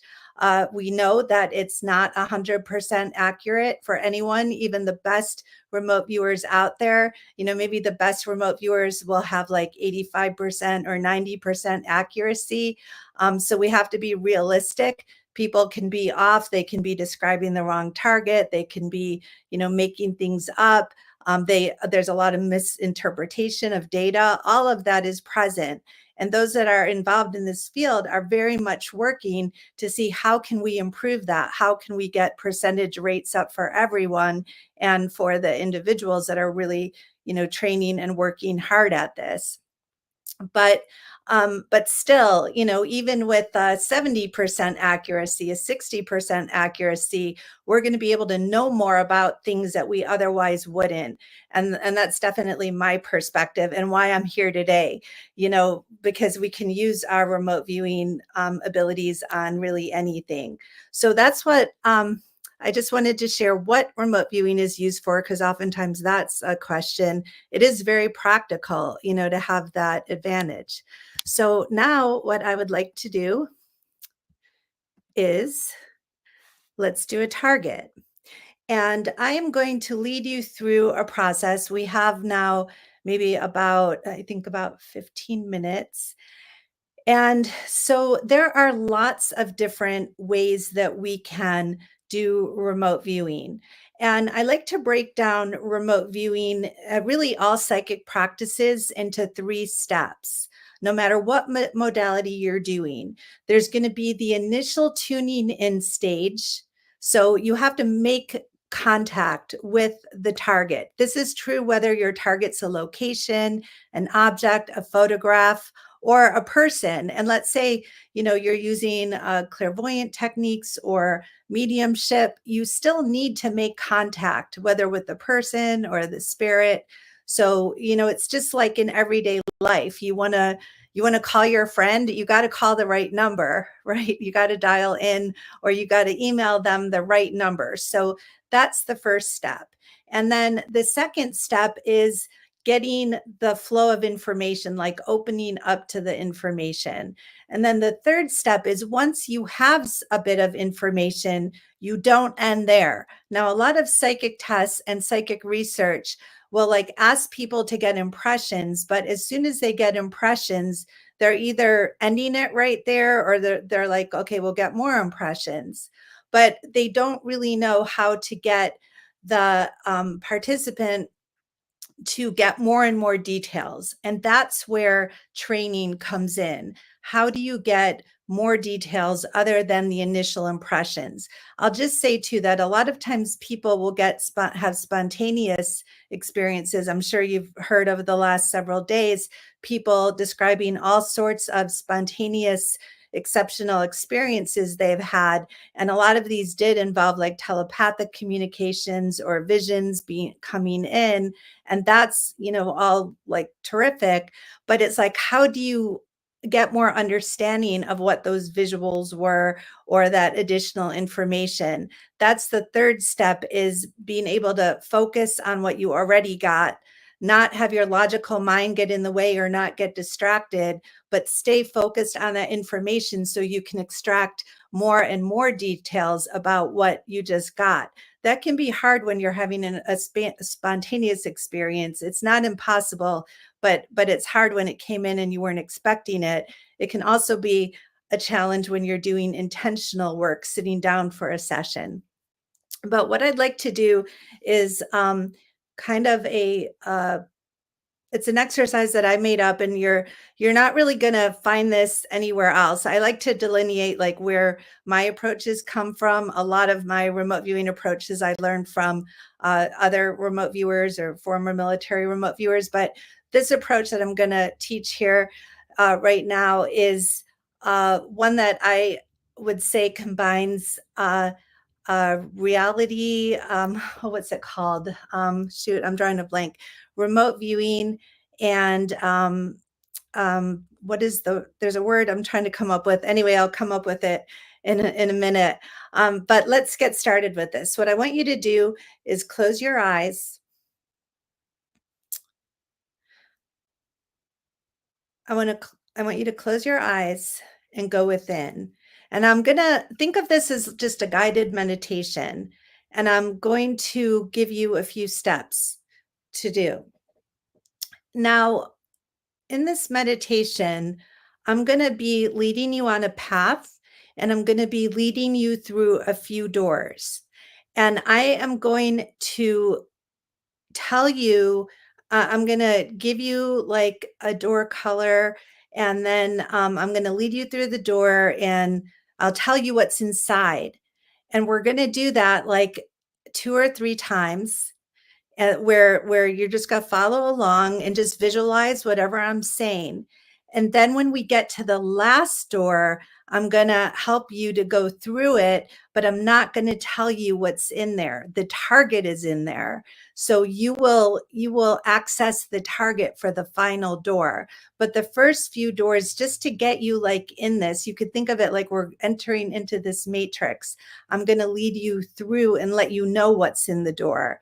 But the final one, I won't. And we're also going to, for the final one, and use a technique of running where you stand way back and you run through the door. So I'll lead you through all of this right now. So just close your eyes. I'm going to close my eyes too. So, because I want to be right there with you visualizing. It's like when all of our consciousnesses are together, that's when we can do this the best. So I'd like you to just put your attention on your body right now and breathe. And let's just have you breathe for about 20 seconds. And as you breathe, think of it like each breath brings about a enormous feeling of relaxation and relief and release.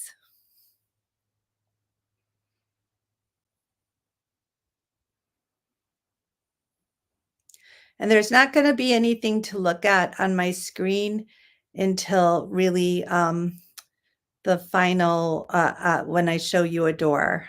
So you can trust that you can just have your eyes closed here. And the deeper you go with this, the better. Now, I'd like you to now imagine that out in front of your third eye, and that's at your forehead area, and you could touch your forehead right at the third eye. Imagine that out in front of you, there is a path. And this path can look any way that you'd like it to, but you're going to just step out and you're going to step on the path and you're going to start to walk along the path. And as you walk along the path, look down at your feet and notice, what does this path look like?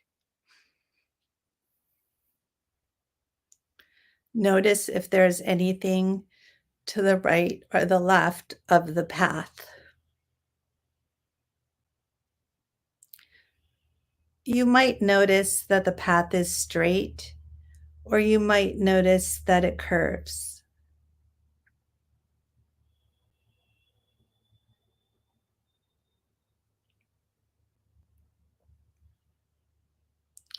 You're going to come up to an archway, and as you approach it, you notice that it is a door. It's a little strange to have a door right there in the middle of your path, but in order to get to the other side of the door, you're going to open up the door. And as soon as you open up the door, you notice millions of beautiful butterflies. You can see them flying everywhere. And they have an intelligence about them, so they're not going to like hit you or touch you if you don't like butterflies touching you. But if you do, they'll land on your shoulder. And there are all these beautiful colors. And as you keep walking, a few continue to fly with you. And now you see that there's still more of the path to go. And so you're walking along again. And as you're walking down the path, you notice it starts to kind of turn into more of like yellow, like a yellow brick road. And you're going down these yellow bricks and you're noticing that everything is getting a little brighter around you. And you're noticing there's flowers, beautiful blooming flowers on either side of your path. And then you come to a house or a little cabin, and there is a red door on the cabin. And so you try the doorknob, but at first it won't open. And when you do get the door to open up, you notice that there are many musicians sitting in the room, and they are playing the most beautiful music. They are playing violins and pianos, and there's the most beautiful music coming out of the room. And it's really, and there's even people dancing in the room. And so you see there's a door on the other side. You walk through, maybe wishing you could stay, but you still have more to do here. So you exit out that door, and now you're going down the path. And now you're coming along, and you see that the path is made up of just dirt, and you are walking along and you start to notice it gets a little colder. And now there is yet another door, and the door is attached just to what seems like a big rock. It's kind of weird, like there's a big rock in a door.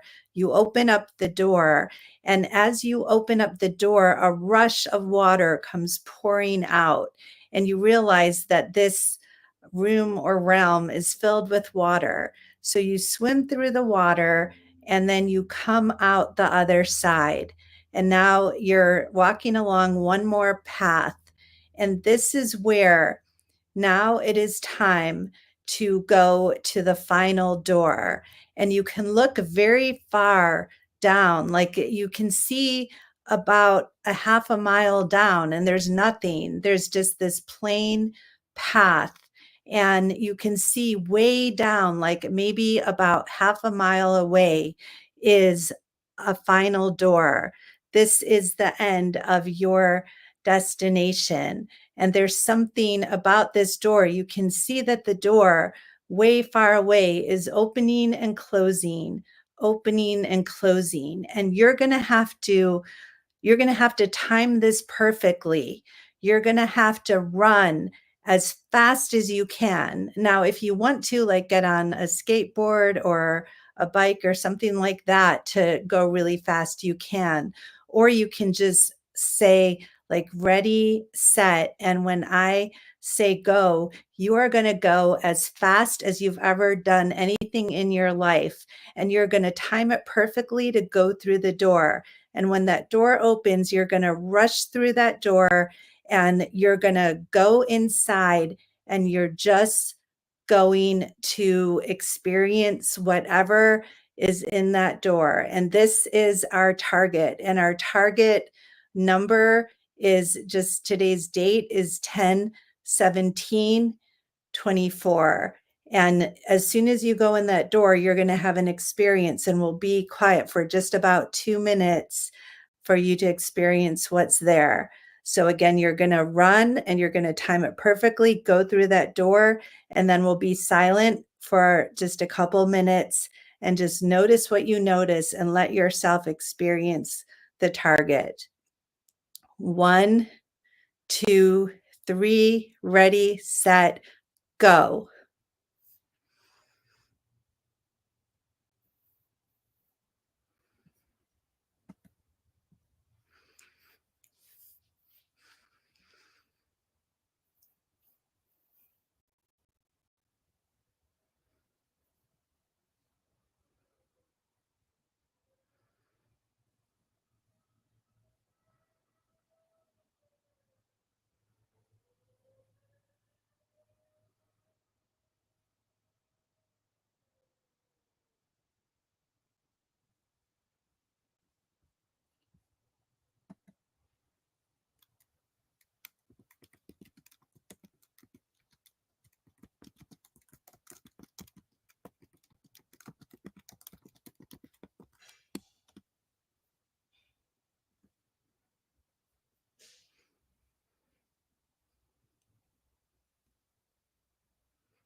Now, once you're in there, you can move around. You can look down, you can look up to your left or your right. Every time you look in a new direction or move to a different place within there, you will have a new flow of information or experience.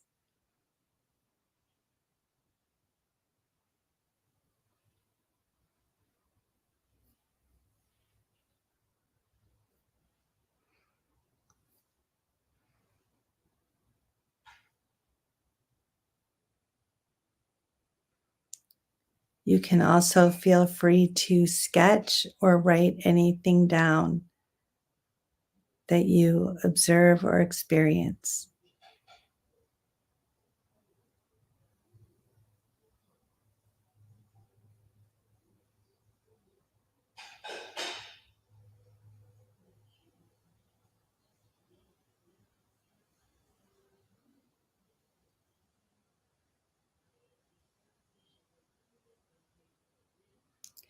I do recommend writing down or sketching at least one thing, even if it's just an overall shape, and then touch that shape with your finger or your pen.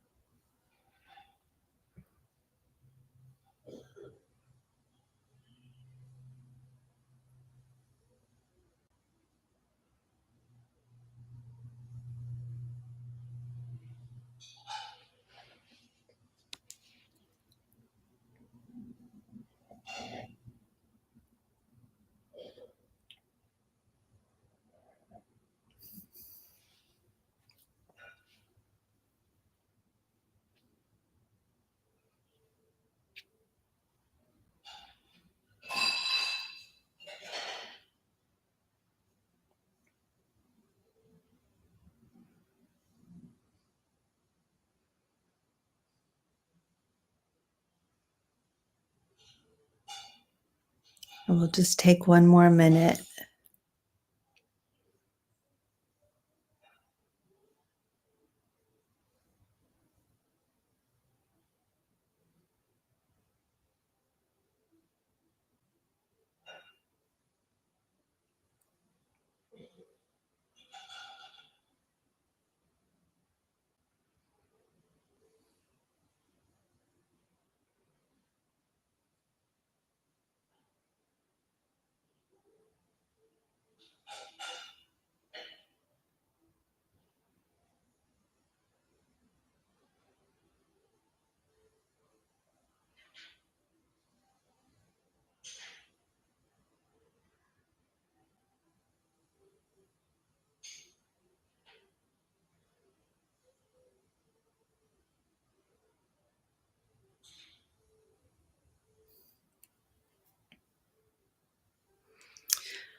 All right. Now, this is a very, very quick session. And I want you to know that sometimes remote viewing sessions can take several hours. Sometimes, like if it's a missing person case, we might do several hours across several days, describing so many different aspects. But we can also sometimes just get information quickly like this. So what I want to do is give you your feedback. And I don't know if there's a way for you to type into the chat in this event or anything like that. But I would love to hear from some of you when we're done. And if we can't do it here, you can always feel free to get in touch with me personally through my website. But right now, I'm going to give you, oh, yes, you can click on the comments tab. Excellent. So I would love for people to put in their comments of what they got. Now, if we had more time, I would wait. I'd have you put all your comments in and then give feedback. But I'm going to tell you what the target was now, and then you could say if this matched at all. Now, this is what I would call, and what others in the remote viewing community call, an esoteric target, meaning we're not going to have like hardcore feedback for it. But I'll tell you what the tasking was. And that was, I wanted you to meet God. So when the exact wording of the tasking is, go and meet God, particularly God when you pass on from this current lifetime. And if you meet God and are going to have the experience of meeting God now. So that was the target. I've never given this before.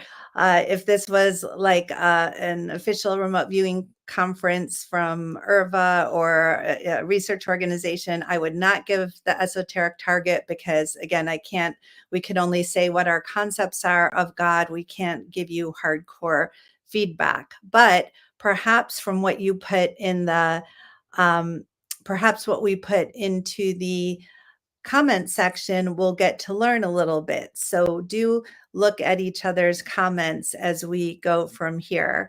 And so again, you only had a few minutes. This is not representative of how we typically would do a remote viewing session where we would get a lot more information, but it is typical of at least a start of a remote viewing target, with the exception, I wanted to do two things here. And the word I was thinking of before was reality shifting and remote viewing. So I kind of combined those two modalities. And I started off with giving you what was behind a few doors because I wanted to see if anybody also had a precognitive experience. When I teach other classes like clairvoyant development, and sometimes I'll do this exercise. And again, I'm saying what's behind the doors, but I often have students who will tell me what they got, like they got something ahead of time. So I'm also curious if anyone wants to put into the comments, and you could kind of do a poll to see how many people did experience this.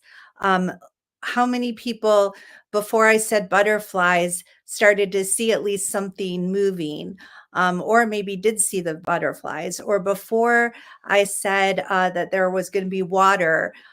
So sometimes when I do this exercise, people will see water even before they get to the door with the water. And I specifically don't know what I'm going to say in advance, because this way we can know for sure it's precognitive. If I already knew what I was going to say in advance, then you might just be reading my mind. But I actually came up with what was behind those doors, the butterflies and the water and the musicians in the room. I came up with that at the moment. So, of course, maybe you could say, well, was I reading one of your minds? Because I've never done the musicians in the room before. I have done the water and butterflies. So that was more kind of like a precognitive exercise to see if anyone would get that, and also visualization. But then when we got to the door with, you didn't know what was there, that's when it would be more of remote viewing. Now, the first visuals could be somewhat distracting for that. So again, if this was like a serious remote viewing project, I probably wouldn't want to give strong visuals. I would have another approach. But there's so many different approaches. You may have heard of controlled remote viewing, extended remote viewing, associative remote viewing, freestyle remote viewing. There's many different modalities. I wish we had more time, but we don't. So I'll just say thank you very much for being present. I hope you had fun. Let me just go to my final slide here. IRVA, International Remote Viewing Association, is having an online conference in a couple of weeks. Do check out the website. There's also classes there. And then also I have books on all sorts of psychic modalities. And I also teach classes in remote viewing, clairvoyance, and mediumship. And you can learn more by visiting my website at deborahkatz.com. All right, thank you. And I think Deborah, go ahead and stop your screen share. Okay. And our next speaker isn't in yet. So if you want, look at the comments here and you can kind of comment on some of what everybody is seeing. Oh, that would be terrific. So, I'll just, it's not the private chat. It's 3 buttons above. It says comments. Okay, great. I have to just plug in my computer and then I'll, is the person coming on right now? So should I do that while they're on? No, I'm saying she's not here yet. So you still have some time. Okay, great. Hopefully I will not, I have 5% battery. But yes, I'll take a look here. We have many comments here. Okay. Wow. So I'm just going to start mentioning those. I see Bridget said that she did have a spiritual viewing experience. If you want to say anything more about that, CJ Wright said, in advance of the butterflies, I thought I saw flowers swaying in the breeze. Very cool. Let's see what else. Stars, moon, very peaceful and loving feelings. In the last room, a person saw a candle. A person named Spirit said, I saw a candle lit window. That's very cool. You know, the thing is with God, like so many of us believe in God, but we really don't know for sure what God is. So it would be really interesting for someone to take all these comments and see, you know, are there themes that can help us understand what God is? So, you know, yeah, there's going to be, you know, maybe some metaphor, some personal interpretations being put into this as well. But one way that we can work with esoteric targets where we're not going to have hardcore feedback, is to look for themes. We have a bunch of viewers giving comments and then looking for themes, and that will oftentimes help us to have more confidence that what is coming through is really representative of the target. Leilani said that she's in space, cosmos, watching the planets and the stars, and had a total freedom feeling of flight. That is super cool. Someone else, Spirit said, I saw pterodactyls, not butterflies. That's great. Yeah, these are really fun comments here. And, you know, again, some remote viewers might be like, oh, well, you know, you really should have started with like a hardcore physical target, a location, an object. And yeah, we can do that. That's what we, you know, I would typically do, like what's in the box or what object am I holding. But I thought for this group that you'd appreciate having an experience like this. And there's so many different types of targets that we can work with. Cass said, I saw a room full of family and began to receive hugs in a room full of love. Wow. Well, that is exactly what we'd experience too, if when you pass on and you're there to meet God. And I had wondered about that too. Like, you know, would people meet, you know, maybe it wouldn't be God, but it would be family and friends as well. Waving to passing spacecraft, but not having to be in that. Okay, great. Channing said, yes, met God, saw rainbows like Rainbow Bridge, but so large. I'm wondering too, if people like felt emotion, how many people felt emotion as part of this target? And, you know, we can't assume that everyone is going to have the same experience with God. You know, is God a stable thing even? Or, you know, is God some source that we're all going to have a different experience with? You know, it's kind of like if you meet a big dog on a path, are you going to some people are going to want to run up to the dog and hug it and just, you know, be so inclined to, so happy to see a dog on a path. And other people are going to run screaming and they're going to be like, yeah, that was a big, scary dog. I was like really frightened of it. And it doesn't even matter what the dog was doing. We're going to have these different reactions. And that will happen in remote viewing as well. And you know, that makes it really hard sometimes for external raters because, again, you know, bringing in with remote viewing being scientific, we're going to oftentimes have outside analysts or raters who are trying to make sense of the viewers' statements and sketches. And oftentimes they are going to have to try to interpret what's there. And, you know, if one person is saying, oh, I love this, whatever was on the path, I loved it. Because let's say it was like the dog image. I loved it. I wanted to be closer. And someone else says, this was scary. I wanted to be further. An external rater who is maybe doesn't even quite know yet too much about the target would be like, what's going on here? Why did one viewer say they loved it and the other said they hated it? Like, this is very inconsistent. And unfortunately, a lot of times information like that will just get dismissed because the person, the analyst, doesn't understand what's going on. This is really a conundrum in remote viewing, is that we're trying to use remote viewing to understand something like an unknown, but then we can only judge it by what we know. And so if we're, for example, I had a research project where we were having viewers tune into a virus to get understanding of what made this virus replicate. Actually, it was a bacteriophage, which is a virus that attacks bacteria, or it might be the other way around, I'm forgetting. But we wanted viewers to describe an important question to biologists is what is the trigger for replication? What causes it to replicate? And a lot of viewers were getting, we found that the most top repeating word was heat. But there were other words that a lot of people came up with. But the raters, who were all biologists and one an expert in bacteriophages, they said, yes, like a lot of the data totally matched, but then there was data in there that they just couldn't verify. And so they had to just either say incorrect or unknown.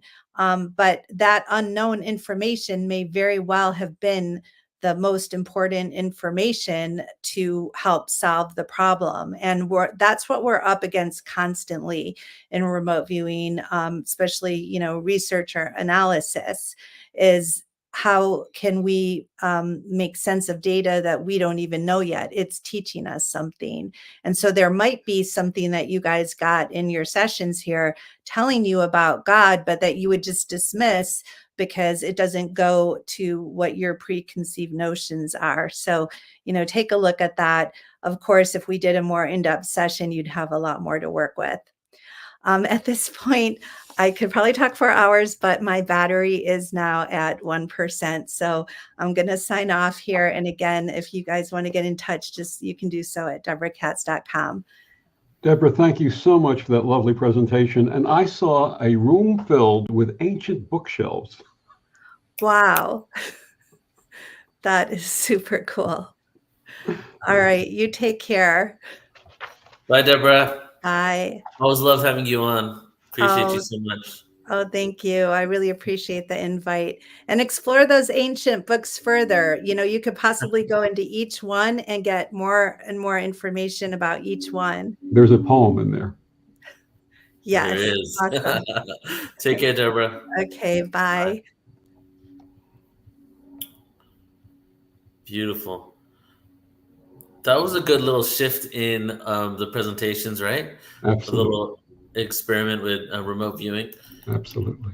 Yeah. Getting people who are attending to participate, I think, is something very special. Yeah, I love that. So everybody tuning in, Mary has not joined us, so I'm going to go ahead and do a presentation instead, and then we'll go into Nadia in a bit. So let's go ahead and do this. Victor, I appreciate you, brother. I love you so much, man. Thank you. Thank you. This is wonderful. And tomorrow, obviously, I won't be able to join you because I have to go through the treatments again tomorrow. Okay. So, We'll be in touch later. Thank you so well, much. then this is goodbye for now. I appreciate you very much, and we'll speak soon, okay? Absolutely. Take care. All right, take care. Bye-bye.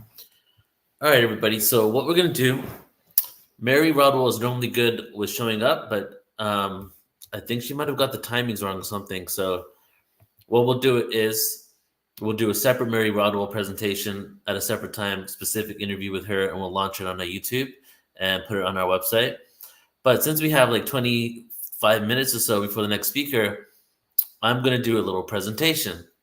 But I want you guys to choose what to, since this is impromptu, let's take a vote here, okay? Do you want to have a mini presentation on what's outside the universe, philosophical presentation, or do you want a presentation of poetry on esoteric concepts, metaphysical, extraterrestrials, where we break down the poetry that I wrote, the spoken word? So number one will be, let's call it, number one is the universe. and then number 2 is the poetry. So let's go ahead and vote. Okay. I'll wait a good minute here. We got to get a good amount of votes in. There's a lot of us watching. So which one do you want? Poetry? Okay, the other one's Outside the Universe. Poetry. Okay. All right, we have one Outside the Universe. Okay. Keep going. Oh, now we got a bunch of ones coming in. So funny. Oh, okay. The poetry's outdoing the first one. I need someone to keep count for me. Hold on. All right, let's see. 1, 2, 3, 4, 5, 6. Okay, so 6 and 1, 2, 3, 4, 5. It's a tie, guys. Come on. Oh, okay. Now it's the tiebreaker. The tiebreaker is poetry.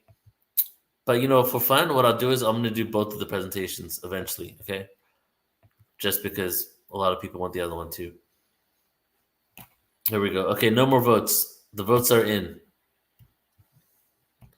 We're going to do a little poetry.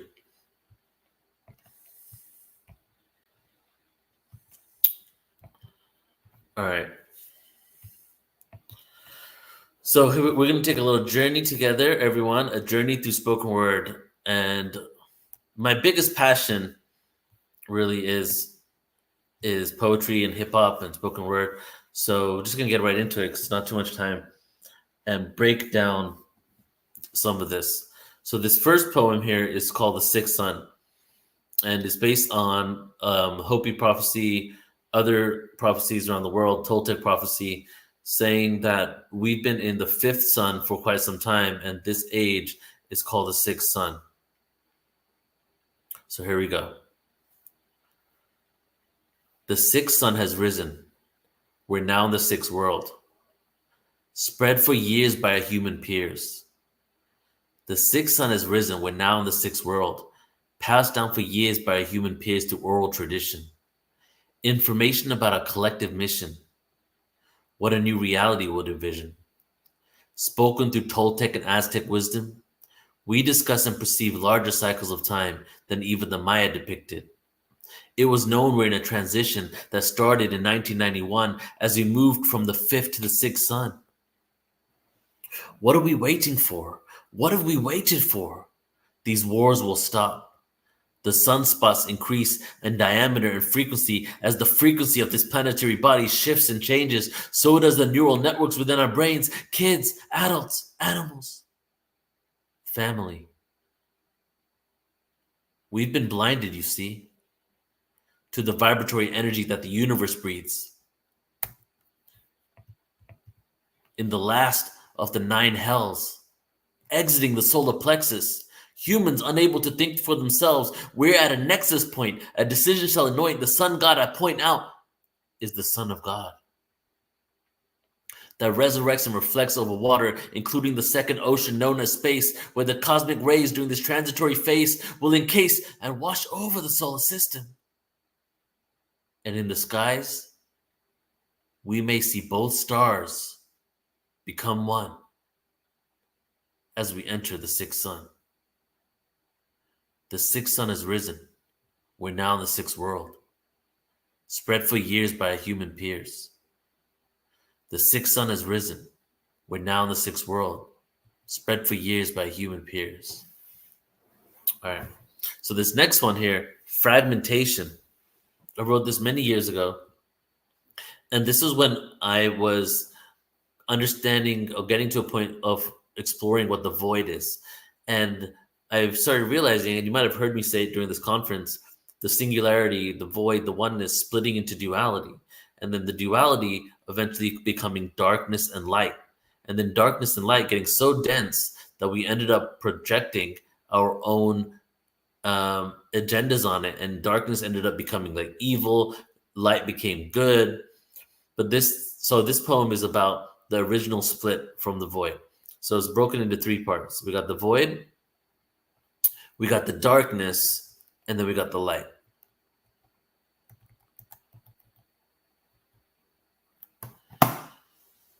In the beginning, there were no words, no concept, no winning, no place, no time, no description, no label, and no finishing.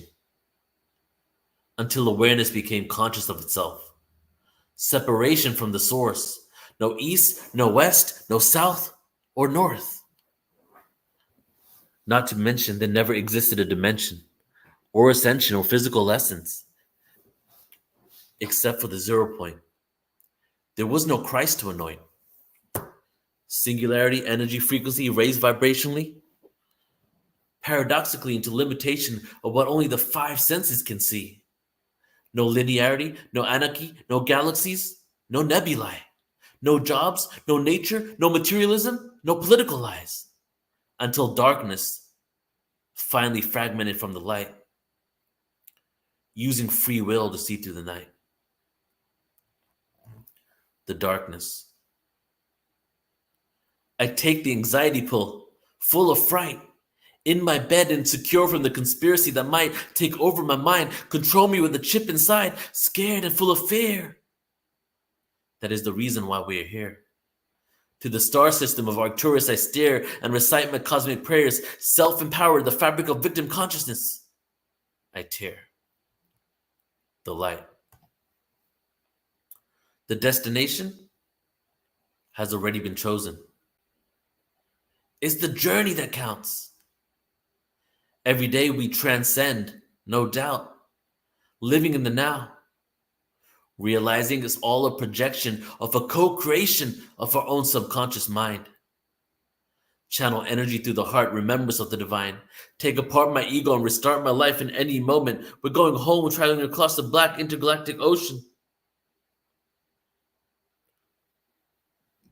I took the psychedelic potion, and now I'm awoken.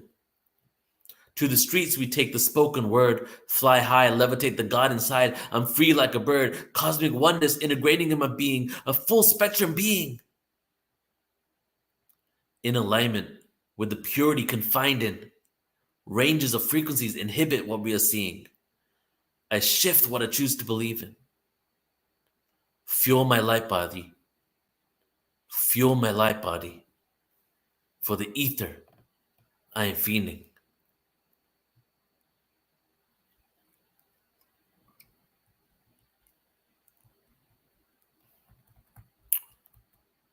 So this one here is called All I Want to Do Is Be. And this was at a time where, you know, I was realizing we're human beings, yet we focus so much on human doings, being human doings, that quite often we forget the art of being. And I went on for one side of human, like from human doing to all the other side of human being, and realizing now it's really a balance of being the doers and also being able to be at the same time. So this is at a point where all I wanted to do was be, but there was just so much, so many wounds, so many not thinking I'm good enough, not being seen, having to prove myself to my family. And it was just so overwhelming that all I ever wanted to do was be. And this was a spoken word piece that I wrote about it. I have the world at my fingertips, but I don't grasp. Infinite possibilities, asking the universe, what is the next task? All I want to do is be. All I want to do is breathe. Conceptual knowledge made manifest, take action to myself. I confess, I am all that is. I have moments of ecstatic bliss, and I thank the universe for this with utmost gratitude. Elude the confines of a cerebral, masculine energy that defines the path we are upon, moving into the feminine, the earth, the moon, the shone down upon, cast eclipse over the sun. A pathway to union when we all finally feel one. I have the world at my fingertips, but I don't grasp. Infinite possibilities accelerated. Time is moving fast. All I want to do is be. All I want to do is be free. from self-expectations, projections of false promises, achieving through external operation. Hope is misplaced in changing the earth without doing the inner work. My soul will be gone soon, heading back to Saturn's moon, contractually living a lie, created a fragmented reality based on who, what, where, and why, so I fry my mind to numb out the fake. But it's all a game, and we're all playing a role in every moment. I know I'm an old soul, but it's not just about what I know. Orion War, karmic balancing on planet Earth, forgetting our simultaneous lives, universal worth, history repeats. Like when in Rome. All I wanted to do was go home to Arcturus. Density got me on my knees, was so furious, questioning my own creation. Who is this and who am I? An internal fight at the end of the Earth tunnel. There is something that shines bright. Embody the darkness, full spectrum being, so I can transcend and live in the light. Pretty cool that this poem actually happened to have Arcturus in it, and we're aligning with Arcturus today. So I'll do one more poem. Let's see which one we'll do here. Let's see. Let's do this one. The Traveler. The Resurrected One.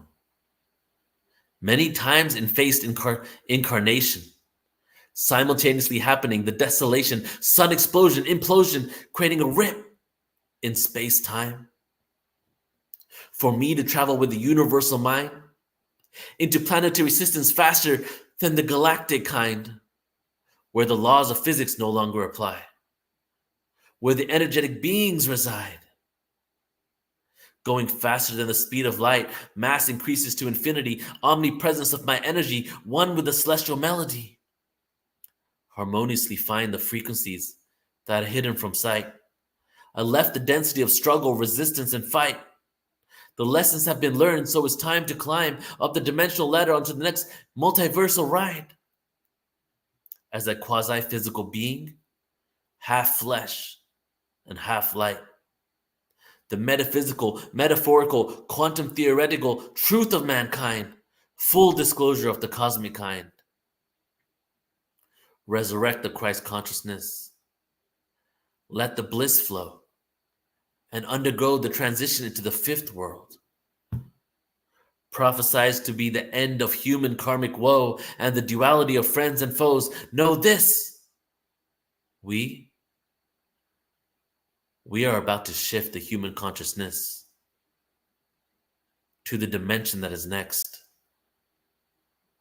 Allow the vortex to appear. When people start to disappear, melt and dissolve the fear, the time is near. The revolution of consciousness is here to steer us into the galactic arms of the Milky Way. Swim into the ether with abundance, to the universe we pray. Eradicating the lack mentality, creating technology holistically that has never been seen through alchemy. Order is the result of anarchy. Throwing off your center of gravity only temporarily during the ascension of our galaxy and all sentient beings. During the ascension of our galaxy and all sentient beings. So it is. All right. Oh, Mary came in. See you, Mary. All right. Sorry, Mary. I thought you weren't going to make it, but you're here, so it's perfect. Okay. All right. We are blessed because Mary made it, and so I'm going to do an intro for her now. Hope you guys enjoyed the poetry there. I just had to tap dance a little bit for a bit. Okay. So everybody, I'm extremely excited to bring on Mary Rodwell. Let me pull up her official bio here.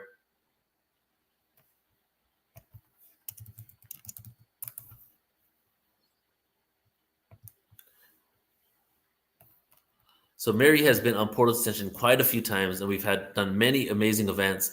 Past life contact with non-human intelligences, the Star Children of Planet Incarnations, which I think is the next one coming up. She's been at Watkins Conference, a Hybrids Conference. We even did one called The Key to DNA Activation. And she's an amazing researcher. And Mary is recognized internationally as one of Australia's leading researchers in the UFO and contact phenomena. She is the author of Awakening, How Extraterrestrials Can Transform Your Life, and producer of EBE award-winning documentaries, Expression of ET Contact, A Visual Blueprint in 2000, and Expressions of ET Contact, A Communication and Healing Blueprint, which was in 2004. She's researched over 3,000 cases and that suggests there is a global phenomenon.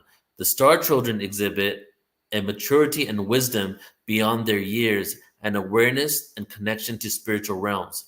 Indigos, or crystal children, as they're often labeled, have telepathic abilities, are spiritually awakened, describing many species of non-human visitors with a feeling that they are as real to them as their real family because they feel supported by them. Her research also explores evidence from a scientific, biological, and psychological, anthropological, spiritual, and historical perspective to support from a holistic perspective what Mary believes is a genetic engineering program for upgrading the Homo sapiens, leading to a paradigm shift in human consciousness. Data suggests children are being altered and transformed on many levels through extraterrestrial encounters. So let's go ahead and bring Mary on. Hey, Mary. Hello, Neil. I actually Welcome. was an hour. I thought it was another hour yet, so I'm sorry about that. Oh, that's okay. Time zones. Good to see you. Thank you. I've got a short presentation. I'm just going Okay, to let's hope do it. that it works. All right. So it's so I guess you and click present and share screen. Share screen. Are you using a Mac, or I think you're a Mac user, right? Yeah, I've made it into a PowerPoint though. Okay. Choose what. So I sent instructions about Mac settings before, so maybe, hopefully it works. Otherwise, you got to change the setting. But click share screen and then click entire screen. Hold on a minute. And then you should just be able to click it right there. Oh, okay. Do you see it? Entire screen. Yeah, yeah. No, I'm not. Hold on. I'm not finding my screen come up. What do you see? Hold on. I'm seeing screen and system audio recording, Google and Chrome. So that's not right, is it? Screen. So System you clicked. No, you click present, right? And then you click share screen. Yeah, I did. And then hold what on. do you see next? I'll go back and entire screen is what I should click. Yeah, exactly. And nothing's coming up. What do you see there? What does it say?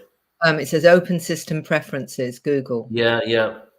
I had emailed about Mac preferences because you got to change the security. So what we could do is we could have our next speaker who is supposed to go on in a few minutes, and then I can text you the Mac security preferences, and then you can go on in 40 minutes.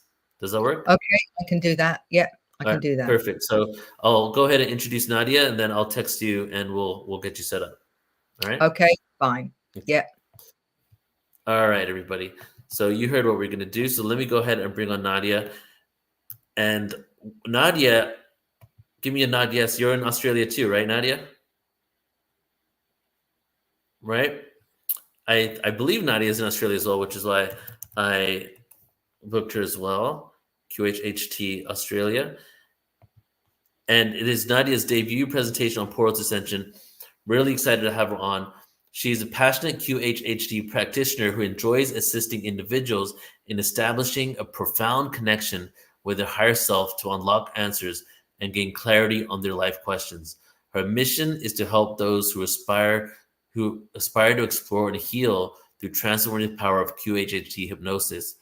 She's located in southeast of Melbourne, and Nadia is known for her quantum healing hypnosis technique sessions in Melbourne and her group past life regression meditation workshops.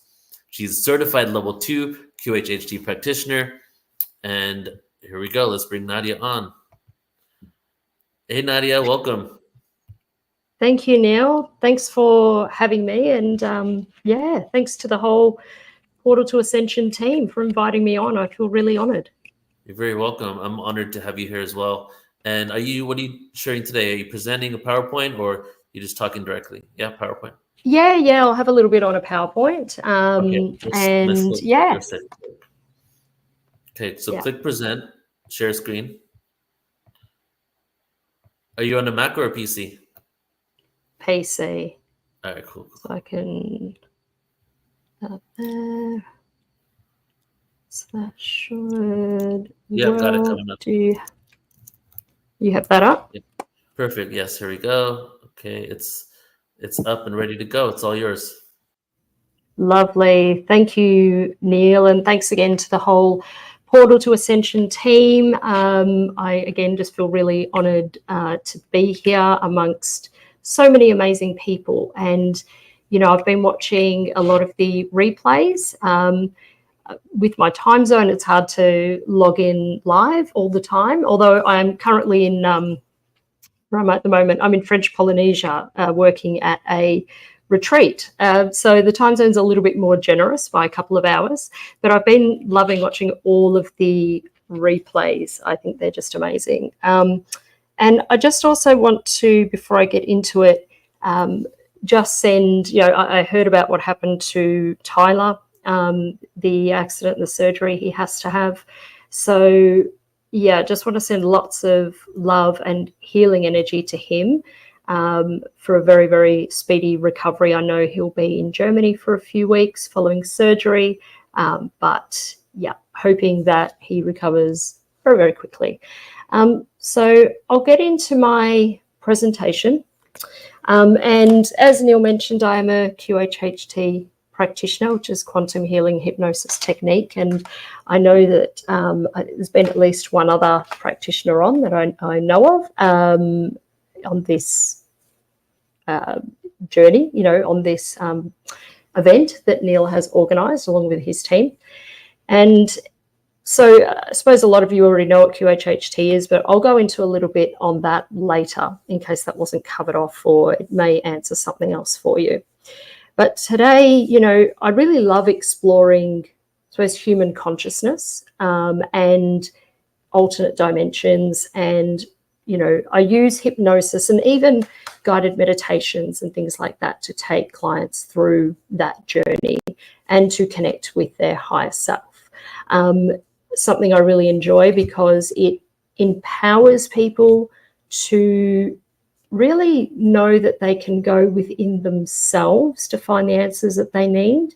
They don't need to seek anything external. It's just really learning how to reconnect, and it's remembering how to reconnect with that all-knowing part, that all-knowing, part of ourselves that is connected really to that collective consciousness and holds all of that information. And so I just absolutely love it. Obviously, the hypnosis method I use is QHHT. And for those who aren't aware, QHHT was developed by the late, great Dolores Cannon. In fact, I think tomorrow, if I don't have my dates mixed up, will be 10 years since she passed. So it's been a long time, and a lot has happened in that time, in that space as well. But, it's a modality that's now performed by thousands across the world. So I know if you go to the QHHT official website, you can find a practitioner near you. There are so many around.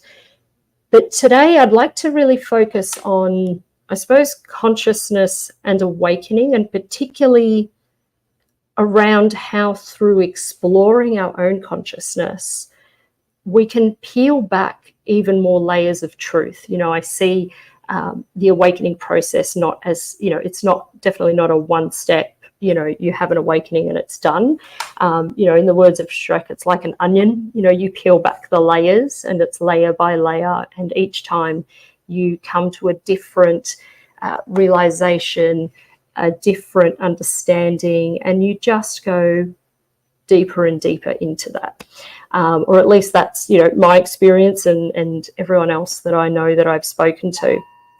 But there are many different truths. Oh, can you guys hear that beeping? Or is that just me? Yeah, I hear it. There's some sort of beeping there. I don't know. It's gone now. Okay. I don't know. That was weird. First time it's happened. I was actually going to say a lot of the time during, it's quite funny actually, because a lot of the time when I'm doing online things, weird electrical things happen. I didn't expect it to happen here. I thought it would stay at home because I'm currently in French Polynesia, as I said. So there you go. Something's followed me, but that's okay. But yeah, I think there are many different layers of truths, different realities, different possibilities. And really, you know, we have the ability to control our own realities as well, which, you know, is fascinating. And I believe it's one of the reasons we're here to learn. And it's one of the reasons we come to Earth and we reincarnate. But before I sort of get into even more of that, what I'd like to do is just talk a little bit about my awakening journey, because I feel that, you know, everyone's story is so different, but they do share some similarities with our own journeys. And in the process of awakening, you know, as I said, there's many different layers, and we all unpeel a different layer at different times and in different ways. You know, different things will present themselves to us to spark that awakening. But really, an awakening is what I like to say, like, it's any profound experience that raises your consciousness and shifts your understanding of reality. And as I said, that can present itself in many different ways, and it happens multiple times. So a little bit about me, you know, I was raised in I want to say a Catholic home. Wasn't overly, you know, strict or religious, but, you know, we had to attend religious classes and go through all of those sacraments, etc. And, you know, unfortunately, I also inherited the guilt that can come with that. So we also, you know, I also felt very uncomfortable, I suppose, going to church when I was a child. So ever since I was a child, I felt like something wasn't right. I wasn't getting the whole truth. But, you know, at the time I thought something's wrong with me, because why don't I like going to church? I must be a bad person. But that's probably that guilt coming through, to be honest. But I always knew there was more to what I was being told, always very curious, always felt the stories I was told weren't true, or, I mean, they do have some elements of truth, but manipulated somewhat. I would question everything that didn't make sense to me. I even remember, you know, being kicked out of religious class on a few times because I would ask questions to try and understand what they were teaching, and it just didn't. Yeah, I think looking back, they were very frustrated. They couldn't answer, and they would just kick me out. So, you know, I also took that on board. Always a keen interest in metaphysics, things beyond what is perceivable to our 3D senses or our human senses. And even in, you know, extraterrestrial life, you know, that's something I've always done. My childhood was spent reading, you know, books, because, you know, before the internet, you know, books on, you know, unexplained phenomena and, you know, psychic things, UFOs. Yeah, so there weren't many other kids that would that would share that experience with me. But, you know, my father at the time, not at the time, I mean, he's still my father, but my father at the time would nurture that. I didn't realize it at the time, you know, the benefit of hindsight. He was the one who had a lot of those books and would talk to me about a lot of those things, and we'd spend, you know, nights out with a telescope, looking out at the stars and the planets and talking about what could possibly be out there and how everything is connected. And it was quite actually profound, now that I think about it, just to have that experience at such a young age. But I wouldn't even say that was really part of the awakening, you know. But, you know, I was very always in tune with my intuition, and I would follow it. And even if things didn't make sense, I would do them anyway. And they always worked out in my favor. And then, you know, as they usually do, but we don't always listen to that, do we? So when I got probably, you know, late teens, early 20s, I threw that out the window a little bit. I suppose you could say I was sucked into the vacuum of modern society. You know, you think, you know, you've got to fall in line. You have to you know, have a good job, get married, have nice things, tick all of those boxes. And you know, I did all of that, but I also then became very depressed. I realized, you know, eventually realized, it takes a long time sometimes, but realized I wasn't living authentically. And that was, you know, contributing to my depression. And that's when I would say I had my first awakening. I started to see things very differently, see life very differently to outside of what we are told or programmed that life should be. And so I left my marriage, my home, I left everything behind. Like, I think I took my clothes and that was pretty much it, and a couple of belongings, but left everything behind. And to be honest, it was terrifying and liberating, but it was the best thing I did at the time. You know, that would be my first little shove. But, you know, as the story goes, you meet someone else, you fall in love, you get married, you have a good job again, everything's perfect. Still living more authentically to myself though. But in around 2011 or 2012, things started really falling down around me. I had some very close friends that betrayed me, and it broke my heart. And at the time, I didn't see it. I thought, you know, I was blaming myself. What have I done, etc., as you tend to do. But really again, in hindsight, you look back and realize that, you know, these people were being removed from my life. They no longer really resonated with where I was at. And so, you know, whilst the relationships were good at the time, they had no purpose in my future. So that they were removed. And, you know, during that time, I was very stressed at work as well. I was blaming work for everything. But I still loved my job. I think I knew deep down that I loved what I was doing, but I blamed it for a lot of my, I suppose, stress and anxiety and depression. And it was a stressful job, really, I made it that way. But my second real awakening was one day I had a massive breakdown in front of my boss, embarrassingly, and told him I can't do it anymore. I'm stressed. And he actually, a couple of you said this, and I feel like he almost channeled this because it's not normally something he would say. He actually said, you know what? He said, the problem's not the job, it's you. And I was a bit taken aback. And he went on to explain to me that we need to be doing things that bring us joy and that make us feel good. And, you know, at the time I knew that it was essentially, you know, when you do things with joy and make you feel good, it lifts your vibration. You know, he didn't use those words, but for me, that's what it meant. And I knew he was right. You know, so that was really my second awakening. You know, I was blaming things around me again, but it wasn't them. They were a reflection of me and my inner reality, or what was going on with me. And so, you know, stayed in that job. Actually still there today doing things for him. So I've been there a long time, and he supports, you know, me running away like now to French Polynesia to run retreats and things like that. And it's good. It's really good. He was right. I was the problem. But then a few years later, 2016, my dad passed away.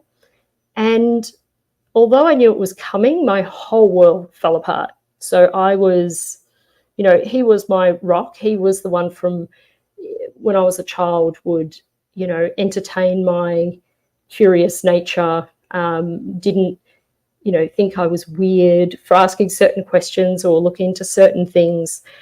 And ever since he passed, I felt this massive just push that I just could not fight. This massive push to just find out even more about myself and the world around me and how it works. And, you know, I actually think he's behind a lot of that. And, you know, I wanted to really know what happens when we leave this 3D world, you know, where we go, what happens to our souls.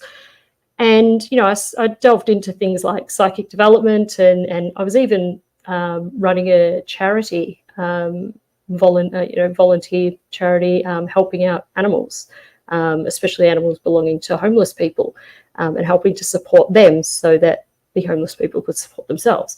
And that was just one of the things I tried to do, I suppose, to channel or find out where my passions were. But then I think, like this happens to a lot of people, on my journey, I came across a video of Dolores Cannon, and she was talking about what happens when we die, what happens when we pass on from this realm. And watching it, I still recall to this day, I was absolutely just reduced to tears, because I felt it in the depths of my soul that what I was hearing was truth. I can't explain why I knew it was true, other than I just felt it. It's like that inner knowing, I suppose, that we all have. And it was, I suppose really it was like a remembrance. I was hearing these words, and it triggered a remembrance within me of, where I was before I came here. And so they were happy tears and tears of relief. But then, of course, that's really when I started my deep dive into learning about how we can expand our consciousness through hypnosis by tapping into that quantum field of consciousness, that field that has all the information.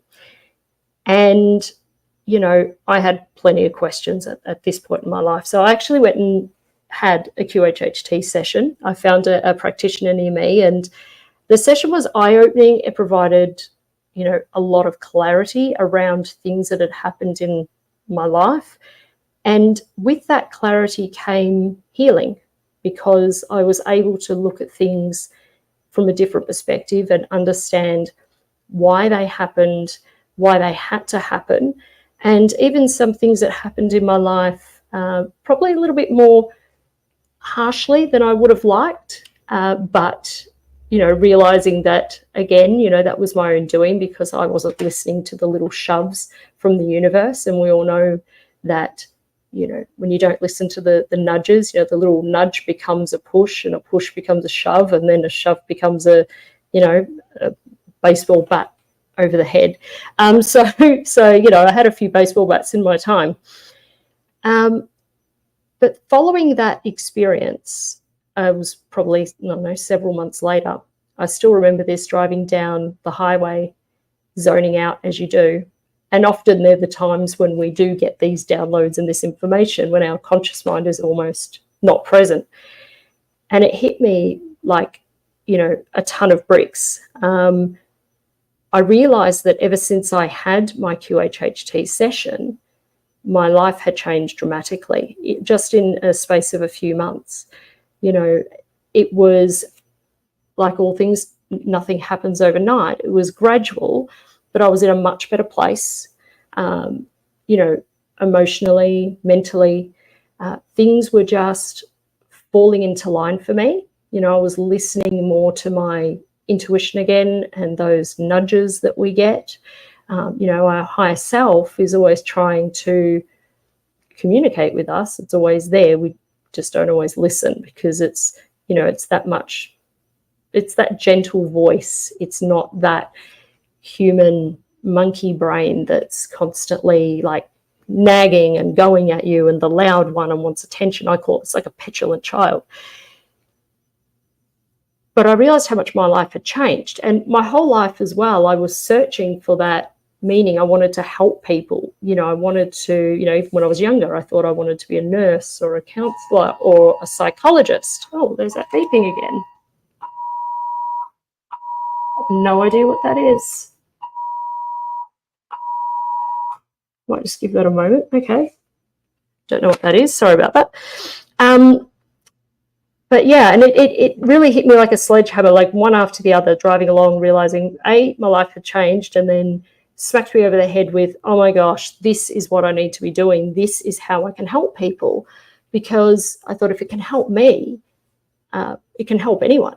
And Of course, it helps everyone in a different way. Everyone gets what they need, but that's what I decided I wanted to do. So then, of course, you go down the path of then facilitating sessions. But I'll go into a little bit about what is QHHT. And so QHHT, it stands for Quantum Healing Hypnosis Technique. It's a form of hypnosis. It's similar to past life regression in that it can incorporate past life regression, but it does delve a lot deeper than that. The client would come to a session with a list of questions that they want answers to. And really, there are no questions, off limits. So usually, questions would revolve around, relationships, family, work, life purpose, spiritual growth, anything at all.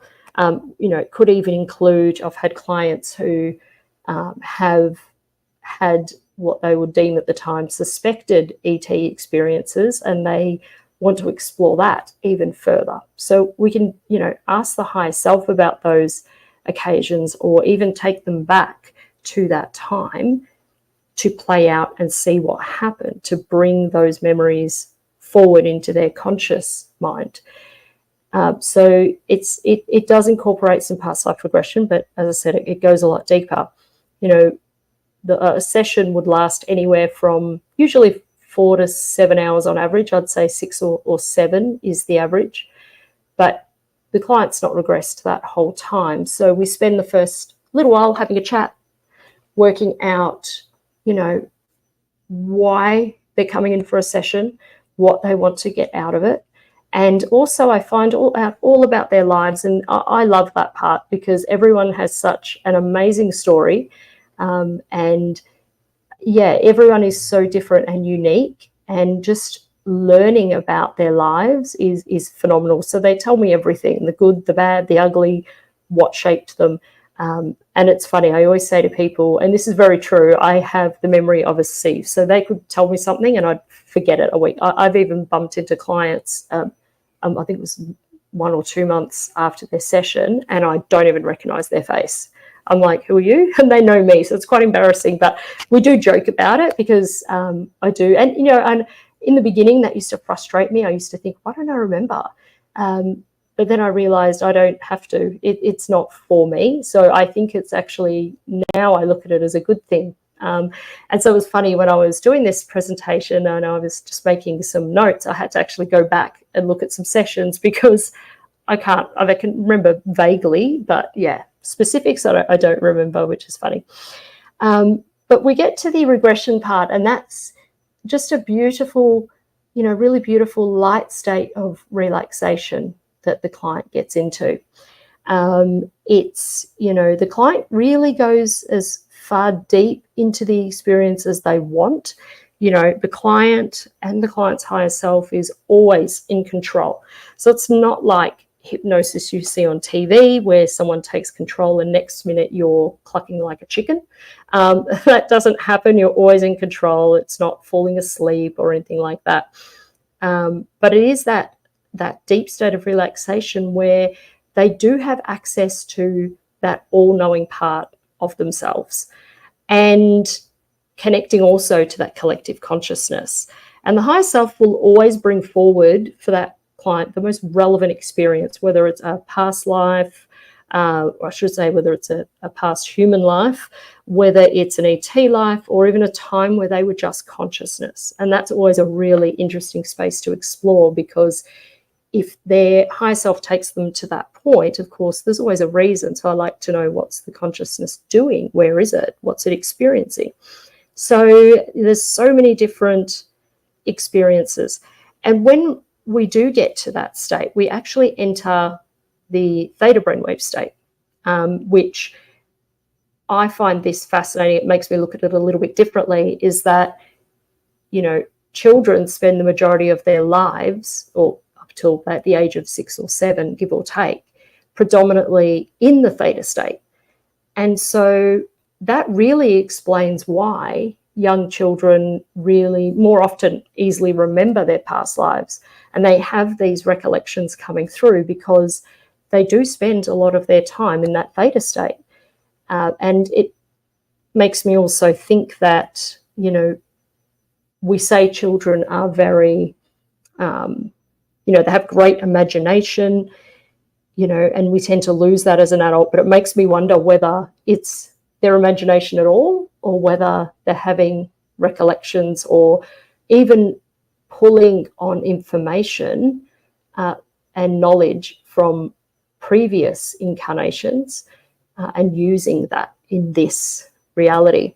So I find that very, very fascinating. I know of a lot of people as well who have children who have randomly come out with strange things like, you know, when I was your mum, we went to this place, or, you know, they would have these little remembrances.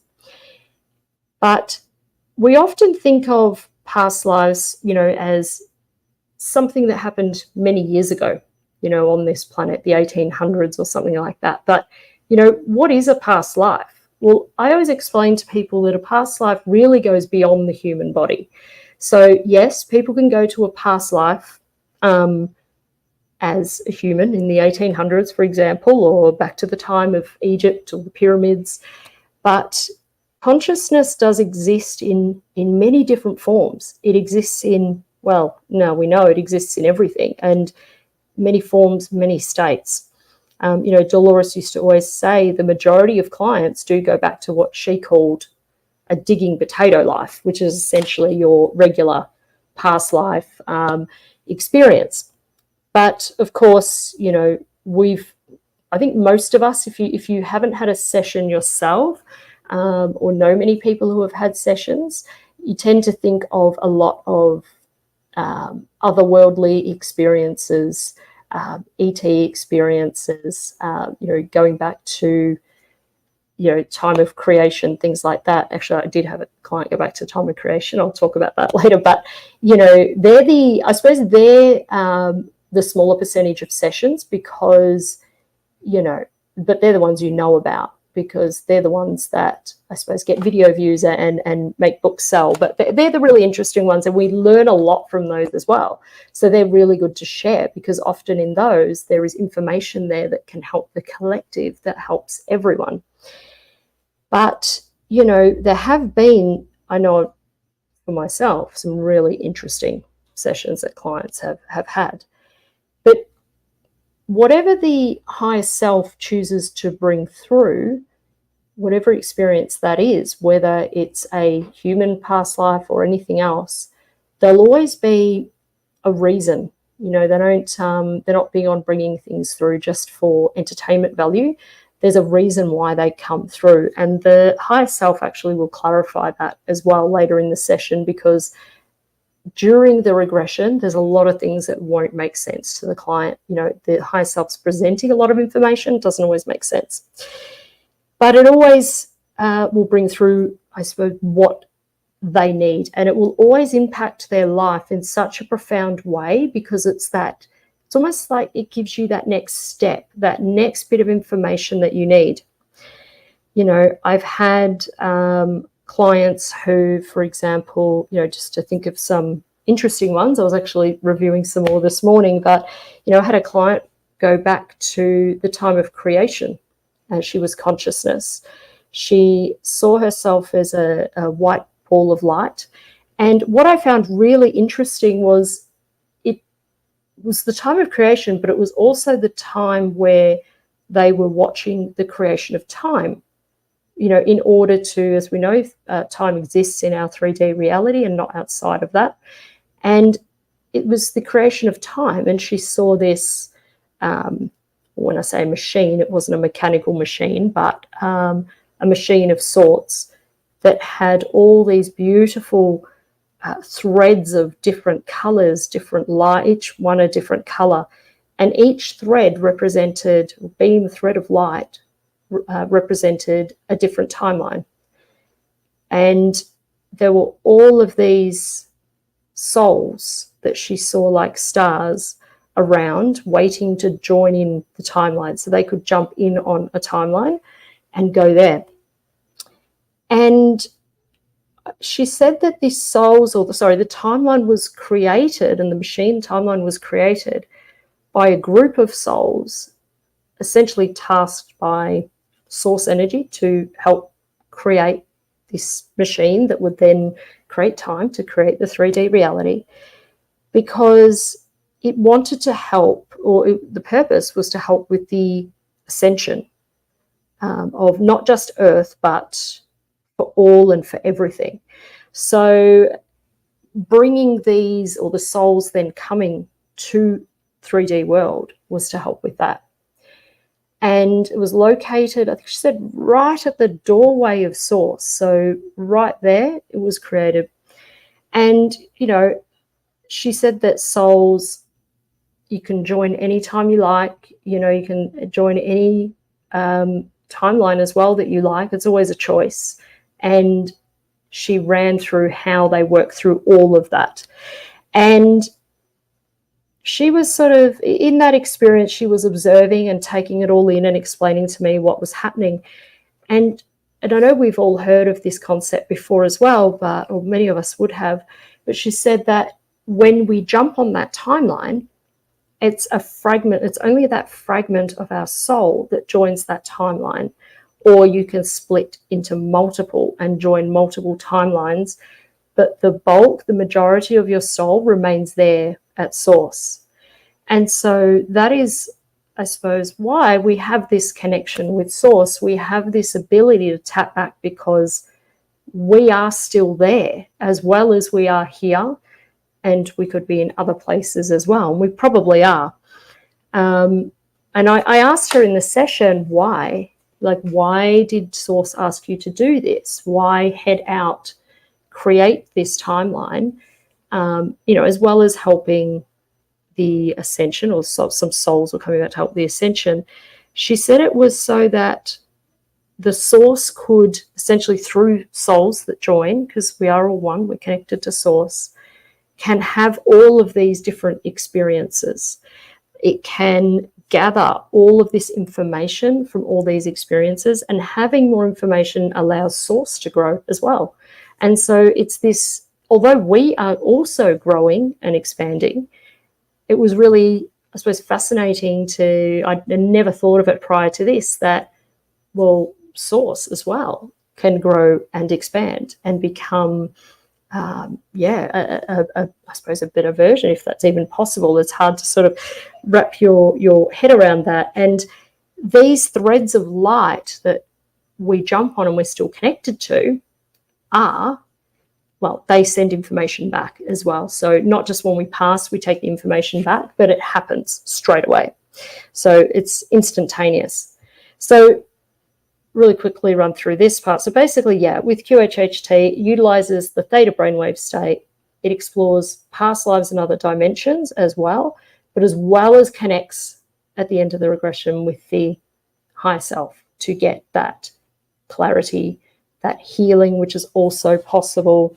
You know, I had a client once as well who had, I can never pronounce this, fibromyalgia. And I do recall this one. She was a he in a past life, human life, who had a very hard life, had to fight for everything, work hard for everything. And towards the end, his body was so tired and so exhausted, essentially died from exhaustion. And that energy actually carried through to this life, which caused her fibromyalgia.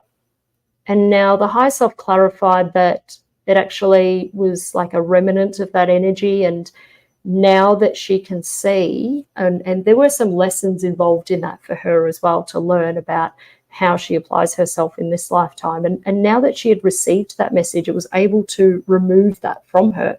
And it was quite, it was fascinating to watch, because she came in hobbling a little bit, a bit uncomfortable. Her legs were swollen. By the time she left, she was, she was sitting there bending her legs, touching her legs, saying, oh my gosh, it's gone. She had never felt so good in her life. So, you know, that's one of the reasons as well people can have sessions, is to see whether any physical ailments are attached to past lives or something else, and it's come through.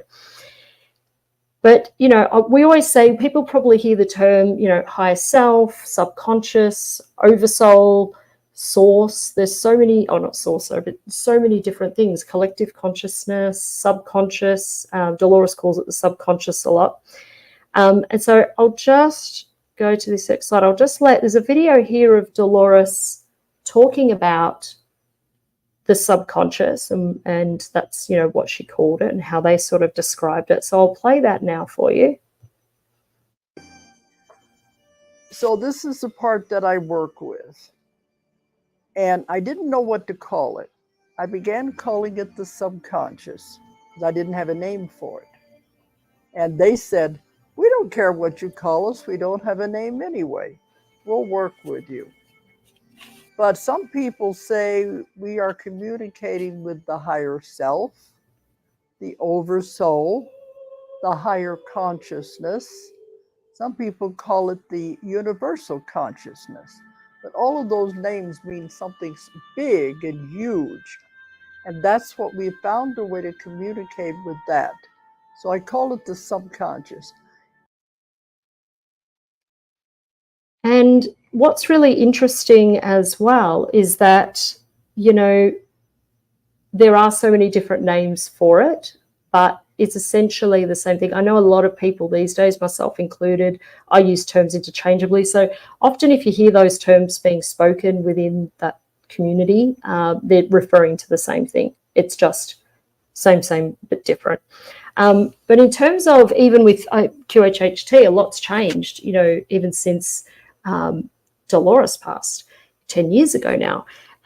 We look at the evolution, especially as a collective, you know, it's evolved so much. So in the beginning, when Dolores was doing this work, she would have clients who had zero recollection of their sessions. You know, they had what we called, you know, sort of the amnesia that would come from it. And towards the end of her career, she was noticing less and less people were experiencing this amnesia in sessions. And, you know, it's actually a good thing because it shows that people, you know, our frequency is rising. We don't need that amnesia anymore. We are closer, you know, in alignment, closer in frequency to our higher self.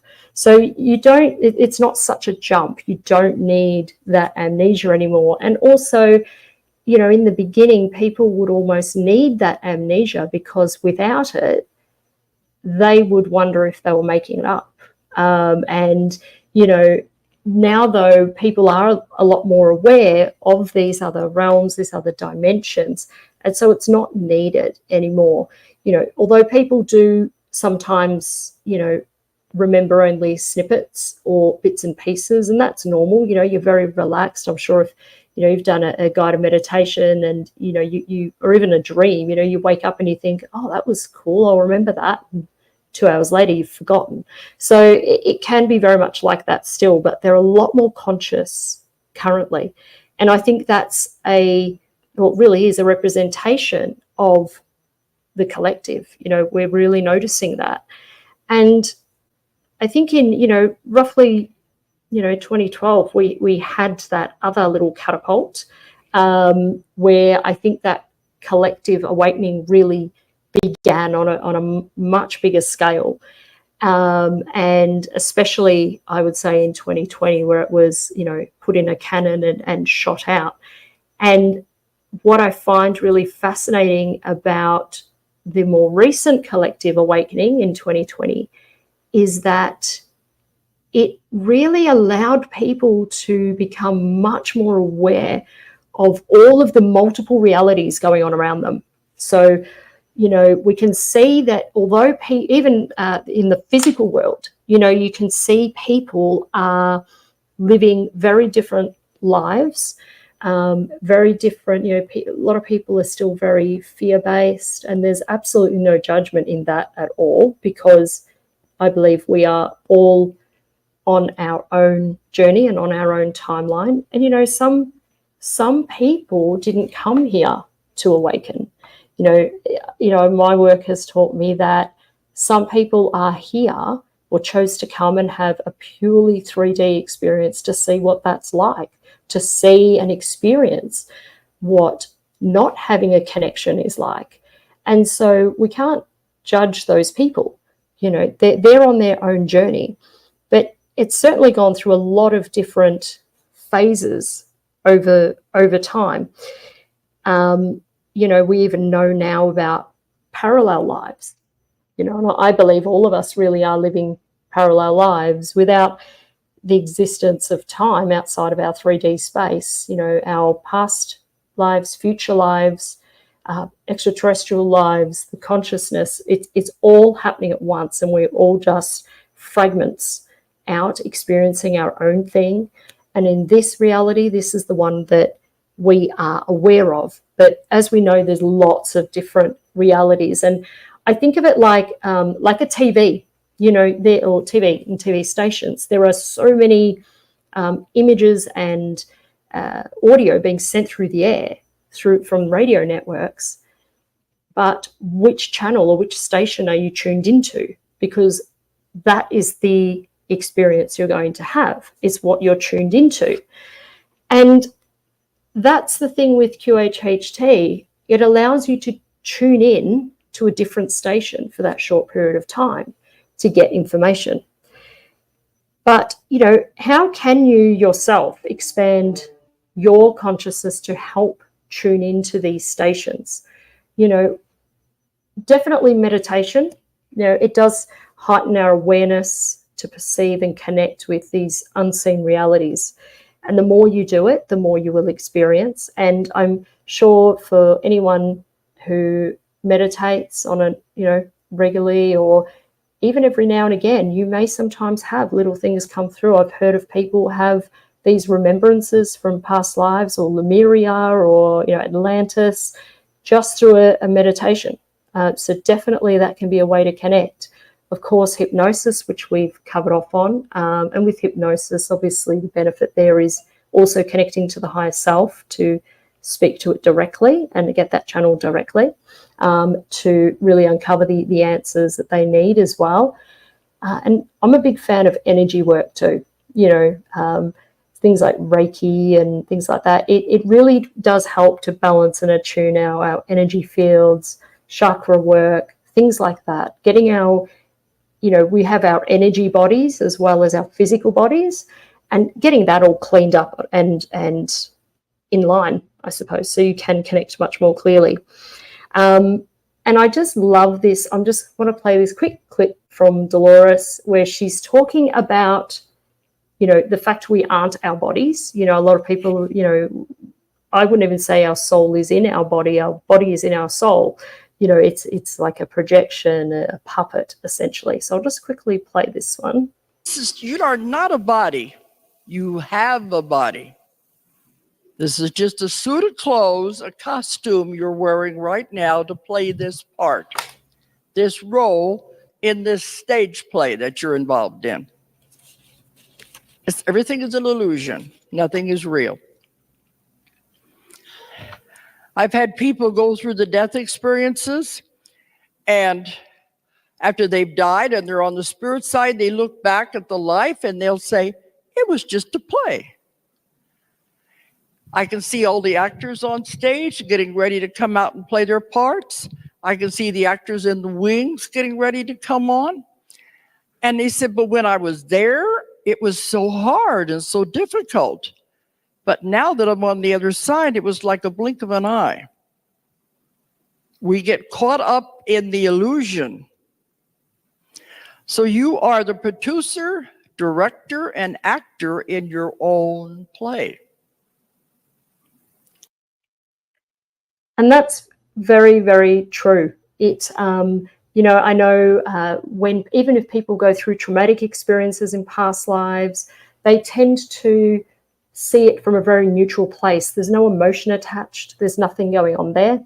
When you get to the other side, it's a case of, oh, well, it is what it is. And I was just there to fulfill, you know, a mission or to learn a lesson.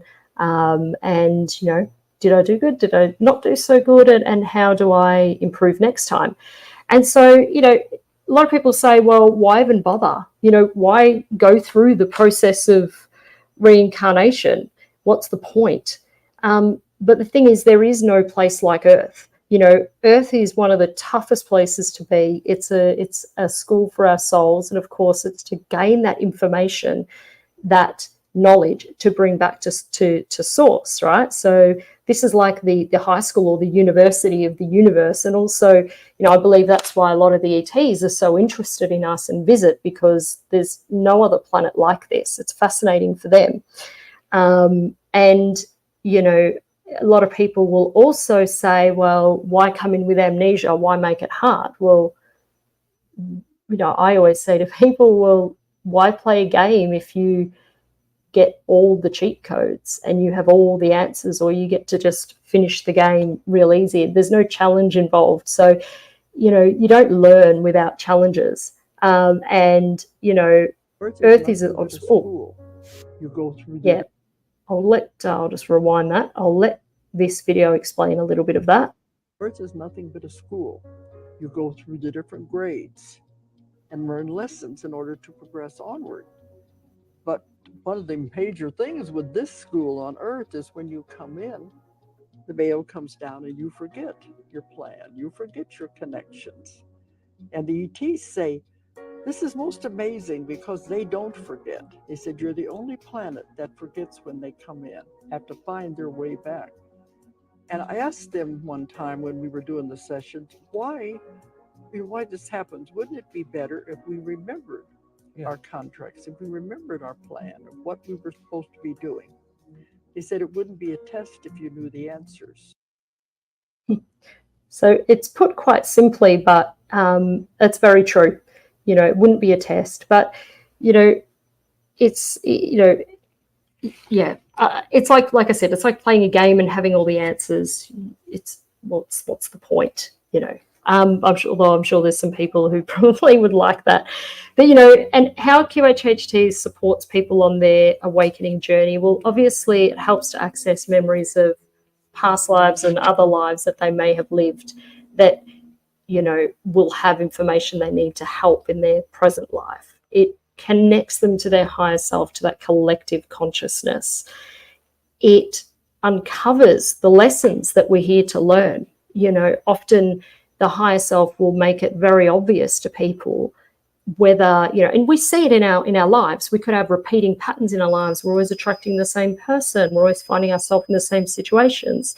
You know, one of my examples was I was always blaming everything for my problems and what was going on with me, but I had to learn, that was my big lesson in, well, the outside is a mirror of the inside, and I had to learn that.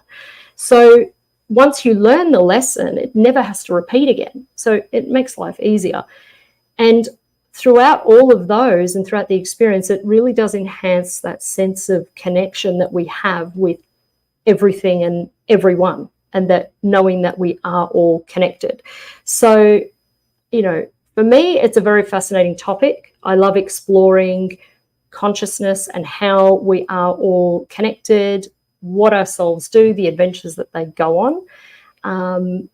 But yes, that's me for today. Thank you very much for having me. Beautiful, Nadia. Thank you so much for being here. I loved your presentation. You know, I absolutely love Dolores Cannon so much that she's instrumental in my life. I quote her at least twice a day for probably over a decade.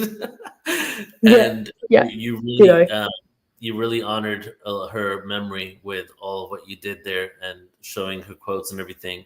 And you're continuing her work. And there's so many, you know, amazing people that are doing that. It's interesting. It's almost like there's specific themes for different QHHT practitioners that they're bringing into the world, like Sarah Brexman, Atlantis, Avalon, Lemuria. And it's like you all have your own little things, you know. Of course, there's a lot of general information. I loved what you shared about the amnesia and how people used to forget, and now they're starting to remember. And that just goes into, like, if there's one thing that we're doing, I feel like the bottom line is we're healing amnesia. Because once we know who we are and what we are, who knows what's next? Well, that's part of the Correct. Well, that's isn't it part of the awakening process? And, you know, we get this remembrance of who we are, truly who we are, you know, not I'm Nadia, this is where I live, this is what I do. That's not who we are, you know, so it's that remembrance coming back to us. And, you know, as I said, not everyone will have that. Not everyone's here to have that. But on the whole, collectively, we're at that point where it's, you know, it's coming up. And generally people who aren't ready for that, they're not the people going for QHHT sessions. You know, they're not interested. So in the QHHT world, we're definitely seeing more and more people who are more aware. And, you know, even Dolores noticed it towards the end of her career as well with her clients. So she was sort of first noticed it, and it's continued, which I think is great. There's, you know, to be conscious and to consciously hear the information as it's coming through, it's amazing. And regressing someone back to creation, the moment of creation. Oh yeah. I actually had there's two that I recall. That was the creation. It was creation, but it was creation of time. Whereas I also had someone once go back to the creation of energy, which was quite fascinating because they were generating energy to be used on behalf of everyone in the universe, every dimension. And the idea was that, or what he explained, was that we as humans, you know, we don't actually create energy. We may think we do at times, but we don't. We're just drawing upon energy that they have created for us. We're able to manipulate that energy to our advantage or to how we need it. When I say to our advantage, we could also do it to our disadvantage. You know, we have the power to go either way, but we can manipulate it, but we can't create it. It gets created there for all of us to use. So that was interesting. I had those two different aspects of the creation, the timeline and the energy. Yeah, the two different clients. Cool. Any books coming from you anytime soon? No, maybe I should. I mean, have a lot of interesting information. Putting out this information in these ways, or at least creating presentations on like all the stories on creation, all the stories of this, you know, there's so much that we can get from it, you know, no pressure. Yeah, of course. Awesome. Yeah, no, I probably need a ghostwriter, but it's interesting you said that people, you know, everyone has their own sort of little niche, I suppose. And it's not, you don't choose it, it chooses you. And the clients actually come to you and they almost create it because, you know, we don't obviously choose what experience they have. It's, yes, you know, it'd be interesting. It's an energetic thing. To have all the QHHT practitioners regress through QHHT to find out why they're attracting specific themes. You know what I'm saying? Yes. I mean, so the practitioner have the regression to find out, oh, that's a good one. Because I work with Paul Williams, now you, Sarah Brexman Cosme, Bridget Rennie Holiday, all some of the best QHHT practitioners in the world, I would say. And they all have the niches. Like, it's just crazy. Yeah. It's like they're being chosen for specific things to be disclosed. Yeah, and we don't do it intentionally. Well, I know I certainly don't. It just comes to you. Yeah. Yeah. Nadia, thank you so much. Before you leave, I'd love for you to share anything else you'd like to share. And are you taking clients still? How can they get a hold of you? How can they work with you? Yeah. So definitely taking clients. I'm booked up for this year, but I do have availability in January and February. I've just recently opened those dates. And they can reach me through my Instagram, which is qhht.australia, or my website, which is qhhtaustralia.com.au. And yeah, reach out to me. I love having chats with people. Beautiful. Nadia, thank you so much. I appreciate you being here, and thank you so much for everything you're doing. Thank you, Neil. Appreciate it. Talk soon. Bye. Bye. All right, everybody. It's been a big day. It's almost midnight here in Central Europe. And so we're going to get into our grand finale for the day. Mary Rodwell already did the introduction, so I will be bringing her on in a second. But I'm thinking it's a good moment to reset. We've been nonstop for quite a few presentations. So let's just take a moment here. And I invite you just to kind of stretch maybe roll your neck a little bit. Let's go, everybody. Come on. Roll your neck. And then raise your shoulders, drop them down, raise them up again, drop them down. Now let's take a deep reset breath in, just an integrative breath of all we've experienced as we get ready for the final transmission for today. Let's take a deep breath in.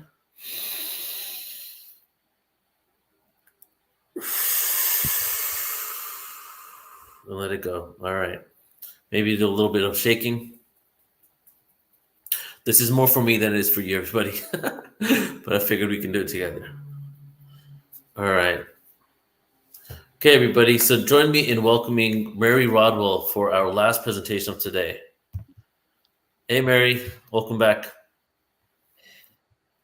Thank you, Neil. Let's hope it all works this time. I think it will. I saw it coming in the back room. So let's go ahead and click share screen. Bring it up. Right. Hold on. Where is share screen? Hold on. Present. Slides. Share screen. Share screen. Select tab to share. Type screen. Screen. Come on, up you come, please. There we go. It's coming. I can't see it. Okay, so navigate. So I see your whole screen. So navigate towards your presentation. I can't see it. I can't see it on my screen. You just pull up your presentation. You see your whole screen, right? Just go to your PowerPoint like you normally would. I can't see it to actually do that. I can just see myself. Yeah, but you're looking at the browser, right? You have your whole computer. Oh, hold on. So I just need to. Basically, we see your whole computer. So you just go to your PowerPoint like you would normally and open it up. So that's it now. Yeah. Now you can click Start PowerPoint. Yep, we see it. You can start from. Yeah, you can perfect. See that. You can we see got that. It. Yeah, we're ready to go. All right. Right. Okay. Well, thank you, Neil, and hi, everyone. I put this together as to give you an overview of what I'm seeing happening globally. This is not just one or two countries. This is across the globe. I picked out a couple of stories to help us understand part of what this awakening is all about and to give you some idea of where my research has gone. Let's look at what I'm well known for now is working with the Star Kids or the new generations of human. And this has been something that many experiencers, like the young lady Tracy Taylor here, who I've known, 25 years now, told me in, the late 1990s to 2000 that there's a race of beings on the planet increasing in number, visually and physically indistinguishable to most humans. They're the bringers of light. They're here to guide the awakening of terrestrial consciousness. The new children are born without programs and bring a global awakening. So have I, in fact, come across this, this awareness, this understanding of what's happening on the planet? Absolutely. Dr. Lena Olson, who I mention in my second book, who is a molecular biologist, also an experiencer, also has labels such as ADHD, etc. She says this: the new human is a combination of genetically improved bodies in combination with souls from different places in the universe, incarnating in these improved bodies. The souls have different frequencies and vibrations depending on their evolutionary status that plays a role in activation of DNA in that particular body. I believe we have to take into account the collective soul in that particular body. So this is really about all of us. Let's go. Here we go. So what is the awakening to the greater part of who we are? And this is what you've heard about in all these wonderful presentations, waking up to the fact we're more than a 3D, living in a 3D paradigm. What starts this awakening may very well be a sighting of a spacecraft or having encounters with these non-human intelligences. We may have downloads of information, past life connections and recall of these ancestors or non-human intelligences. The downloads can be via music, artwork, scripts, symbols, light languages, healing frequencies, channeling and telepathic communications. We may go to a sacred site and be activated. Crop circles can activate you. Shamanic encounters can activate you. A near-death experience, hypnosis, artwork, all of these different ways, depending on the soul journey, depends on what you've chosen to wake up to. So the new human indicators: extreme empathy to emotions and feelings of their parents, telepathic abilities, the children that are without question having the ability to tap into thoughts around them. And I have many, many stories of that.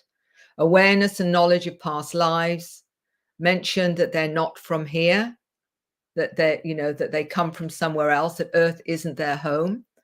They communicate with non-physical beings. They have the ability to perceive energies and have healing abilities. And I'm going to mention a story in my presentation of a young 7-year-old that talks about her healing abilities. They communicate with animals, plants, minerals, crystals, a whole range of abilities to connect to everything around them. Sensitive to sound, may see more of the visual spectrum. They identify with a mission.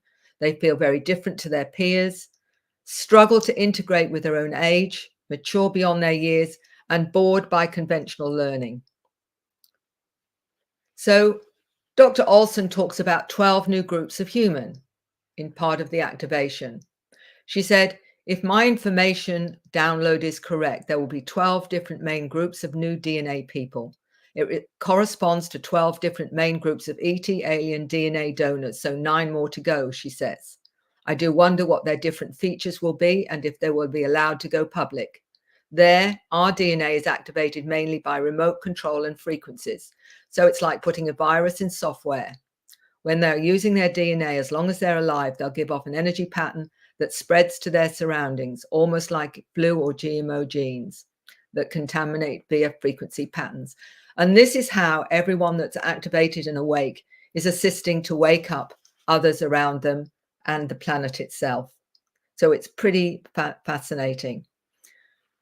And just to confirm that, Dr. William Brown, a molecular biologist, many years ago, 20 years ago, sent me an email saying this: I believe genetic modification is occurring right now in utero and producing new humans.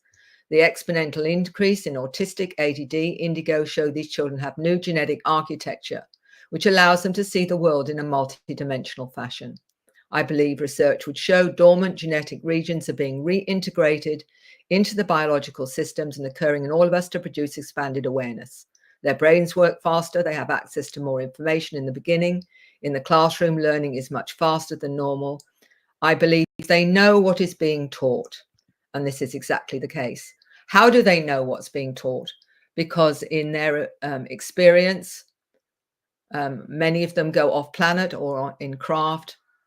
They have multidimensional education taught, which both adults and children are taught on board craft. Shown how to pilot spacecraft, how to navigate star maps, shown advanced technologies, consciousness, soul, spirit moved into another form that's non-human, shown genetic engineering of different species, both on and off world, healing procedures on board craft, the nature of black holes and wormholes, to decode and understand scripts, symbols, light languages, time travel technologies, taken on missions on Earth and off world, taught advanced physics, technologies to create non-polluting energy sources, ecological friendly environments and interstellar capabilities. This is some of the reason the kids and the new generation of humans and adult humans are operating differently, because they have this in their psyche. They have this as part of the downloads. They have this as what they're being taught on the craft. It changes the way their perception of reality. The space schools, children taught by special friends, and many, many stories of this I've come across the globe. This is not just particular countries.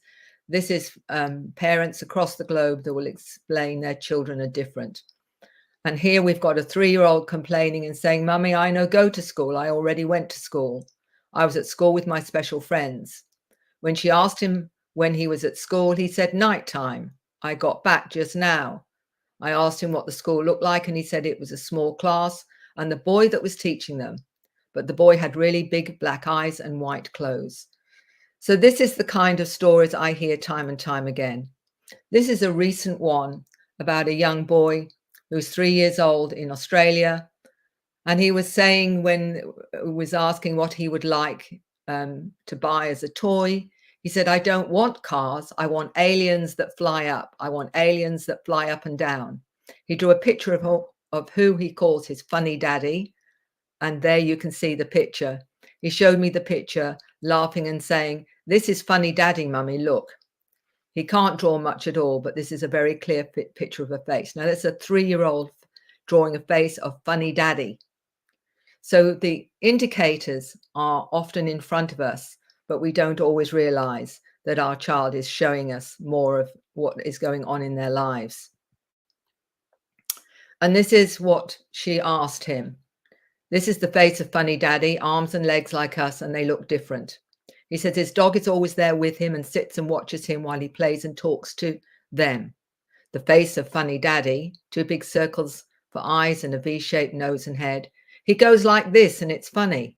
He puts his hand to his mouth and pretends he's eating something like an insect or talking perhaps. He has long hands back like this part on the left. He has more arms like this, so you can see the drawing. He kept saying funny daddy is funny and making faces and laughing and putting his hands to his mouth as if eating. I asked him if funny daddy was also on the moon, and he resolutely said, no, only me and my pet, only we go. When I asked him where funny daddy lives, I could not understand him properly. So there's many indicators, once you understand what you're looking at, that tell us these children are having extraordinary experiences. The older sibling, Amy, not a real name, and said, wouldn't it be nice to fly in a spaceship? She said to her younger brother, and the 3-year-old said, but I did. My son explained that he wanted aliens that come up and down for his birthday. I said that I will go and look for some for him. He says, Mammy, I go up to the moon with aliens. I asked what he did there. And he said, I go there and sleep there, and I talk and I play with aliens. I go with our dog. Also with 2 of my friends, but I always come back to you and give you a hug. I love you, Mummy. I always come back to you. What about the rest of the family? She says. They go later. 2 aliens come and get me and we fly up and up and up all the way to the moon. What do they look like? And he points to a deep aqua color. So there's a great deal of detail there that also gives you a certain credibility to everything the child is saying. And that for me is very important. I'm now going to talk about a young 7-year-old, and I'm going to explain a little bit. It came to my awareness, another little girl who talks about the fact she's a hybrid and has healing abilities. And I'm going to hope that this plays.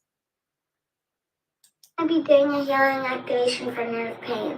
One of our beautiful, amazing fans requested this, so we're going to do this.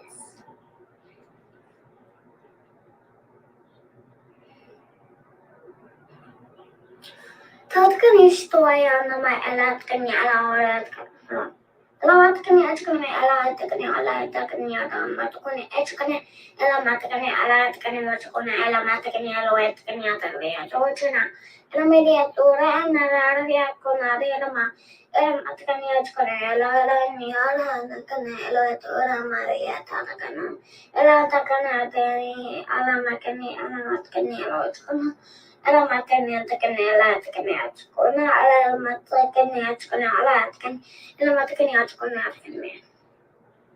Oh, that was really good, babe. My back started to calm down. My back totally went. Ah. Thank you, love. Guys, to the moon and. So that's a young lady showing how she brings in the healing frequencies. Remember that she's 7 years old. And she shared that when she was 4 years old was when she understood she was part human and part blue avian. So some of the children are aware that they would term themselves, if you like, as hybrids. And here is a picture that she's drawn of her part herself as part human, part ET. I'm not sure. I can't remember whether this was. How do you see yourself in the world, and how do you see what you want to do in the world? I see myself as a human and a blue alien. Okay, and what do you want to do in the world? I want to heal people. And I also want to heal animals and lots of things. I like to heal people. What do you want I to like be heal when? things. What do you want to be when you grow up? I want to be a doctor. So again, it's really inspiring to see how the children are coming in with these frequencies and understanding and awareness of themselves, fully awake to their mission and purpose. So I got asked if Seven would draw me some more understanding of what she's experiencing. And she draws the avians when they appear on Earth. She explains they are blurry at first and look like angels after a while. And that's what she's on the right of the screen is what she calls her alien family. You can see the images there quite clearly that look like blue avian intelligences. So it's quite profound and very, very affirming that there is a young lady there with great detail of her experiences, which give it a great deal of validation and what I would call an important pattern to this experience. Severin speaking light language to another child who understood the light language after experiencing a near-death experience. They fully understood one another. Seven and I were recently introduced to a young lady who had a near-death experience and learned to speak light language in heaven. And Seven and her got on the phone, and this is absolutely mind-blowing. They had a full-on conversation, they both understood what each other was saying in this language. This is their native language.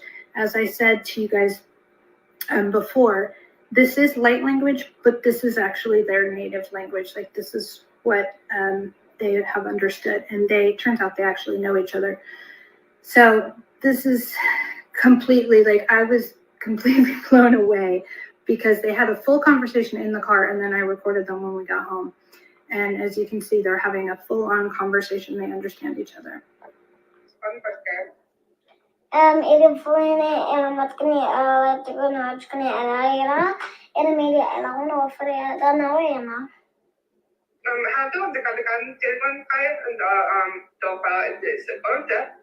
La fida è non irania.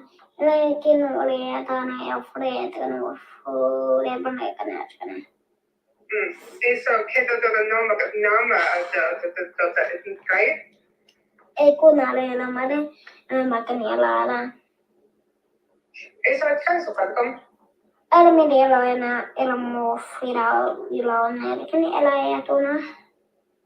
És على عشرة قبل السكر فالنقطة اللي حاسة أن كان بس أنا بقول That's just a small sample where many that are downloading light languages because they're working with the frequencies for healing. Sometimes the languages it appears can be translated. Sometimes they are not able to be translated and seem to be packets of information or codes. Just to clarify a little bit, as I'm learning more, I'm realizing the complexity of it. But here's some more compelling information about the reality of the child's experiences. And that's really one of the questions so many ask. Are you sure that it's not their imagination? Has the parent said anything? And I can categorically say that many parents have no idea that their children are having these experiences. And often it's only until they come out with certain things that they start to highlight the fact that something extraordinary is going on here. As you see from these images, the first picture, she worked on this one for a long time. Her mother said, it's the technology they use to heal humans and other beings that are not in alignment. So as you can see there, that's that particular image, the first image from left to right. The next one is what it looks like when they come to visit her in the middle of the night. They're coming through what appears to be a portal in the room. And the third one from the right is her avian form healing blackness from humans and waking them up from being dead, as she says. These are different beings that she loves. So in other words, she's helping those that are unwell to bring in their own healing abilities, which is really fascinating. And the final one is beings that are very different that she loves. So very fascinating, detailed images that are very hard to dismiss and just call imagination. And now she's going to explain how she heals. What I will do is I take a tiny piece of white light. I take the white light, throw it into the tiny, well, not like throw, but like put it into their body. Mm-hmm. After I do that, I pull it out, and there's something. Once I pull out the white light, there's something that's stuck to it. Why I put in the white light is because it will stick to the bad stuff that's in your body. And once I pull it out, the bad stuff comes out. I throw the bad stuff out of it. I wash the white.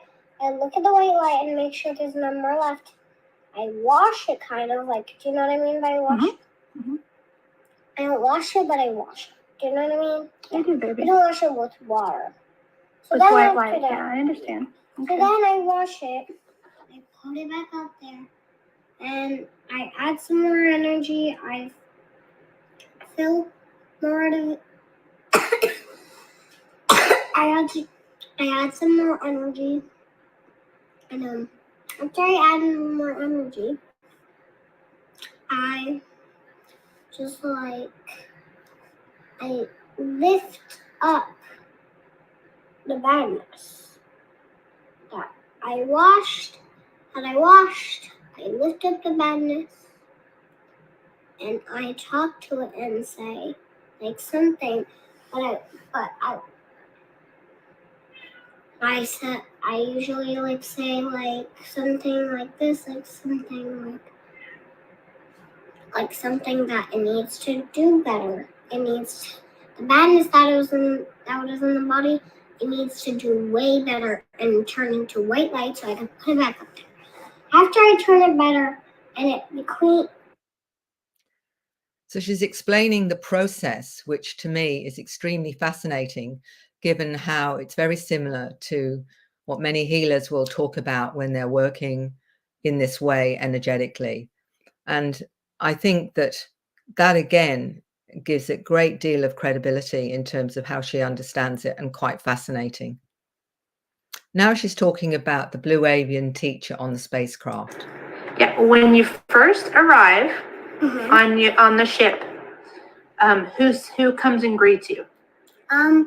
Actually, first the Blue Avian teacher comes, and he walks. Just pretend I'm the Blue Avian teacher, and he's like this. Once I come, he walks very sweetly, and he bows to me in a very kind way, and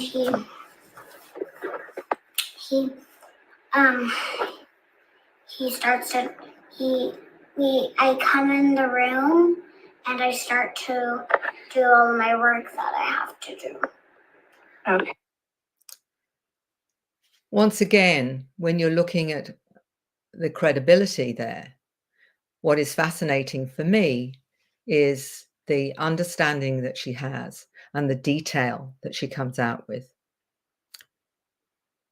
So some more of her drawings here, which I think are really wonderful. This is everyone living together very soon, happily, she's saying. She talks about leaving the earth with the beings of light that are going to be coming either in 2025 to 2026.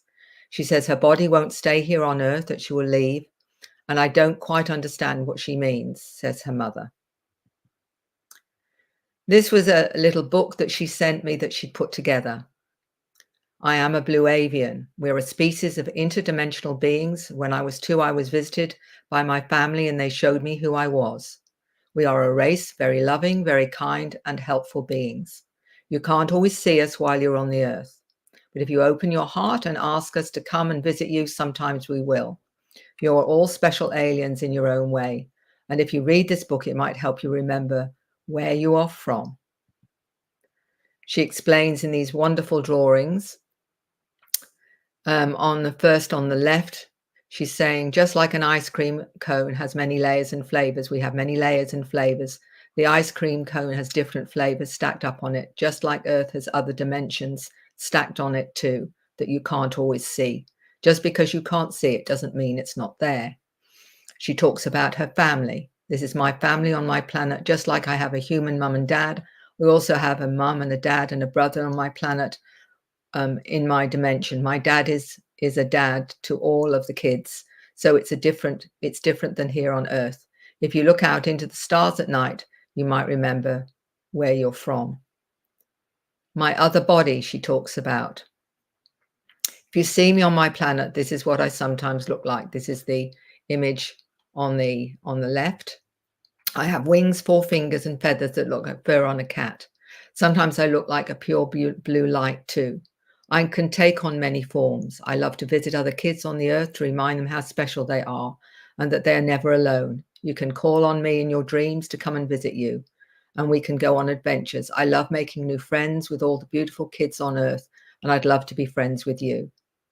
At night, in the other picture, my family comes through my window while I'm in bed, and they take me on journeys all around the galaxy.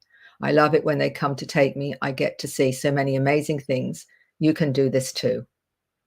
Dimensions and space travel. Again, on the left, this is what my home looks like on my dimension. It's really beautiful. And then the second picture to the right, this is what it looks like when my spaceship picks me up. It looks really small, but then it becomes really big once you're inside.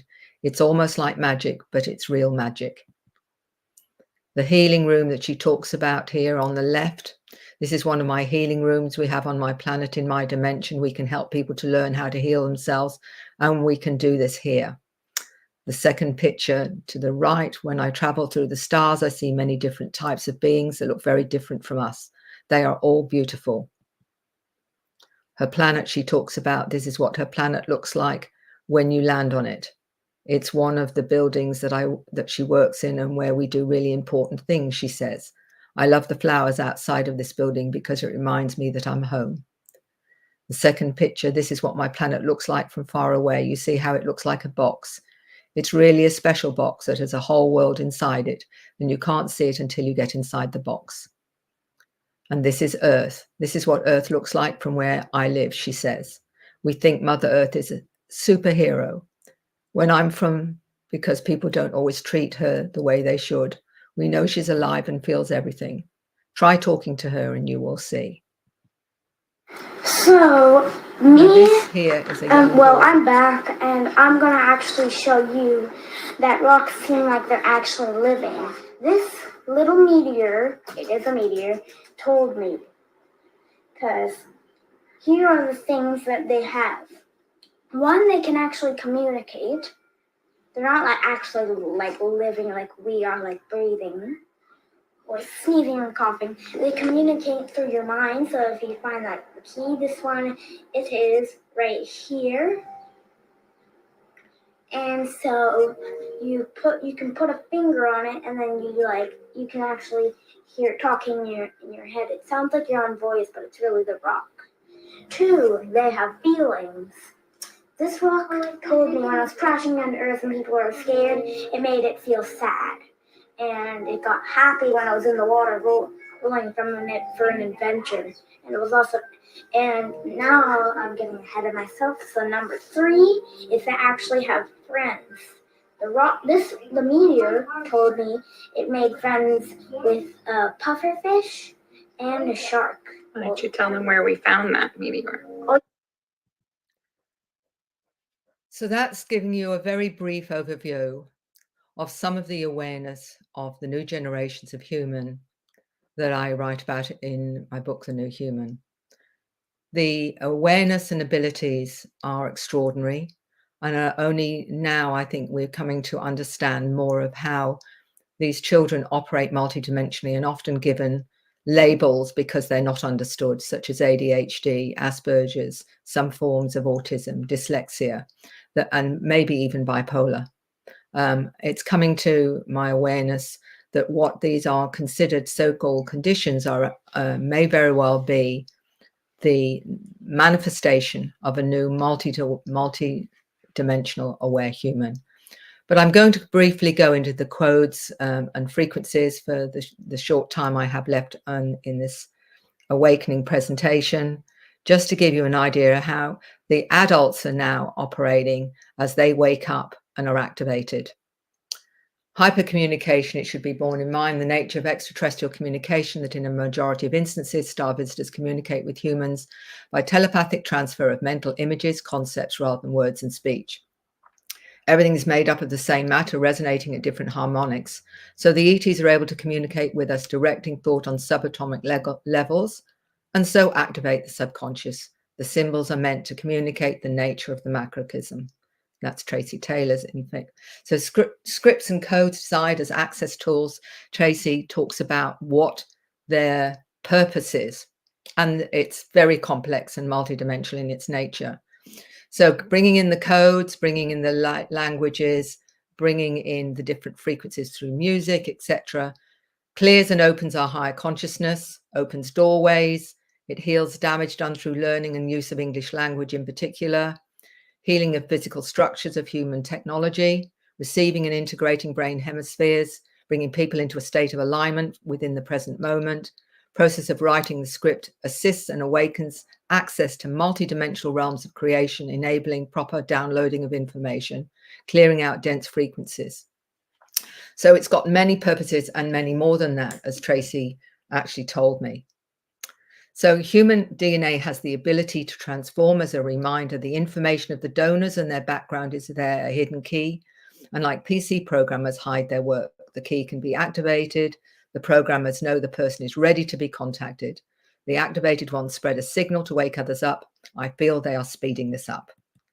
So here we have in Australia, I'm keeping this as a, just to show you a bit more of the cultural side of knowing that the Indigenous population are very aware, First Nations. And this is live on a connection of an Indigenous artist who explains that the planets are half a day's journey. The beings are friendly and just watch the Aboriginal way of life. They have no guns, spears, weapons. The air on their planet is food. The green uniforms protect from Earth diseases. These space people speak all languages. The elders say the space people showed them how to grow food, find water, and showed them amethyst stones for healing. And this was an interesting drawing because Tracy Taylor, an Australian lady, in a dream was shown the Wandjina holding an amethyst crystal, very similar to the drawings and cave drawings in Australia, where you have the drawing of the Wandjina. So I'm now mentioning an Indigenous grandmother who told me that the star people have always been here before dream time. In painting and stories, they help connect to the land, Mother Earth, and crystals. Connection through music, art, plant essences, nature, crystals, and healing, helping to recharge the land and the portals at energy points. The drawing on the right with codes was something I noticed that she'd been doing so much of this in a book, where she was downloading all these images and she had absolutely no idea what they were or why she was driven almost to produce them, until I told her that they were the codes she was bringing in from these intelligences. And this is what she told me, that she also was speaking the language as a small child, these star languages. And she said, I saw them. Some were blue, some tall and green, different shapes, and some very alien looking ones. Saw the greens and the blues most. I was closed down for a while due to other cultures with religions that impacted on me. It blocked me and I couldn't get home. It began again when I started soul healing, meditation, crystal bowl frequencies, crystals. Told to put pen to paper and get my head out of the way. It came in up and down, across, around the page. It came in fast. I felt I needed more hands to keep up. I didn't know what I was doing until I spoke to you, which was meaning myself. When I actually saw what she was doing, I explained to her that I'd seen many, many, many pages of such downloads. These were the drawings that she is an artist, and these are some of her incredibly beautiful drawings, and, or should I say paintings. And fascinating, after she brings in the codes, she then adds the codes to the paintings. She found herself adding codes to these wonderful paintings that she had created. And she was just drawn to doing it a little bit later once she started drawing the codes. These are more of her different codes. I've seen these examples and some similar to it time and time and time again. It's happening globally and tells me far more about the awakening by those that are producing them. Here's some more of what she was doing. Again, very similar to so many I've seen. And the personal song lines, in 2008, she created the painting you see to the right. She believes that this seems to be more personal to her on one level. She's now identified many more. It may be these lines of energy power, maybe as we understand them to be ley lines or power points across the globe. But what's fascinating is that when we were talking about this, she suddenly was drawn to create more of those song lines in the present, including the strange drawing you see to the right, which she put in the center of the drawing, which we'd call Central Australia. And we believe it's Uluru. And she went to Uluru a few months ago and took some pictures of Uluru. And fascinatingly, she came across images that suggest certain craft in the sky, which she couldn't see physically. But as soon as she took the images over Uluru, there were the images of craft. She said, I asked her about the source of some of her information, and she said Venus, Algoria, Andromeda, Pleiades, Lemuria, and Manta. The new children can understand and transcribe the codes, she said. So the cosmic agenda, 78% believe changes they've undergone are part of an evolutionary unfolding of humanity. This is in the survey we did with the Dr. Ed Mitchell Free Foundation. 86% had a sense of purpose and mission.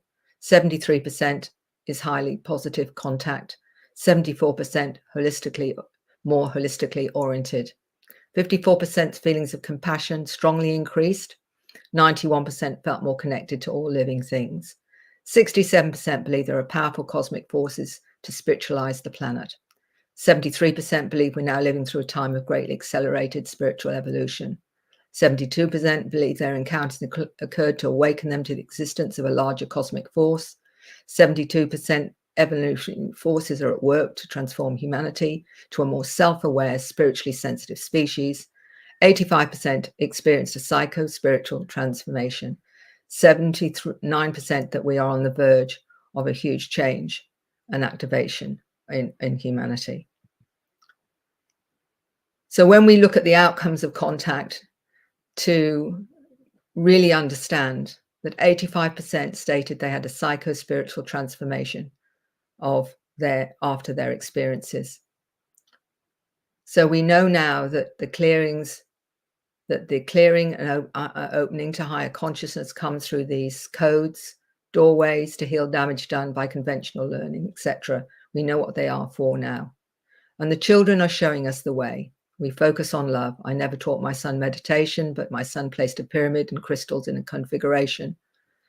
In front of him, he said that each corner of the pyramid represented feelings. He placed a clear quartz crystal bead ball at the point of the pyramid and said it represents love, and said that it's what he was focusing on during his meditation. They are showing the way. There is a cosmic agenda, and Lee Capitelli, a wonderful young lady I mentioned in The New Human, she says we're a species in transition. We're being upgraded to Homo noeticus, and explains her own interactions and the wonderful drawings of the many, many beings she interacts with. And she says the new human, Homo novus, a mix of Homo sapien and ET genes, Homo novus purpose to uplift, alter the offspring of sapiens into the next evolutionary step in humanity, into Homo noeticus. Homo novus being a subtle way of mutating humanity to the next stage of our parent ET race, Nebiosaurus. We, the novus, have our primary objective to awaken humanity. The individuals, we have different roles to play to ensure this happens. We have many talents, such in sport, art, language, dancing, science, philosophy, mechanics, maths, and politics. So those that are ultra awake, ultra aware of who they are, with the ability to help others to awaken to their true nature. So in essence, and I'm sorry about rushing through this a little bit, but I hope it's given everyone an idea of not only are the children coming in, assisting us to understand and awaken, but we have many of the older models, such as I mentioned, that are bringing in the frequencies too, as they also get activated and awaken to their true nature. And I've mentioned this a few times from a wonderful lady many years ago that said to me, I can only come to the conclusion we're becoming conscious co-participants in our own evolution. And with that in mind, they'd better give us a brochure, which is, I guess, what they are doing.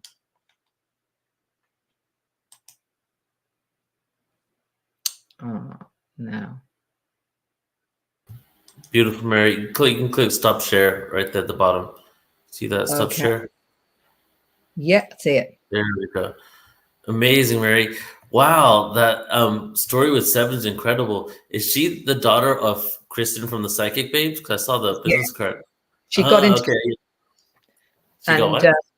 she got in touch with me, and what was interesting is I was able to get a lot more information, which I think is really important because it gives you a real sense of that young girl and her awareness and her understanding. And the detail is very, very compelling. When people say, oh, well, you know, it's just a child imagining things, you can't dismiss the amount of detail this young lady is talking about when she talks about her abilities, her awareness, and her connection as a hybrid. And that's what I wanted to highlight. Right. Well, if there's one or two things, maybe you can have some doubts, but there's so many different things that were going on with her, the conversation, and then she wrote that book with all that information. It's like, it gets to a point where you just can't deny it. Right. And then I'm curious because Kristen obviously is spiritual. She has a podcast. Right. So do you notice that most of these kids that are awake are from parents that are already in this world and they kind of cultivate that curiosity from an early age? I think the soul of that Seven decided that she needed a mum that would understand. What's interesting is when I get, you know, like the little boy who drew the unusual face like the mantis and whatever. What I found is that often the parents don't fully understand what's going on until I send them a questionnaire for the children. And then the child says, yes, I experienced this. Yes, I experienced because the parents haven't known what questions to ask, but Kristen does. So she's, you know, she picked well to have a mum that was tuned in enough to help her grow and expand with her awareness. Do you have, do you have parents that aren't in our world? If, you know, that's a broad term, but in this world, but they're just curious about what's going on with their daughter and they find you and then, you know, they start discovering things afterwards. What we know, Neil, as you know, is that often it's intergenerational. So they may have had some unusual experiences themselves, but never, and make a point of telling me they've never discussed their experiences with their child until certain things will come up. And then it's, why does my child talk about this? Why are they saying it this way? Just like the first story about the little 3-year-old that's talking about his new daddy, his funny daddy and whatever. And it's only recently the mother realized that she was having experiences, and her daughter also then starts coming out, but him saying, no, I want spaceships. I don't want cars and whatever. And it's those things that intrigue them. And they write to me and say, this is what my child's saying. And then I'll send the questionnaire and then we find out all sorts of things that are going on with that child that their parents hadn't even realized. Do they find you by just Googling like someone that can help them? Yeah, sometimes it's that, or they're chatting to somebody, or they come across, as I say, a podcast. I do so many interviews of all different kinds. And I just think, people are helped, or the soul helps them find the connection when the time is right. Right. How many children on the level where you're like convinced, like 7, have you had the opportunity to connect with?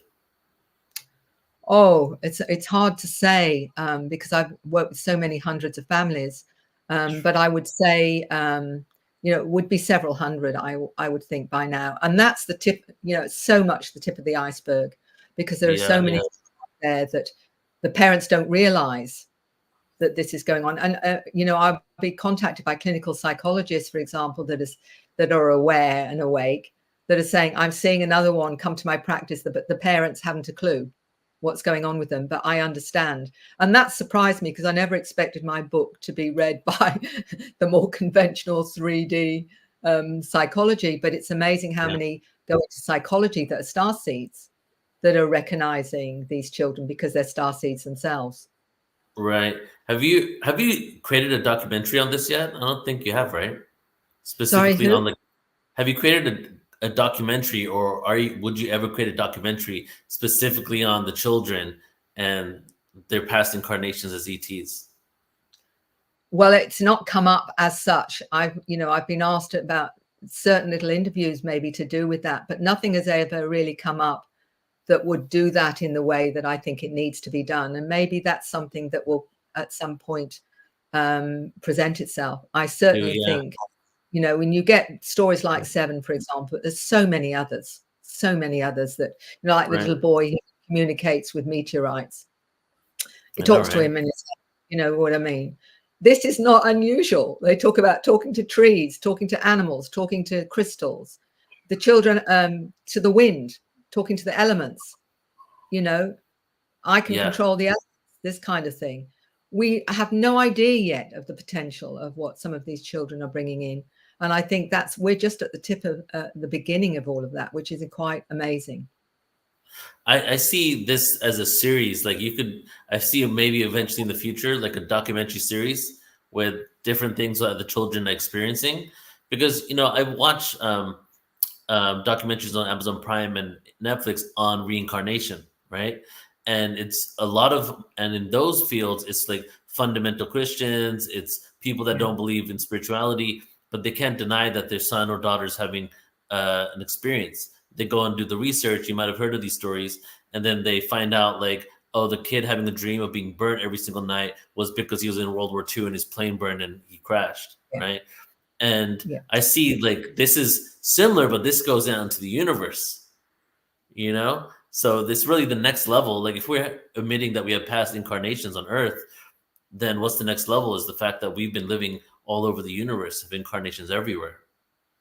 Well, one of the interesting stories in The New Human is a young adult artist that said that he'd had these dreams of World War I, and he never knew why he had all these dreams where he was seeing mutilated soldiers and what have you. To cut the story short, he ultimately realized that was him, and it happened to be an uncle in his ancestry that had died in World War I, and he'd reincarnated because the information he was meant to bring in at that time, he ended up getting killed and had to now come back and do the mission in this lifetime because he failed because of being drawn into the war in World War I. So the potentials and what that is suggesting is incredible. And he said, my work is to actually activate perception from about other dimensions, was the way he explained it. But these kinds of stories, are quite astounding. And it's just the tip of the iceberg. Yeah. How long have you been doing this for now? Nearly 30 years. And you're still so passionate about it. But it's just it keeps unfolding. There's just more and more information, right? So it must be. Well, I've said to the ones I chat to and whatever, keep it interesting on the planet and I'll hang around. So they know I don't like it. So they've kept me busy, But it's part of the passion is trying to understand the truth. What is the truth? What is it? We're all connecting the dots to a greater reality, aren't we? Yeah, exactly. Mary, thank you so much for your passion and dedication to this. I love you and appreciate you so much. You're doing such great work. And it really is I feel not only delving in esoteric, but you're also bridging with the logical mind, showing us so many pieces of evidence and information that you can't deny that there's something going on, So I just want to say that I appreciate you and thank you for being here. And do you want to share anything else? Where can people find out more about you if they maybe have someone like a child in their life that's having these experiences, they need to connect with you, are you still taking people on? How does that work? Oh, absolutely. They just need to go to my website and then contact me through that. I'm also on Telegram and I'm also on Facebook as well. So, I'm pretty easy to find one way or another. And there's lots and lots of interviews too, if they want more information. Beautiful. Thanks, Mary. I think we're doing an event in January, right? So I'll be seeing you then. That's correct. All right. Okay. Thanks Thank you. for everything you Appreciate do. you. Thank you. Talk later. Bye. So Mary will be back on Portal to Ascension in January, and you guys are all part of the email list, so you will be getting the emails for all the events there. There we have it, everybody. Day 10 of 11 done. Just going to take a moment here and just check in with you guys and see the chat. It's getting it's past midnight here in Spain. I'm getting a little tired, and tomorrow is the last day, day 11. And I just want to say that I appreciate all of you guys for tuning in and being here and checking this out. I've seen some of your names in the room for the whole 10 days, like Bridget Wolf, Bridget Renee Holiday, even just here the whole time. So thank you for your dedication and commitment and just being a part of what we're creating here. Thank you to all the speakers and all the MCs. And I think we'll just close out with one last breath. And I'll wait a second here to see what you got to say in the chat room. And just engage with you guys for a few moments here before we close out for the day. Thank you, Bridget. So I'll share while you guys are chatting, I'll share the schedule for tomorrow. So tomorrow we have MCs are going to be Emilio, Lori, and Raji. And your speakers for tomorrow, Isha Patel, Bibu Mizra, who's going to be talking about the Yuga cycles. Isha, I'm not sure what she's talking about, but I think it might be something to do with galactics as well. Geraldine Orozco, good friend here at Portal to Ascension. Andrew Genovesi, so we're going to do some breathwork embodiment practices towards the end. Bridget Renee Holiday. And then also we're going to have a sound experience with Vox again. And then I'm going to close out the day with the dragons presentation of my regression with the dragons. And that will be it. That will be day 11. So let's check in here. Thank you guys. Throw some of your comments on air here.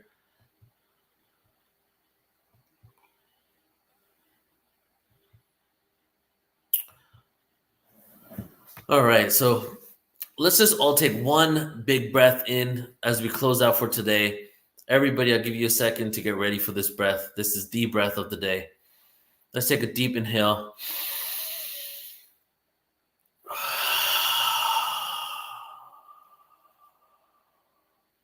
Thank you all. If you want to check out the replays, youtube.com/portal to ascension. Subscribe to the YouTube channel.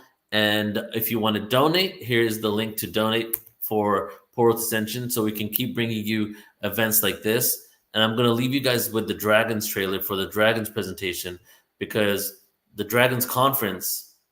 Oh, by the way, happy Arcturian Day. Today's the day we align with Arcturus. Happy Arcturian Day.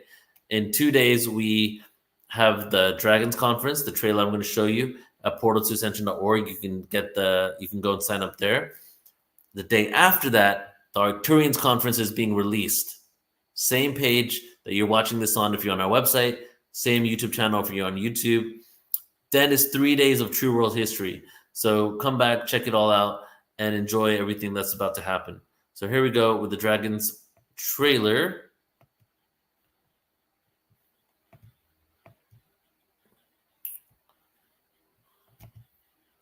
And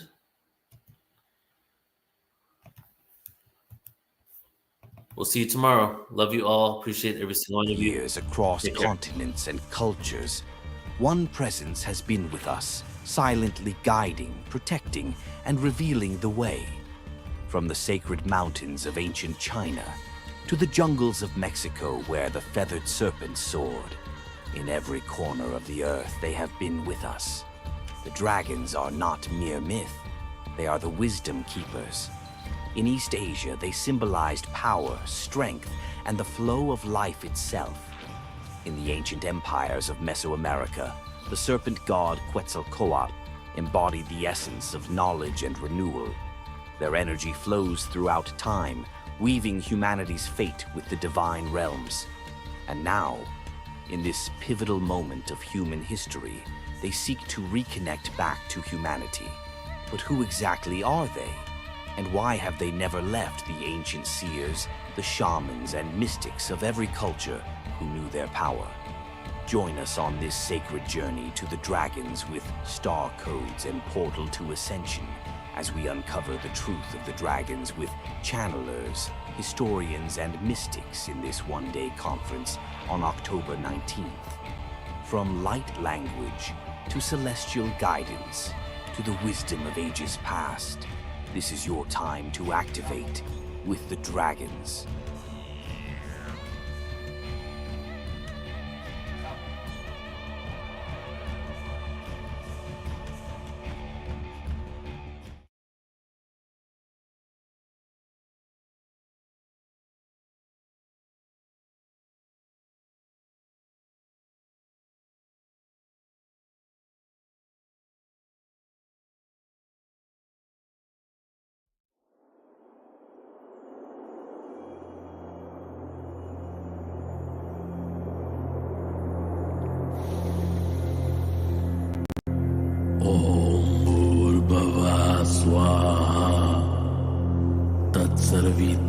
Tत्सर्वितुर्वरेण्यं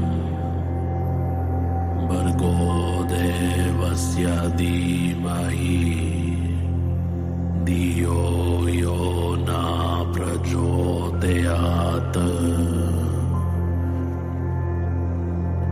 Intavoakatia noa iamona watena kiamupa ufania katia noantena o kampala kia kampalaya inamuatena kania muatatsa o iakatuatiana iamakatu inze awakala kumpali atara kumpala.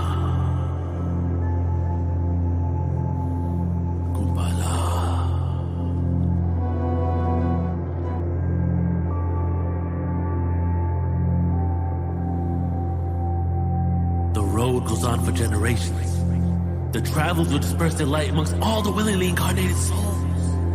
But what of the ones that didn't know? Amnesia of the internal endowment to reserve a place in the fifth dimension for themselves, the ego to control, and a better life they shall never know. I welcome you, Dark One, into the lap of luxury followed by pain and woes.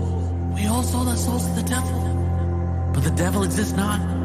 Negative energy we dub as evil creates the demons of whom we are fearful. Take the D from the demon, put it in front of the word evil, and now you have a personified devil. Our thoughts and experiences creates a creature only exists in the mind. Our desires and wants creates a full-featured ego that keeps the loyal self faith in the divine. Intellect.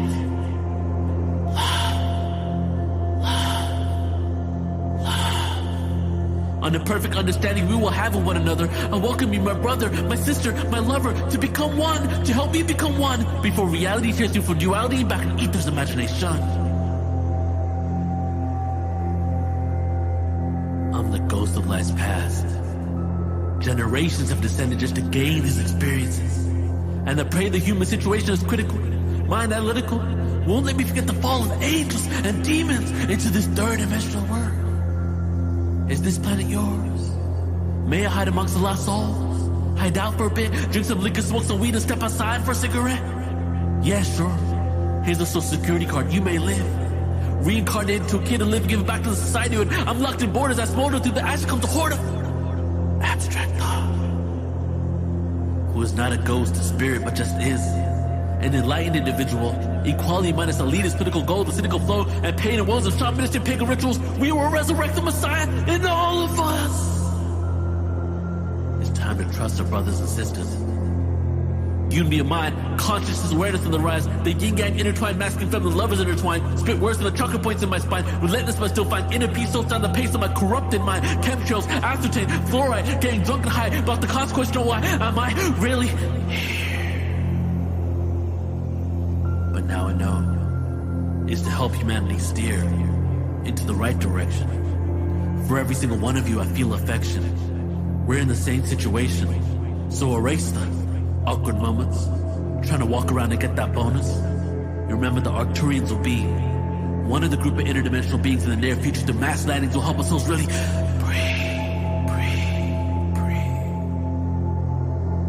So raise your frequency if this is what you want to see. And don't try to break free from the shackles of captivity that we formed in our own mentality, because you and I, we are, and we've always been.